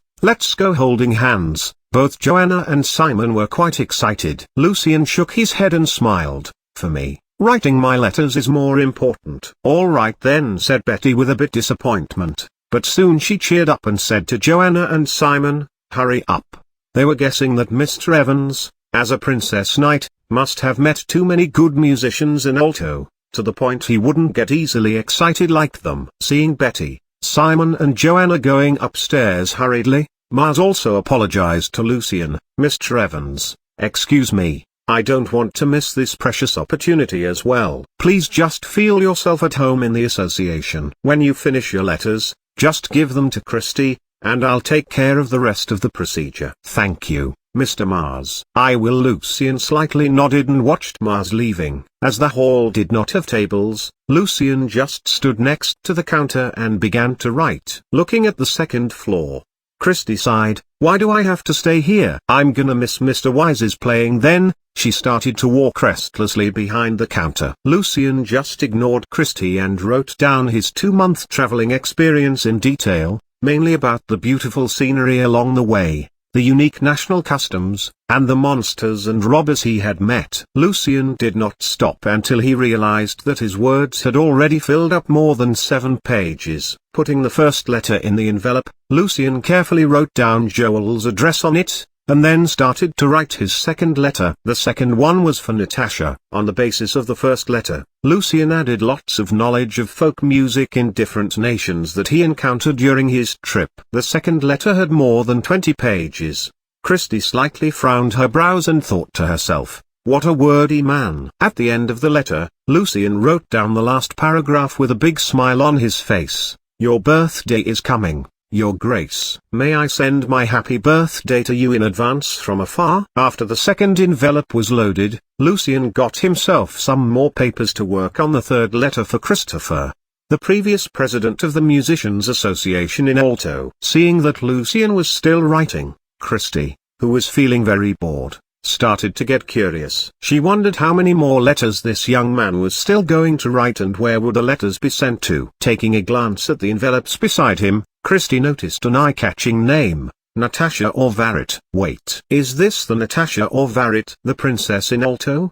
Thinking about it, Christy almost burst out an exclamation. Natasha's name often appeared on music criticism and symphony news, so this name was actually very familiar to people from other countries. And, also, Orvarit was a very unique surname, unlike Evans, and that was why Christy directly linked the name to the princess in alto. What is the relationship between this guy and the princess in alto, the countess from the Violet family?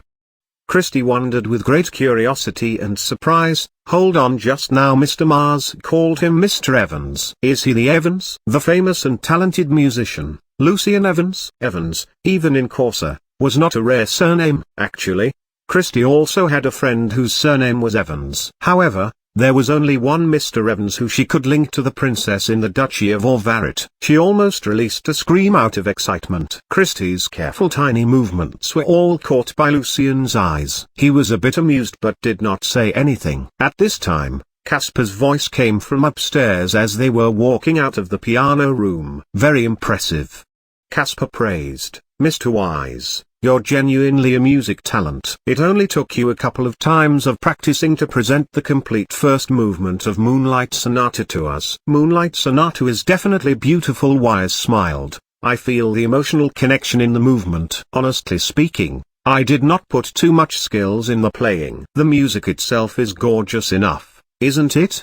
What about you trying to compose the following 2 movements of Moonlight Sonata, Mr. Wise? I bet many big men in Corsa would love to read your work, Casper suggested. Casper's family declined many years ago, and with his relatively limited talent in music, regaining the name of his family on his own was a hopeless dream. So, Casper was working on seizing every opportunity to build connections with major noble families to possibly get his title back. And music was definitely a good way. Thank you for your encouragement, Mr. Casper. Wise smiled and shook his head gently, but I'm not even close to Mr. Lucian Evans. I would rather not ruin the masterpiece. I see. You're just being too humble, said Casper, and the other people agreed. When they walked downstairs and came to the hall, Casper said to Wise, I found a nice villa for you to take a rest and prepare for the concert. Thanks a lot. Mr. Caspar Wise and the rest of the people walked toward the gate together. Lucian Evans. You're Mr. Lucian Evans? At this time, Christie's high-pitched voice came into their ears. Christie knew for sure that the young man standing in front of her was the top musician, Lucian Evans, when she saw that he was actually writing a music score in his third letter. In the quiet hall, Christie's voice was penetrating. The people walking toward the gate stopped out of surprise. Among them, Mars looked back and asked, "What are you talking about, Christie?" Christie almost jumped up from the floor. She pointed at the young man standing beside the counter and said to Mars carefully, He is the Lucian Evans, from Alto." She was trying to keep her voice down, but her words still sounded very clear. "What? The Lucian Evans?" Betty was confused. "Lucian Evans, the great musician. He's writing a piece of music score right now." Christie tried hard to explain. "Ah!" Betty first released a scream out of great surprise and then ran toward Lucian. When she saw what Lucian was writing, Betty almost could not speak properly. "Evans, you're Lucian?" "Yes, I am. And I told you before that I serve the princess." Lucian just smiled while his right hand continued writing. Hearing Lucian's answer, the two young girls, Betty and Christie, almost passed out due to their great excitement, while Joanna and Simon felt like in a dream. They just could not imagine that the powerful knight and the great musician were actually the same person. Wise's face flushed. He felt embarrassed that he even played Mr. Evans' music in front of him. Walking past Wise, Caspar hurriedly rushed to Lucian. "Mr. Evans, if you need any help here in Corsa, just tell me." Well, Lucian nodded to Caspar for greeting and said to him, "Can I register this in the association before I send it?" He handed the third letter to Caspar. "Sure." "Hold on." This is a big smile appeared on Caspar's face. "Is this the second and the third movement of Moonlight Sonata?" Caspar recognized the music style immediately. "Yes." Lucian added another piece of paper there in the third letter and said to Caspar, "After the registration, I need to send the letter to Mr. Christopher as soon as possible."